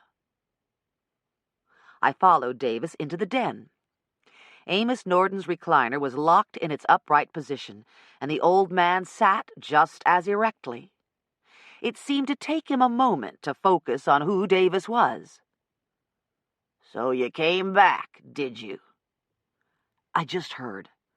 I'm really sorry, sir." "You're the one supposed to be dead," Amos said. "I thought I could keep him safe. I didn't know I was inviting another killer to have a go at him." I didn't know if Davis understood any more than I did what Amos's first words meant, but we both understood the intent of his last. "I didn't put that snake in his car," he said earnestly. "Lean down here," Amos said, gesturing him closer. When Davis did as he asked, the old man spat full force with all the venom of his years. "I spit on you," he snarled. "Now get the hell out of my house and get off my property before I put the law on you." I was almost as startled as Davis, who stood there looking down at this man who'd sired his father. Then he turned and walked steadily from the room. As I suspected, June Gregorich had overheard everything, and she met him at the kitchen door with a damp dishcloth. He wiped the spittle from his face and took the first deep breath since entering the house. "Thanks, Miss June. You've been nice to me. I really appreciate all you did." "You're leaving?" "You heard what he said." "But—" "It's okay," he said. "I was going tonight anyhow." "Well, maybe it's for the best," she told me, as he pushed open the screen door and walked out into the mild night. I didn't envy her having to stay on here in this bleak and cheerless house. As I said good night, I added inanely, "Take care of yourself, June." She gave me a grim smile and nodded. Don't worry. I will. The moon was only 2 nights from full, and when I caught up to Davis down by the sheds, tears glistened in his eyes. "Let's go to my friend's house," I said softly. "I feel like a coward," he said, sounding almost as miserable as he looked. "But I don't think I'm up to having anybody else spit in my face." There was a loud gunshot, and a bullet ripped a chunk of wood from the shed post beside his head. We both jumped 10 feet. Another bang. Another bullet. This one a little higher up. Davis grabbed my arm and pulled me down behind his car. Neither of us was reassured by the shooter's poor aim. I carry a gun in the trunk of my car, but there was no way to reach it. Besides, this wasn't the OK Corral, and I wasn't up to a real shootout. Instead, I yanked the cell phone from my purse and dialed 911 just as a third shot took out 2 of Davis's windows. "I'm calling from Nordan Pottery," I screamed when the dispatcher answered. "Someone's shooting at us, out back of the shop. Hurry!" A dispatcher's calm voice is meant to steady a person's nerves, but this one wasn't helping much. I answered her questions, but I don't know how much sense I was making. I just wanted a patrol car to magically appear between us and whoever was blasting away at us. An overhead light at the peak of the shed's roof suddenly came on, dazzling us with its unexpected brightness. From the house, I heard Amos Nordan holler, "What's going on down there?" June called over his shoulder, "Deborah? Davis? You all right?" Libet Hitchcock's angry young voice called back, "He's fine." She stepped into the circle of light, dragging a rifle behind her, then let it drop to the ground. "If I'd really wanted to kill him, he'd be as dead as Tom right now." "Good God almighty, girl! What the hell you doing?" Amos cried, hobbling down the slope to us. "What I should have done last week when he sat on the edge of your porch to weasel his way into the pottery. And you!" She was half crying now with grief and rage as she turned on Amos. "Tom would still be alive now if you hadn't gone back on your word and picked this one over him. How could you?" "You stupid bitch! I didn't!" Amos howled. Adrenaline pumping, Davis stood up. "Would you both just shut the hell up? Why would you think for 1 minute that I want this dumb place? I wouldn't have it if you wrapped it up and hung it on a Christmas tree." Both of them stopped in their tracks. Then Libet sneered, "Oh, right. You'd say anything now to keep us from thinking you killed Tom." "Yeah," said Amos, "putting that snake." "I did not touch the damn snake." Then, mercifully, I heard a siren wailing down the road close by. At almost the same instant, headlights appeared in the lane. The gunshots had carried on the night air, and the place was soon awash in lights from both directions. Dillard Hitchcock got out of the van and ran toward his daughter.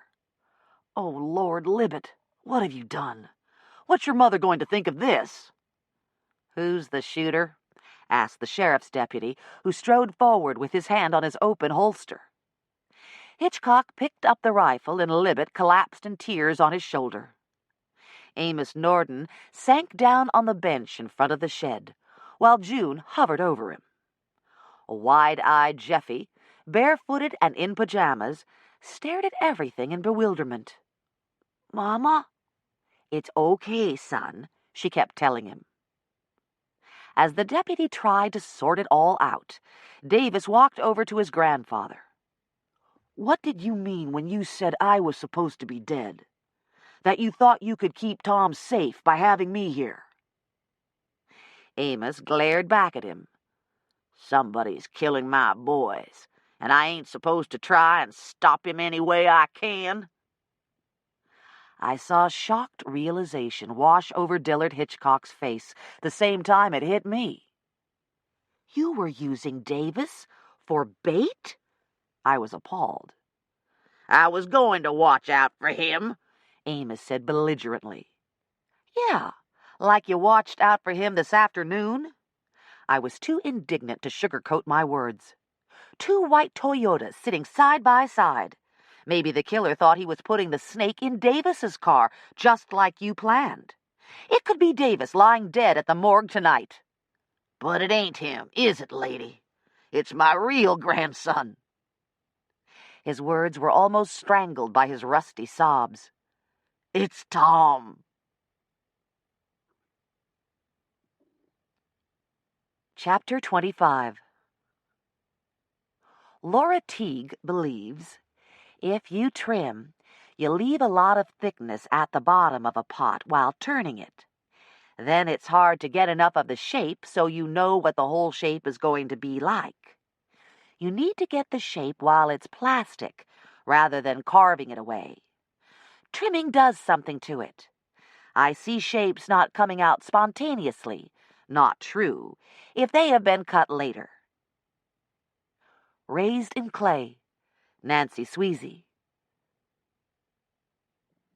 It was only a few miles from the Hitchcock house to Fliss's place, but I was sorry that Davis was in the car behind instead of on the seat beside me.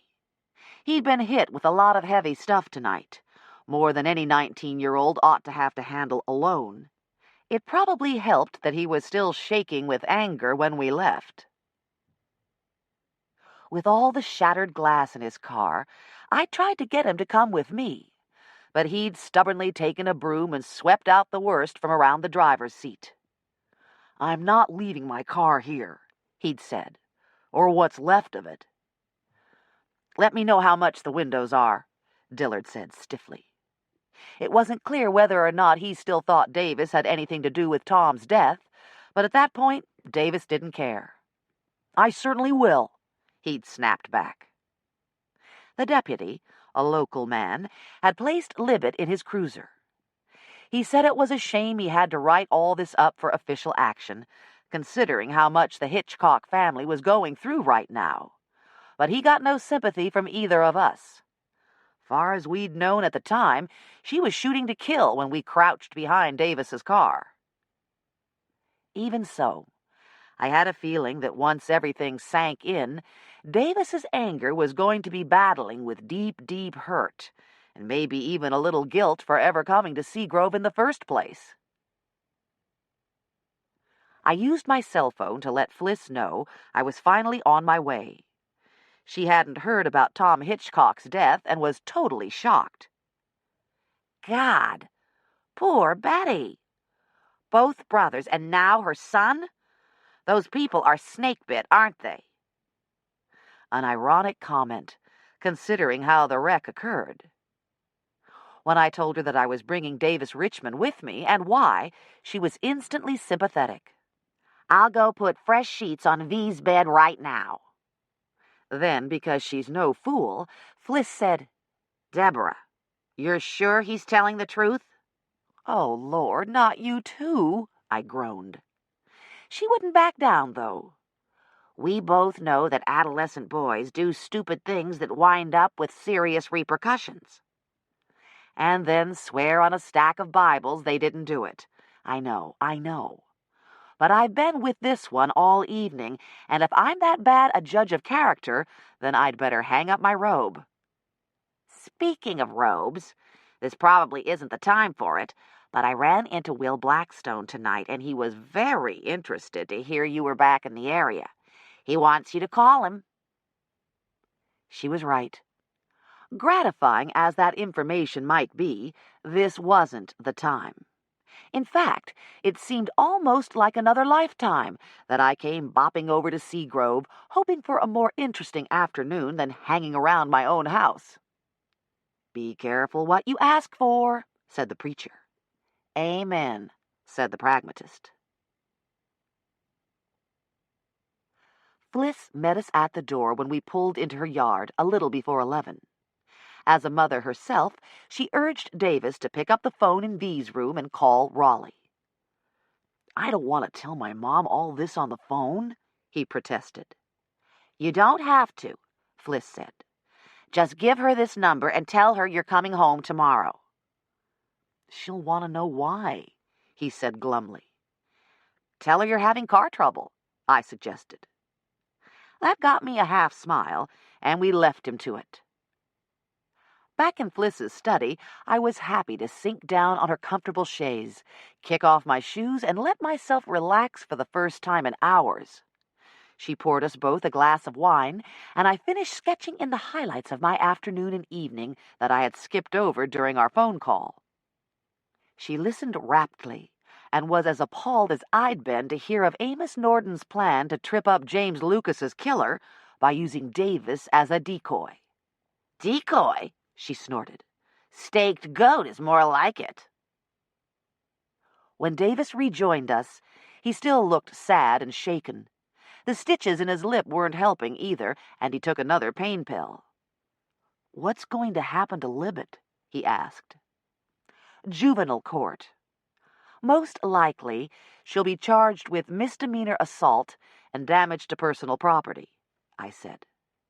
"Depending on the judge, she'll probably get a year's probation, and she'll have to do community service to earn the restitution for your car windows." "And if I know Betty and Dillard," said Fliss, "she'll be grounded till she's 20. "Not with them getting ready to bury Tom," Davis said. Fliss sighed too. "That's true." Then, more briskly, "Would you like a sandwich or something?" "I'm not hungry, thank you." He looked at me. "Coming here just now, I was thinking. The night James Lucas was buried, the first time my so-called grandfather ever laid eyes on me, he decided right then that he'd throw me to the wolves to save Tom. He didn't even know me." "But he did know Tom," I said softly. "What he did was absolutely cold-blooded and monstrous, and there's no excuse for it. All you can do is try to understand his logic. He's an old man, Davis. He's lost both sons, and he's scared of losing more members of his family. Rightly scared, as it turns out." "It's too bad he didn't tell Tom." "I wonder who he did tell," I mused. "June?" asked Fliss. "Bobby Gerard? Betty Hitchcock?" The elusive Bobby Gerard. "You haven't seen him around the Pottery." She gestured to my glass with the bottle. I held out my empty glass for a refill. I've heard snide remarks about his unreliability, but I'm beginning to think he's a collective figment of the Nordan clan's imagination. "No, he's real," Davis said. "I don't think he turns, but he seems to do a little of everything else. He was there Friday afternoon and was back the next morning. Yesterday morning? Geez, yesterday seems like a year ago. Guess this is what Einstein meant by relativity." "What about today?" I asked. "I don't think so. I didn't see him anyhow." "This Bobby," I asked Fliss, "could he have had a grudge against James Lucas?" "I never heard that he had, but I told you, Deborah, I don't hear every bit of gossip that goes around the area." "You didn't annoy him, did you?" I asked Davis, who immediately shook his head. "What about June Gregorich or Jeffy? Both of them certainly had opportunity." "Do you really think Jeffy's capable?" Fliss asked sensibly. "And what would be June's motive? She gains nothing from having James Lucas or Tom dead. Besides, if Donnie's accident was murder too, she'd barely met him. Furthermore, if the Pottery fails, she'll have to look for another place to stay, and not every place would welcome Jeffy." "How did Donald Nordan die?" Davis asked abruptly. "Nobody's ever come right out and said." I sat quietly as Fliss said, "So far as I know, he got tangled up in some cords or ropes and accidentally hanged himself." "Ropes? Cords? Sounds like something that could have been rigged, doesn't it? Donnie, James Lucas, and now Tom. Has anyone else connected with the Pottery died oddly?" Fliss thought a moment. "Nope, that's it."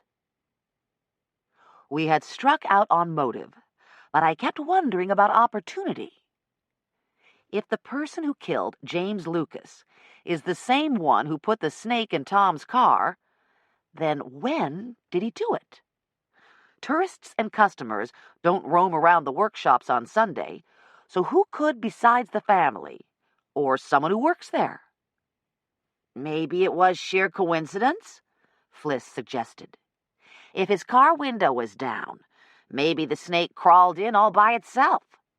Or if someone did do it, it could have been a couple of days ago. I don't see where that's anything the police could ever be sure about unless that person confesses. Sandra Kay was there this morning, I said slowly. So was Tom's mother, but Tom and I were with them both the whole time, Davis objected. Were you? You said Sandra knocked on your door, so you weren't there when she first drove up, and she'd already sent Tom up to the house for the shop key. Davis nodded reluctantly. So, if she had the snake in a bag in her car, say, she'd have had a couple of minutes to slip it from her car to Tom's. Fliss's eyes narrowed. I don't think she was real crazy about Tom either. It annoyed her that she wouldn't have any say over the pottery if James Lucas died first. And I think there were times that he was too much the heir apparent, if you know what I mean. They seemed okay with each other this morning, Davis said. Besides, the pottery has nothing to do with her anymore once she got her collection out, right? I mean, she'd already divorced James Lucas, and now she's decorating for someone else, isn't she? So what would she get out of hurting Tom? It occurred to me that Tom might have seen Sandra Kay go through the lane when James Lucas was killed, which opened up the possibility that she really had killed her ex-husband, despite all she'd told me. Either way, though, the same question applied to both deaths. Cui bono? I said. Fliss nodded sagely, while Davis looked puzzled. Excuse me? It's Latin for who profits, she translated. Tom would have gained a little sooner by James Lucas's death, I said. But if Tom's death was deliberately caused by the same person, then I don't see it. What about the potter Sandra Kay decorates for now? Fliss shook her head. They might have warmed each other's beds when she first left James Lucas, but I think it's been strictly business for over a year now. Libet? Davis asked doubtfully. Maybe she's the one who'll inherit now. Heck, said Fliss. Maybe it's Amos himself, jealous that anybody's going to outlive him. Or Edward, taking out all the competition to the Nordan Hitchcock name. Davis suddenly yawned and picked up the wine bottle. You know, a glass of this would probably help me get sleep. Good try, I said, taking the bottle from his hand. But with all the painkillers you're taking for that lip, I'm betting you'll be asleep 2 minutes after you hit the pillow. He tried to keep from yawning again, then shrugged sheepishly. His yawns were contagious. The wine had worked its magic on Fliss and me both, and we all decided to call it a night. Chapter 26. Customers seek contact with the potters, watch their work in progress, explore their shops, and absorb the flavor of the past. The potter's lifestyle has at its core a control of product, from the digging of the clay to the firing of the kiln. Such visible wholeness is uncommon today, and its satisfactions extend to the buyer who uses the pottery, as well as to the potter who makes it. Raised in Clay, Nancy Sweezy. The next morning, Davis was anxious to get on the road, and Fliss had an 8:30 appointment, so I was alone at her kitchen table, making a dent in the half-full pot of coffee they'd left me while I read the Asheboro Courier-Tribune's account of Tom Hitchcock's death. It was headlined, "Snake Causes Fatal Wreck." The reporter had asked the right questions, but Lieutenant Connor Woodall of the Randolph County Sheriff's Department declined to speculate on whether young Hitchcock's suspicious accident is related to the earlier murder of his uncle, James Lucas Nordan, also of Seagrove. In a sidebar on the same page, a herpetologist at the nearby state zoo discussed this year's early emergence of snakes from hibernation and gave amusing examples of warm spots he'd known reptiles to seek during spring's chancy weather. And yes, car interiors were certainly one of them. Happily, nothing seemed chancy about today's mild weather. Although spring showers were predicted by the weekend, only clear blue skies were visible through the open kitchen window. Around the window itself were more of June Gregorich's New Age totems, another small ruby-red pyramid, a string of crystals, and a less complex set of bamboo wind chimes beyond the window screen. She appropriates an east-facing window in all the places she works, Fliss had told me the night before. She says it helps her focus her harmonic energies. A light breeze set the bamboo lengths clacking gently, and sunlight made little rainbows across my newspaper. It was so quiet and peaceful that I yawned and stretched and couldn't decide whether to go back to bed for a short cat nap or get dressed and see if I could catch Connor at his office. The phone rang at that precise instant, and there was Connor Woodall, just like the psychic hotline. "I have to be down in the Seagrove area this morning," he said. "Why don't you come have lunch at my house? Fern would like to meet you. 11:30 too early?" He gave me directions, and I'd just decided I might as well nap for an hour when the back door opened and in walked June Gregorich and her son Jeffy with a bright purple backpack slung over his shoulder. She was surprised to see me. I'd forgotten that this was the day she cleaned for Fliss, and she'd forgotten that I knew Fliss well enough to stay in her house. Jeffy said hey with his usual sunny smile, then passed straight on to the den, where he took a cushion from the chaise and lay down on the carpet beside his backpack to watch a children's program. I offered June a cup of coffee. "Let me get the sheets and towels started first," she said. I told her that my sheets didn't need changing and that I'd take care of my room, since I'd probably be here another 2 nights. "But you might want to check her son's room. Davis spent the night here, too." She made a tisking sound. "Poor guy. Yesterday was a nightmare, wasn't it? That fight. Then Tom getting killed and the way Mr. Amos was so mean to him. Not to mention his cousin taking pot shots at us." "Well, that won't be happening again any time soon. They confiscated Dill's rifle. There's one judge here that has every gun in a juvenile case destroyed. Doesn't matter if it's an expensive deer rifle or a Saturday night special. If a kid's used it to cause trouble, it's history. I made Mr. Amos lock up his guns and hide the key the second day I cleaned for him." She took a laundry basket from the utility room next to the kitchen. "I just won't work where there's a chance Jeffy might get hold of a gun," she said, as she went off down the hall. I'd barely finished the sports page before she was back to put the kettle on and load the washer. "I put fresh towels in the guest bath," she said. "If you need more, the linen closet's at the end of the hall." I followed her to the doorway of the utility room and watched her measure detergent and fabric softener. "Did the magistrate let Libet come home last night?" "Yes, but she has to go back this morning. For some sort of hearings, what Betty told Mr. Amos." Her thick brown hair wasn't braided or tied back this morning, and it fanned out from her head in all directions as she closed the washer lid and started the machine.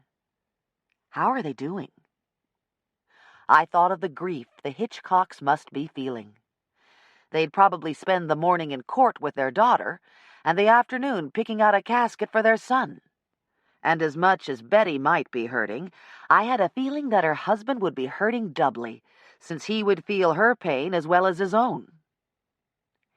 They'd probably be doing better if they didn't have to worry about Mr. Amos, too. She shook her head. He acts like it's all about him. Like Tom and James Lucas, and even Donnie, too, are all part of a plot to hurt him. He thinks God's got it in for him alone. Never mind that they're the ones dead. The way he's carrying on about nothing left to live for, I think Betty's afraid he'll hurt himself. Commit suicide? Not if I can help it, she said firmly. The kettle began to whistle, and she made herself a cup of herbal tea from a packet she'd brought along in her pocket. I know where he keeps the key to the guns. I hid the bullets last night, and I gave the key to Betty this morning. An aroma of oranges and cinnamon wafted up from her cup and filled the kitchen. You were working there when Donnie died, I said, right? She looked at me warily and admitted that yes, he died soon after she'd started cleaning there. Was it murder, like Amos thinks? She shrugged and stirred her tea, not giving anything away. I tried to sound as matter-of-fact as possible. I know that it looked like an autoerotic accident, but was it really? That stopped her in her tracks. You know about that? How? Amos Nordan would just die if he thought it was all over the Seagrove area. Or did Connor Woodall tell you? I didn't deny it, and she sat down at the table opposite me and gingerly took a sip of the hot tea. It makes him feel better now to think it was murder. But when it happened, the way it looked with Donnie rigged out like that, it shocked him so bad it brought on his stroke. Now that she thought I knew everything, June was not only prepared to dish, she seemed positively eager to. I used to hear about kinky stuff like that out in California, but I never expected to find it here in the backwoods of North Carolina. Eyes agleam, she described in salacious detail how Amos Nordan had found his son dressed in frilly white lingerie, slumped over a silken loop that hung from the low rafter above. Mr. Amos was beside himself, shocked and embarrassed and mad all at the same time. I helped him get those clothes off Donnie and get him dressed in his own clothes, and then we got a rope and somehow managed to make it look like he'd hanged himself. She shuddered. It was awful, but Mr. Amos was in such a state I could not do what he asked me. The medical examiner wasn't fooled, though. No. Something about the rope marks on his neck. He wasn't stiff yet, but they could still tell whether the marks were made before he died or after. She gave a wry smile. And I guess it didn't help that we'd put his shorts on backwards. The police found the lacy stuff where we'd stuffed it under the mattress. But could it have been murder? I don't know, Deborah. We dressed him after he was dead, so I suppose somebody could have undressed him. She got up and added a little more hot water to her mug. Either way, it just about sent Mr. Amos out of his mind. Everybody says he doted on Donnie. And just about the time he was finally getting over Donnie's death, somebody kills James Lucas. I thought he was going to have another stroke. And now with Tom? It's like he can't take it all in. He keeps saying he might as well be dead himself because it's the end of Nordan Pottery. I guess it is. Both sons gone. The grandson he counted on gone. And after the way he treated Davis, he'll never come back over here, will he? I seriously doubt it. I could feel the caffeine working in my system, yet I still got up and poured myself a fresh cup. So that grandson might as well be dead, too, for all the good it does him, said June. What about Libet? She's only a kid, and a girl.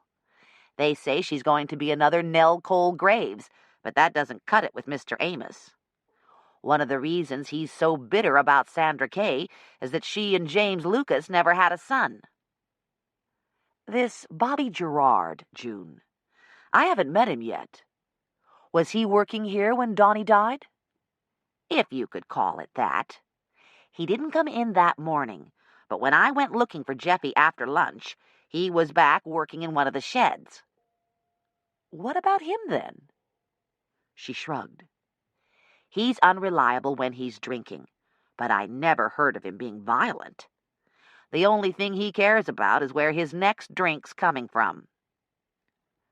Sandra Kay was over at the Pottery yesterday, I said. To pick up the rest of the collection, yes. Who do you think killed them? I asked bluntly. Are you thinking Sandra Kay? She countered. It was her car that went through the lane last week, wasn't it? I thought it was, she said reluctantly. But really, I don't know much about cars. Just their color and if they run. That's about all. Of course, Mr. Amos always thought she had the hots for Donnie. I never saw anything, but then I wouldn't, would I? I had forgotten that June didn't move into Amos Nordan's house till after his stroke. Sandra Kay had left James Lucas so soon afterward that their overlap time would have been quite short. But maybe the way he was left was some sort of feminine revenge? She let my words hang between us, almost as if she were examining them. Examining and then rejecting with a firm, "No, I just don't believe Sandra Kay could do something like that. Get mad and fly off the handle, maybe, but nothing like what was done to Donnie if he didn't do it to himself." So, who then? She sighed in frustration. I've been over it and over it in my mind, and there doesn't seem to be any reason to kill all three of them. Maybe Mr. Amos is right. Maybe it is about somebody trying to shut down his pottery. She swallowed the last of her tea, then got up and began unloading the dishwasher.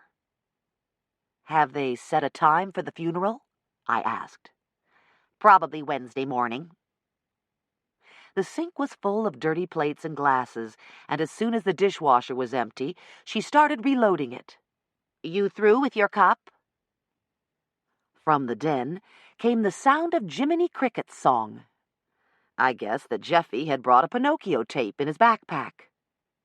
I remember some of my sisters-in-law grumbling about endless Disney when their children were little. What would it be like to know that your child would never outgrow Mickey Mouse and Bugs Bunny?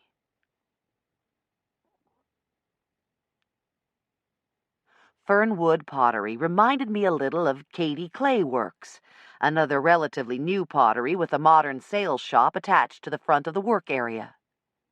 The showroom at Fernwood was only half as big as Katie's, but it too was flooded with natural light and had a much more modern feel than Nordan's. The walls and shelves were painted in a pale green that set off the darker green and cream of her wares. Capitalizing on her name, Fern Woodall's plates and platters were decorated with fronds and leaves and occasional acorn patterns. Very pretty. She also seemed to model small animals, squirrels, rabbits, and turtles in impressionistic free forms that captured characteristic poses.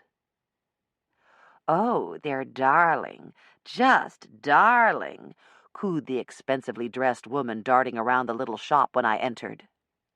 "I want one of all of them." The blonde-haired woman at the sales counter, whom I took to be Connor's wife, gave me a friendly if harried smile and a be-with-you-in-a-moment gesture as she tried to decipher the customer's wants. "One of each animal?" "Each animal and each pose. They'll make wonderful prizes for my bridge club," the woman said gaily. She was wearing quite a lot of gold on her wrists, neck, and ears, and several rings with impressive stones on her fingers. The Lincoln parked outside was probably hers, too. "How many different molds do you have?" "Molds? These aren't molds," Fern explained. "I model them each individually. No two are exactly alike." "Really? How perfectly clever you are." She sighed extravagantly. It must be wonderful to be able to make things with your own two hands. I don't have an ounce of creativity. All I can do is appreciate the work of those who do. Now, let me see. 3 tables times 4 players. If I buy a dozen, will there be a discount? I pretended to be absorbed in a set of cream-colored stoneware mugs, banded in a narrow border of ivy leaves, while she agonized over which 12 she wanted. As Fern Woodall wrapped each figure in newspaper, the woman wrote out a check, chattering away the whole time. Your life must be so wonderful. That is your sweet little house next door, isn't it? It's so charming, and all you have to do is step out of your door, and here you are. No long commutes, no time clocks, no bosses standing over you. You can just spend your days in uncomplicated creativity. I really envy you. Still burbling about the satisfactions of honest craftsmanship, she eventually carried her package out to the Lincoln and drove off to her terribly complicated but uncreative life in Charlotte or Greensboro. When she was safely out the door, I turned to Fern and said, "How on earth do you keep from smashing one of your platters over the head of customers like her?" She looked startled and then smiled. "Deborah Knott?" I pleaded guilty, and she laughed. "It probably helps to remember that I'm married to a sheriff's deputy. Ah, speak of the devil." Through the side window, I saw a car pull up next door, and Connor got out and waved. Fern pulled the door closed, and we walked across the parking area to join him at their front door. "I hope you don't mind that it's just soup," she said. "Con didn't give me much notice that you could come today." "I love soup," I said truthfully. "Anything except borscht." She grimaced. "Beet soup? Yuck." "I see you two met," said Connor, as he opened the side door for us to walk in. The fern motif continued inside, but it wasn't cutesy, and it wasn't overwhelming. All the walls were painted white. Framed botanical prints were grouped over the green and white plaid couch in the den, and baskets of ferns hung in the windows in front of crisp white curtains. Since Fern would have to leave if more customers came to the shop, we went straight out to the kitchen. The table there was a modern circle of white formica, with green placemats already set with her cream-colored soup bowls, each of which had a fern frond painted in the bottom. "Well, it's charming," I said, mimicking Fern's customer. "Just charming, and so creative." She giggled, and Connor laughed, having heard similar over the years. Conversation flowed easily between us as he poured the tea and sliced a loaf of soft brown bread, while she reheated a pot of fragrant mushroom and barley soup and set out a simple salad of mixed greens. Delicious. I gave Connor the regards that Dwight and my brothers had sent, showed him some pictures of them that I had in my wallet, saw pictures of their daughters, who were at school that day, and heard more tales of potting in the modern age. "The scholars are even worse than the patronizing customers," said Fern. "They worry that too many new potters have come into the area and that the tradition is going to be diluted or polluted. Heck, we are tradition. They also think the craft should have stopped dead in its tracks around 1950. "Tell her about that snob from over in Chapel Hill," Connor encouraged, and she grinned at the prospect of new ears for an old favorite. "Well, one of them is lecturing a friend of mine for using an electric wheel instead of the old kick wheel," she said. "My friend nods and keeps working, but every once in a while he cranes his neck trying to see out the window. Then the guy starts ranting about potters who burn in electric kilns instead of wood-fired groundhog kilns. And my friend just nods, but now he leans over to see around the man. The guy starts a tirade about using electric pug mills, but finally he can't stand it any longer. 'What are you looking for out there in the parking lot?' he asks. My friend shrugs and says, "I was just trying to see where you'd tied the horse and buggy you must have rode over on." As we laughed, she said, "These are the same people who disapproved of us when we got together and created a group site on the web. We started posting all the pottery stamps about 3 years ago so that people across the country would know what they have. The purists think you ought to be able to tell who made a pot just by looking at it." "I'd be curious to see what the Nordan stamp looks like," I said, wondering if they would have the original on their website or the slightly crimped one that Sandra Kay had described. Fern jumped up. "Oops, customer alert. Gotta run. Come by the shop before you leave, and I'll give you the 50-cent tour and let you go online."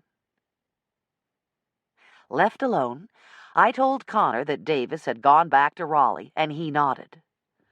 "I spoke to the deputy and read his report about last night. You really stepped into it, didn't you?" He wanted to hear my version of events, and I told him everything I'd seen or heard, while he took notes.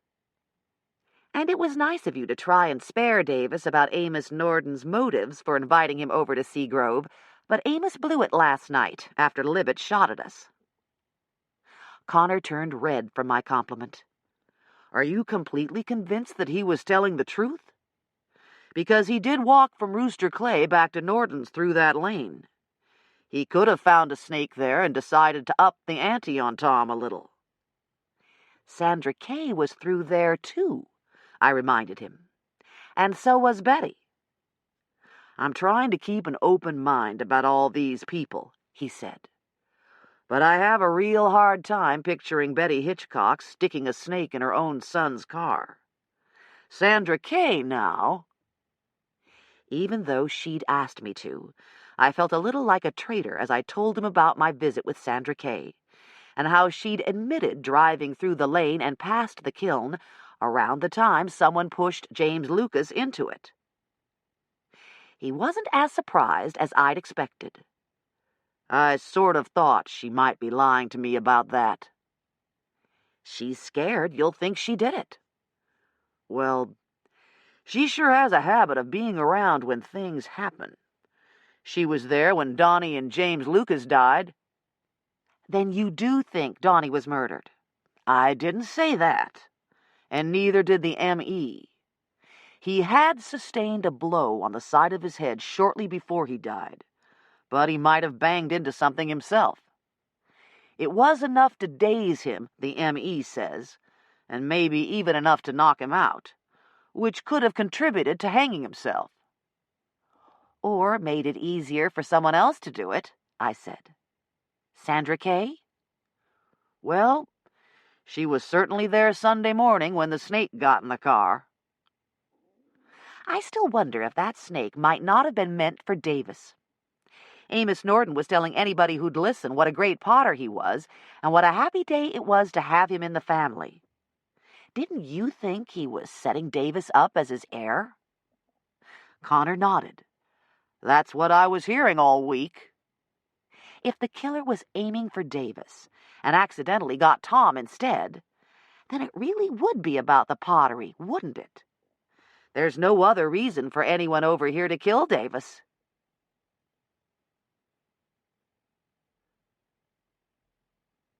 Chapter 27. This turning process determines shape possibilities. Fullness of shape on a traditional Southern pot comes from curves at the belly and shoulder, and, to a lesser degree, at the foot. Raised in Clay, Nancy Sweezy. I declined coffee after my talk with Connor and toured Fern's workshop instead. Even though she tried to tell me my money was no good, I bought a lovely little bowl for Karen and a lidded rectangular box about the size of a tissue box for me. I've been wanting a container of some sort for my car keys and loose change when I come home, rather than dumping them all over the kitchen counter, and this one was perfect. She showed me the website she and her friends had put up, and I browsed through their index of area pottery stamps, which they'd started posting a few years back. The Nordan stamp was the crisp angled original, not the repaired one used on their counterfeit pieces. Then Fern went back to work, and I was left at loose ends for the rest of the day. I called Sandra Kay and told her that Connor hadn't been overly surprised to hear she'd lied. "He'll probably be out to see you again today, but if you just tell him the truth, you'll be okay," I said, hoping I was right. "Thanks," she said. "I owe you a cardinal bowl." "That's okay," I told her. I'd already decided I couldn't give Karen a counterfeit piece. Even if she never suspected, I wouldn't like knowing I'd fooled her. The afternoon stretched before me as I considered my options. I could check out a few more potteries and maybe find the platters I needed. I could read over what I planned to do about the Sanderson deadlock in court the next day. I could even try to find relatives of the late Miss Nina Bean and convey my daddy's belated respects. Instead, I called Judge Neely's office and learned that Will Blackstone was holding court in Carthage that afternoon.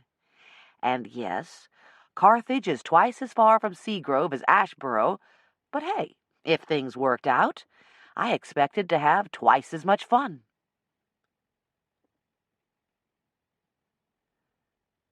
Mondays are usually pretty busy, and the Carthage courtroom to which I was directed was still actively in session.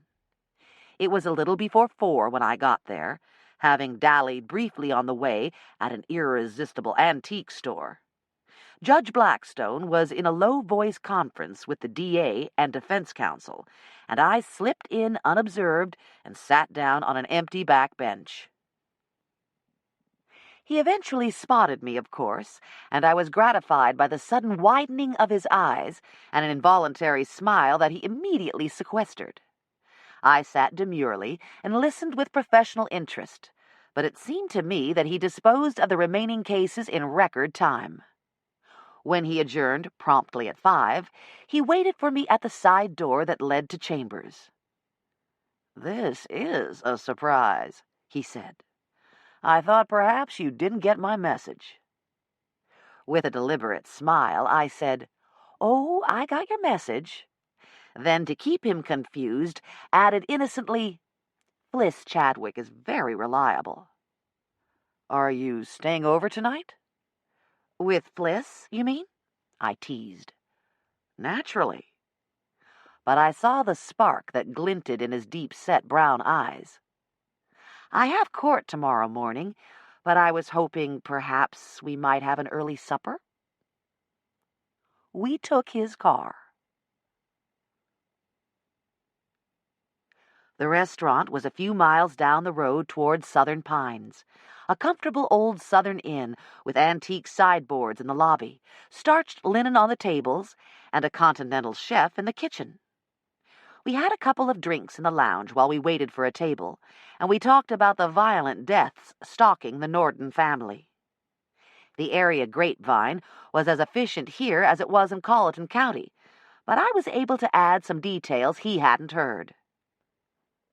Over smoked salmon and risotto, a pleasant change from the fried shrimp and hush puppies that Kid Chapin considered gourmet dining, we discovered mutual friends and acquaintances. Will was easy to talk to, and he made me laugh as we compared some of the zanier cases we'd heard lately. It was all still pretty new to him. Indeed, he'd be attending his first conference of district court judges down at the coast in June. "They're a cool bunch," I assured him. "You'll love it. Lots of really helpful information, too." "The sessions don't go all night, do they?" "Only if you want them to," I drawled. On the drive back to Carthage, he asked if I was still interested in seeing his collection of Nordan pottery he'd acquired while representing Amos Nordan. Not the most original line I've ever heard, but the evening was still young, and it would do. We picked up my car at the courthouse, and Will led the way to his townhouse in a newer section of town. "My ex-wife wanted the house worse than I did," he explained as we went up the short walk to his front door. "I have to say, though, that I don't really miss mowing grass or clipping hedges. The association's maintenance crew takes care of all that here." Inside was pretty standard, affluent bachelor furnishings, except for the half-dozen pieces of red cardinal ware that sat on individual ledges over the long, low cabinet that housed his sound system. He tossed his robe over the nearest chair and put his arms around me as if kissing were the most natural thing in the world for us to do. And a very good kiss it was. 9.6, said my slightly breathless pragmatist, holding up a scorecard. "Here we go again," sighed the preacher. We kissed again, and this time both of us were breathing heavily when we pulled apart. "Drink?" he asked. "Just a glass of ice water for now." I hadn't yet decided whether or not I'd be driving later. Will laughed. "Are you sure you want to cool off so quickly?" He loaded some smoky piano jazz on his CD player and turned the volume down low. While he fixed our drinks, I took a closer look at the pottery. "There were times that poor old Amos didn't have the cash to pay me," Will said. "So he'd settle his bill with some pieces from his pre-1970 stash before they finally quit making it. I'm afraid I got the better end of the bargain. A bowl like the one you're holding went for almost $800 the last time one came up for auction." "Really?" He nodded proudly, then picked up his robe and excused himself for a moment. I turned the bowl in my hands and looked at the bottom. The left corner of the triangular kiln mark was ever so slightly crimped, barely noticeable unless you were actually looking for it. I checked the soup mug, a plate, a cup, and saucer. All had been stamped after it became illegal to use this lead glaze on tableware meant for serving food. It would appear that poor old Amos had gotten a couple of $1,000 worth of legal advice out of Will for less than $40. "Shall we call this session to order?" Will said from the doorway. I turned, and to my surprise he was standing there in his robe. His judicial robe.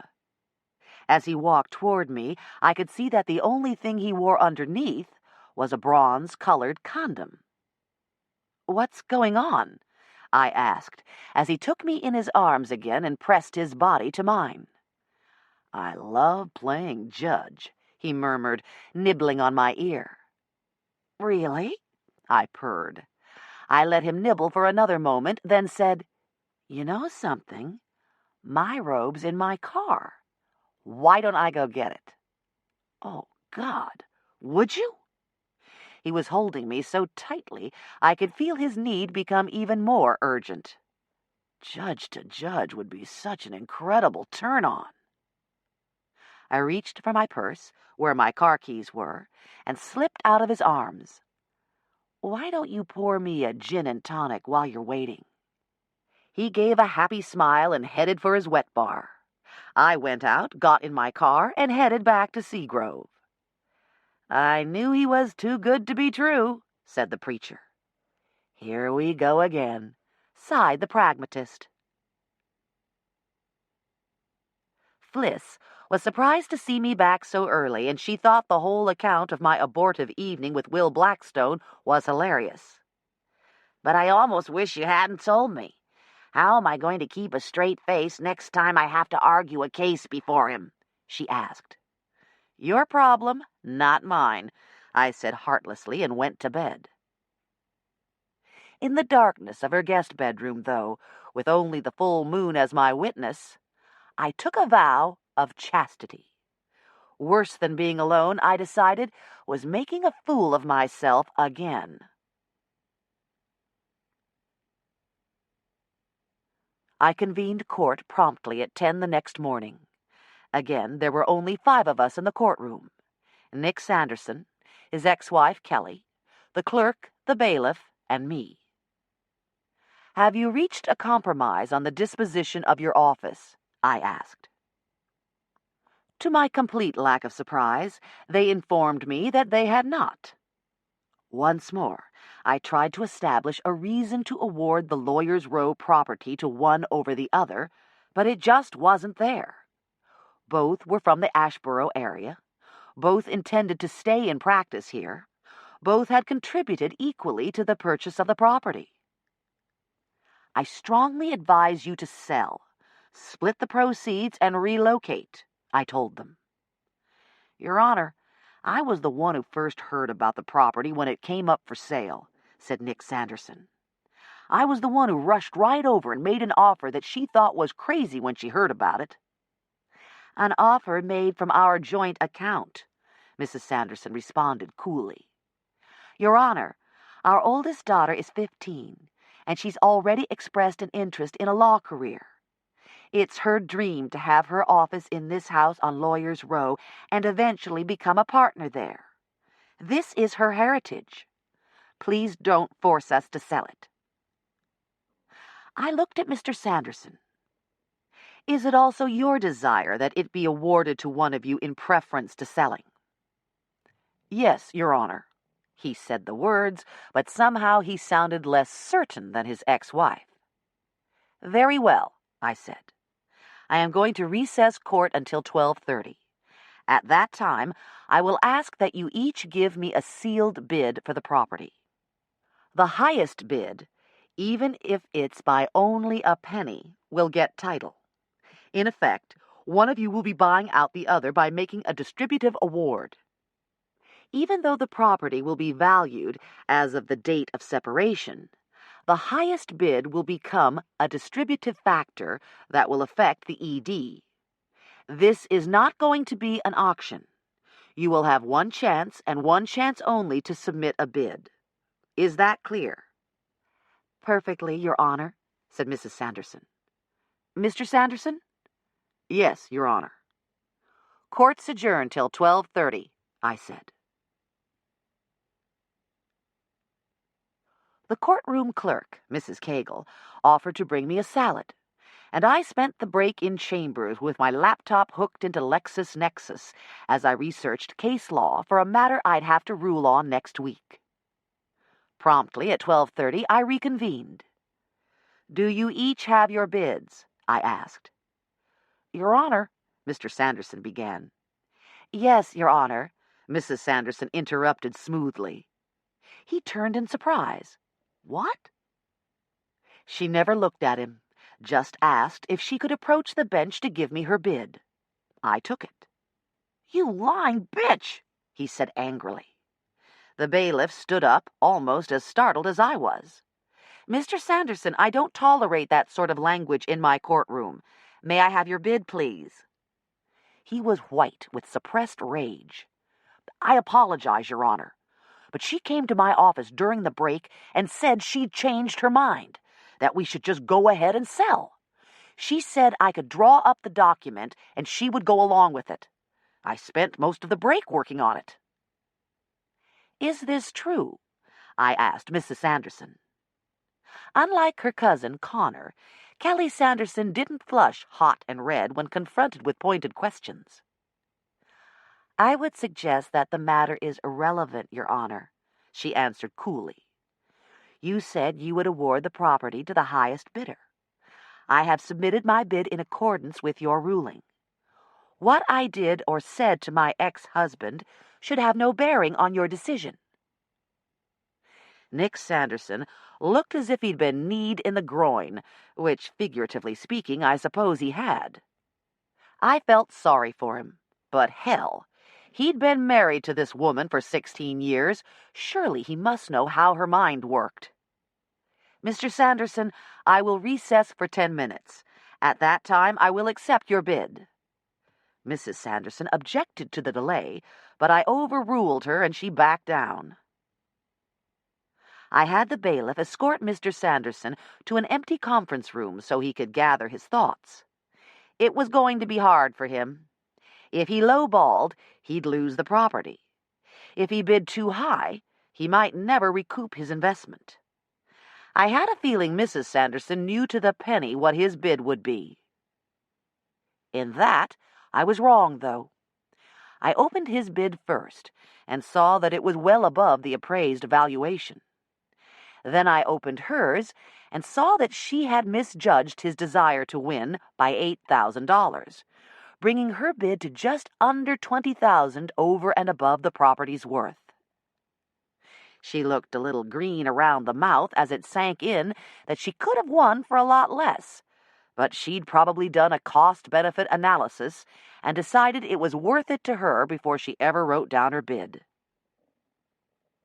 I could have delivered a lecture about her shabby trick or his gullibility, but nothing I could say would change a thing about either of them. The figures were incorporated into my final order. The whole process had taken less than 3 hours, and I was free to go home. But I thought you were going to stay over another night, Fliss protested when I went by her office to tell her I'd finished and would head on back east if I could pick up my things. She reminded me where her spare key was hidden, and we hugged and promised we wouldn't let it be so long before we got together again. "And call me if Connor Woodall makes an arrest," I said. "I really want to hear how this comes out."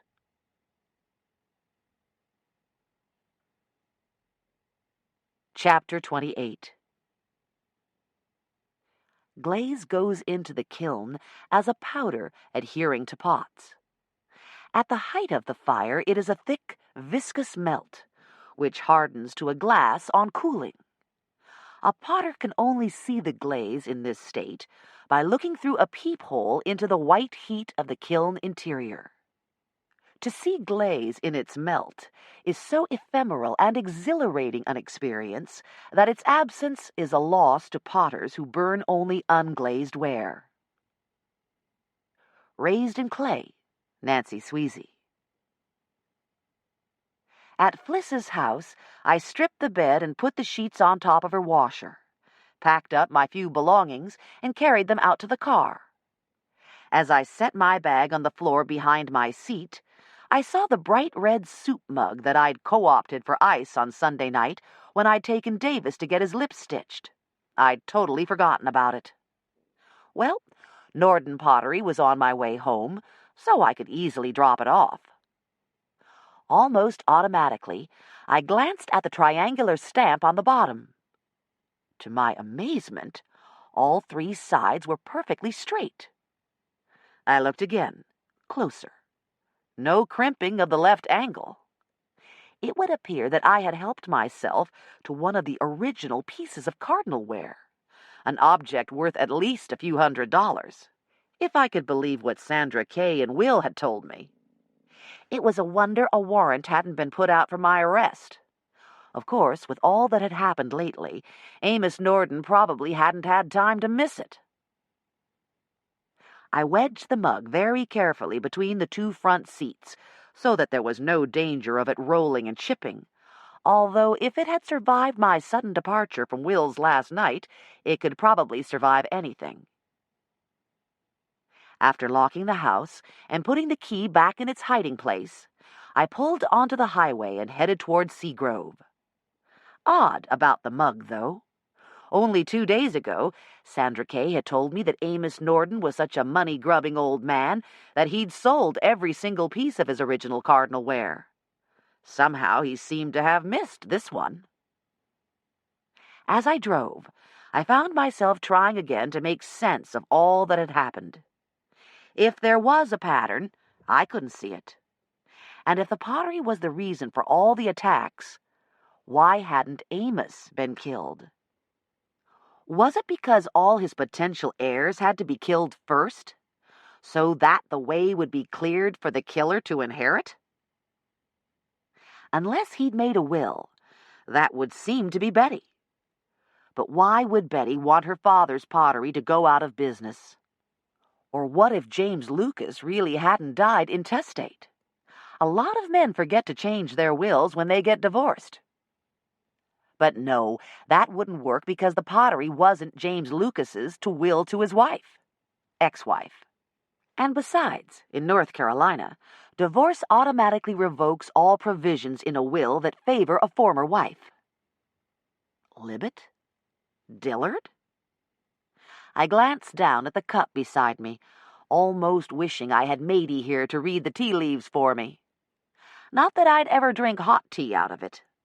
The heat and the acid would leach lead right into the tea, which is why Nordan Pottery no longer sold soup mugs and coffee cups except surreptitiously to collectors who knew better than to use them in daily life.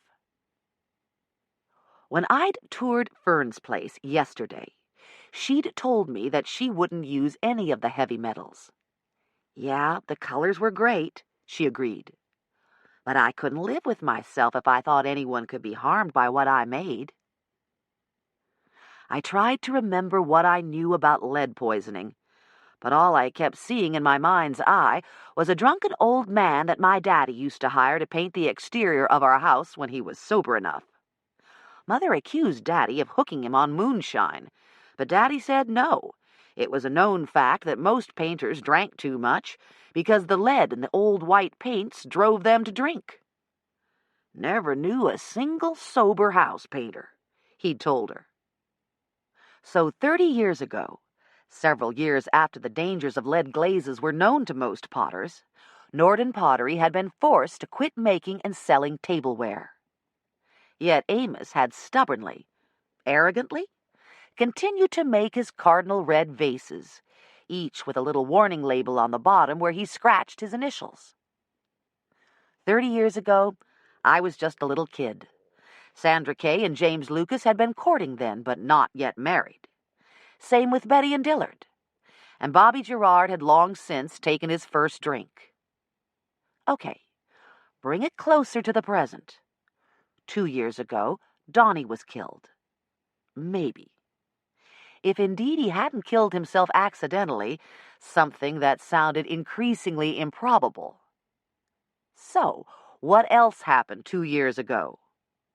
Well, Amos had a stroke, then Sandra Kay and James Lucas split, and June Gregorich and her 30-something retarded son came to live there and take care of Amos. June? The soup mug had been in the window with all June's New Age totems.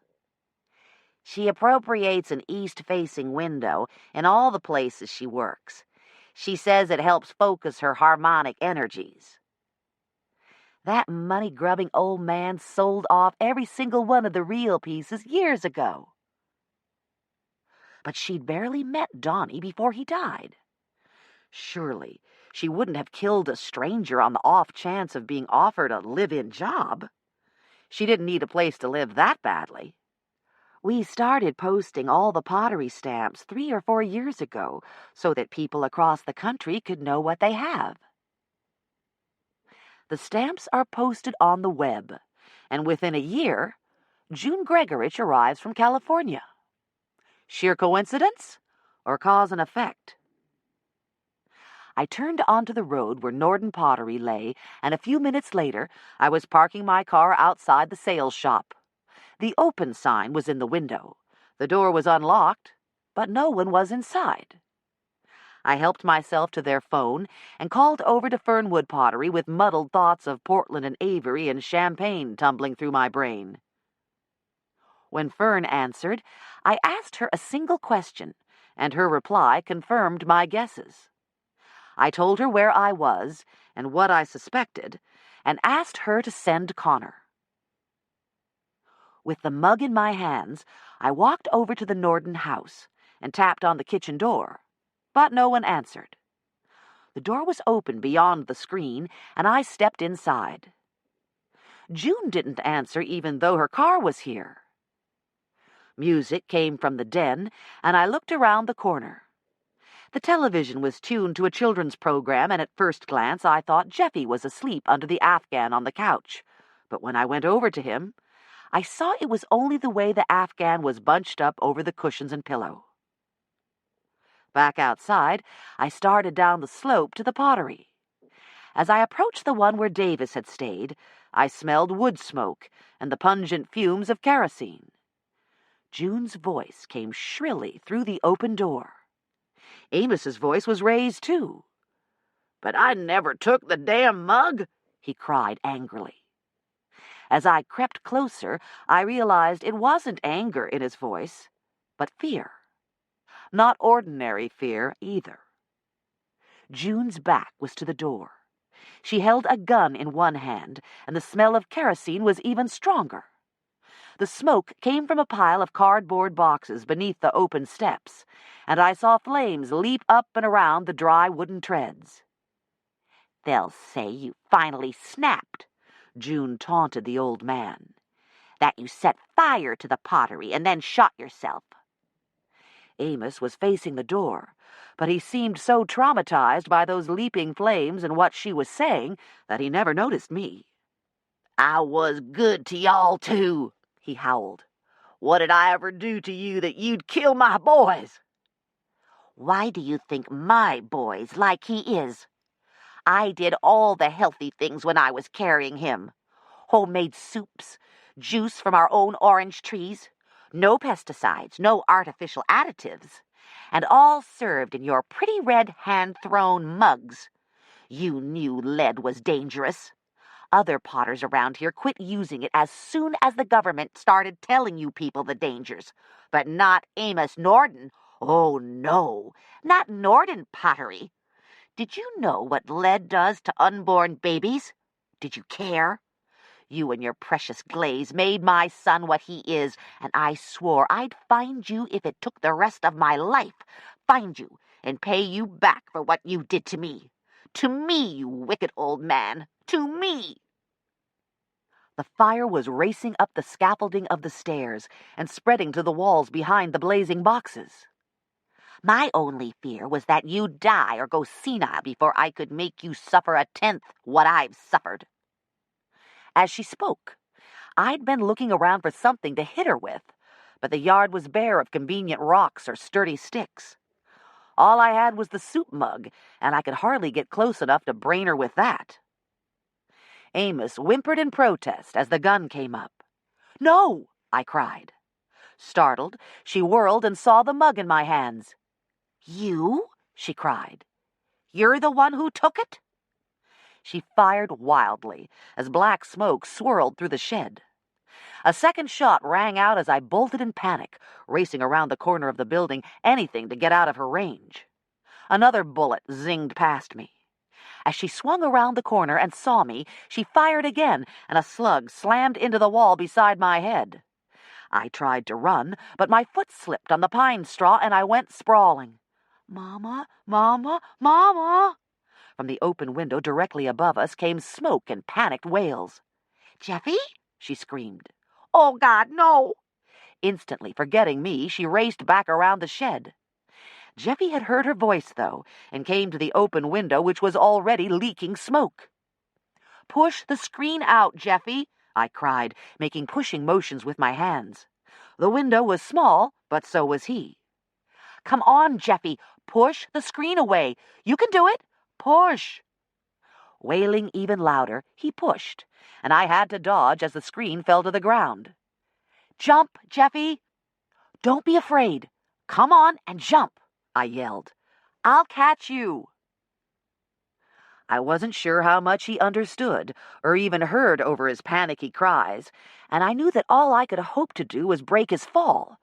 But I might as well urge him to fly for all the good it was doing, because he clearly had no intention of jumping out of a high window.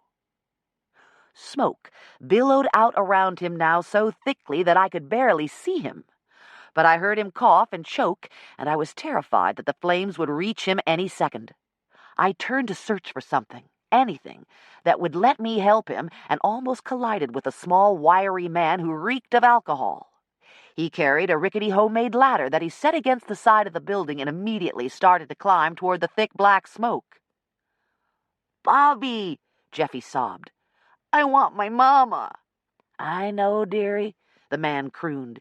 "You just come on out with me and we'll go find her." The ladder wobbled and started to slide sideways, and I rushed to steady it. "Mama." "Come on, dearie. Turn around now and back on out to me. You can do it. That's right. Bobby'll take you to your mama. You just come with old Bobby." He managed to coax Jeffy halfway out, but then we heard June scream from somewhere behind him, and he tried to scramble back in. Bobby gave a tremendous yank, though, and Jeffy came through with such momentum that the older man lost his footing and slid down the ladder. I managed to sidestep him, but Jeffy fell on top of us both. A moment later, flames shot out of the window and began licking at the eaves of the roof. I seemed to have turned my ankle, and Bobby was cursing that his arm was broken, while Jeffy just sat on the ground and wailed like a 3-year-old with no one to comfort him. I limped around to the front of the shed and found Amos lying on the ground outside where he had managed to hobble before collapsing. I couldn't find a pulse. The interior of the shed was like a raging kiln during the blasting stage, and I began to shake as I realized that June's agonized scream only moments ago had come from inside. By the time the fire engines arrived, the roof had already fallen in on the first shed, and the others weren't far behind. The firemen managed to disconnect the propane tank on the car kiln and shift it out of the fire's reach so it wouldn't explode. After that, all they could do was wet down the surrounding area and try to keep the flames from spreading through the pine trees to the houses and sales shop. The Hitchcocks arrived, reeling at the sight of this fresh tragedy. An EMS truck rushed Amos and Bobby to the hospital, but despite valiant efforts to resuscitate the old man, he didn't survive this second stroke. Connor Woodall called someone from social services, who came out and took charge of June Gregorich's son. Poor bewildered Jeffy was still calling for her as they drove away. It was almost dark before we got it all sorted out. Fern told me that you'd asked her what would happen if a pregnant woman ingested large doses of lead, Connor said. I nodded wearily. Amos's red mugs. I'd had lots of time to finish putting it all together while the official work went on. Lead crosses the placental barrier and can cause irreversible developmental damage to a fetus, I said. I don't know how long she'd been searching for the maker of those mugs, but once she matched the stamp to the one on Fern's website, she came straight here. That's how she knew to kill Donnie in a way that would totally shock and humiliate Amos. And she probably sowed the seeds of distrust that helped break up James Lucas's marriage just so she'd be rid of a woman who might have noticed what she was up to. Then she cold-bloodedly waited till Amos was almost over Donnie's death before she killed James Lucas.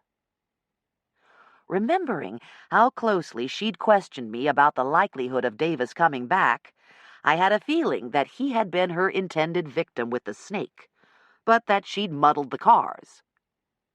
If Davis had died, then sooner or later she'd have gone after Tom deliberately. She wanted to strip away every reason Amos had for living. Connor sighed. And I missed it all because she'd barely met Donnie, and she didn't seem to gain anything by the other deaths. He handed me the mug, which I didn't remember dropping. A souvenir, he said. Miraculously, it was still intact. You might as well keep it. There's another one in the window of her bedroom. She told Fliss it was to focus her harmonic energies. More like keeping her hatred focused, I'd say. I looked at the clear cardinal red that shimmered like a summer sunset.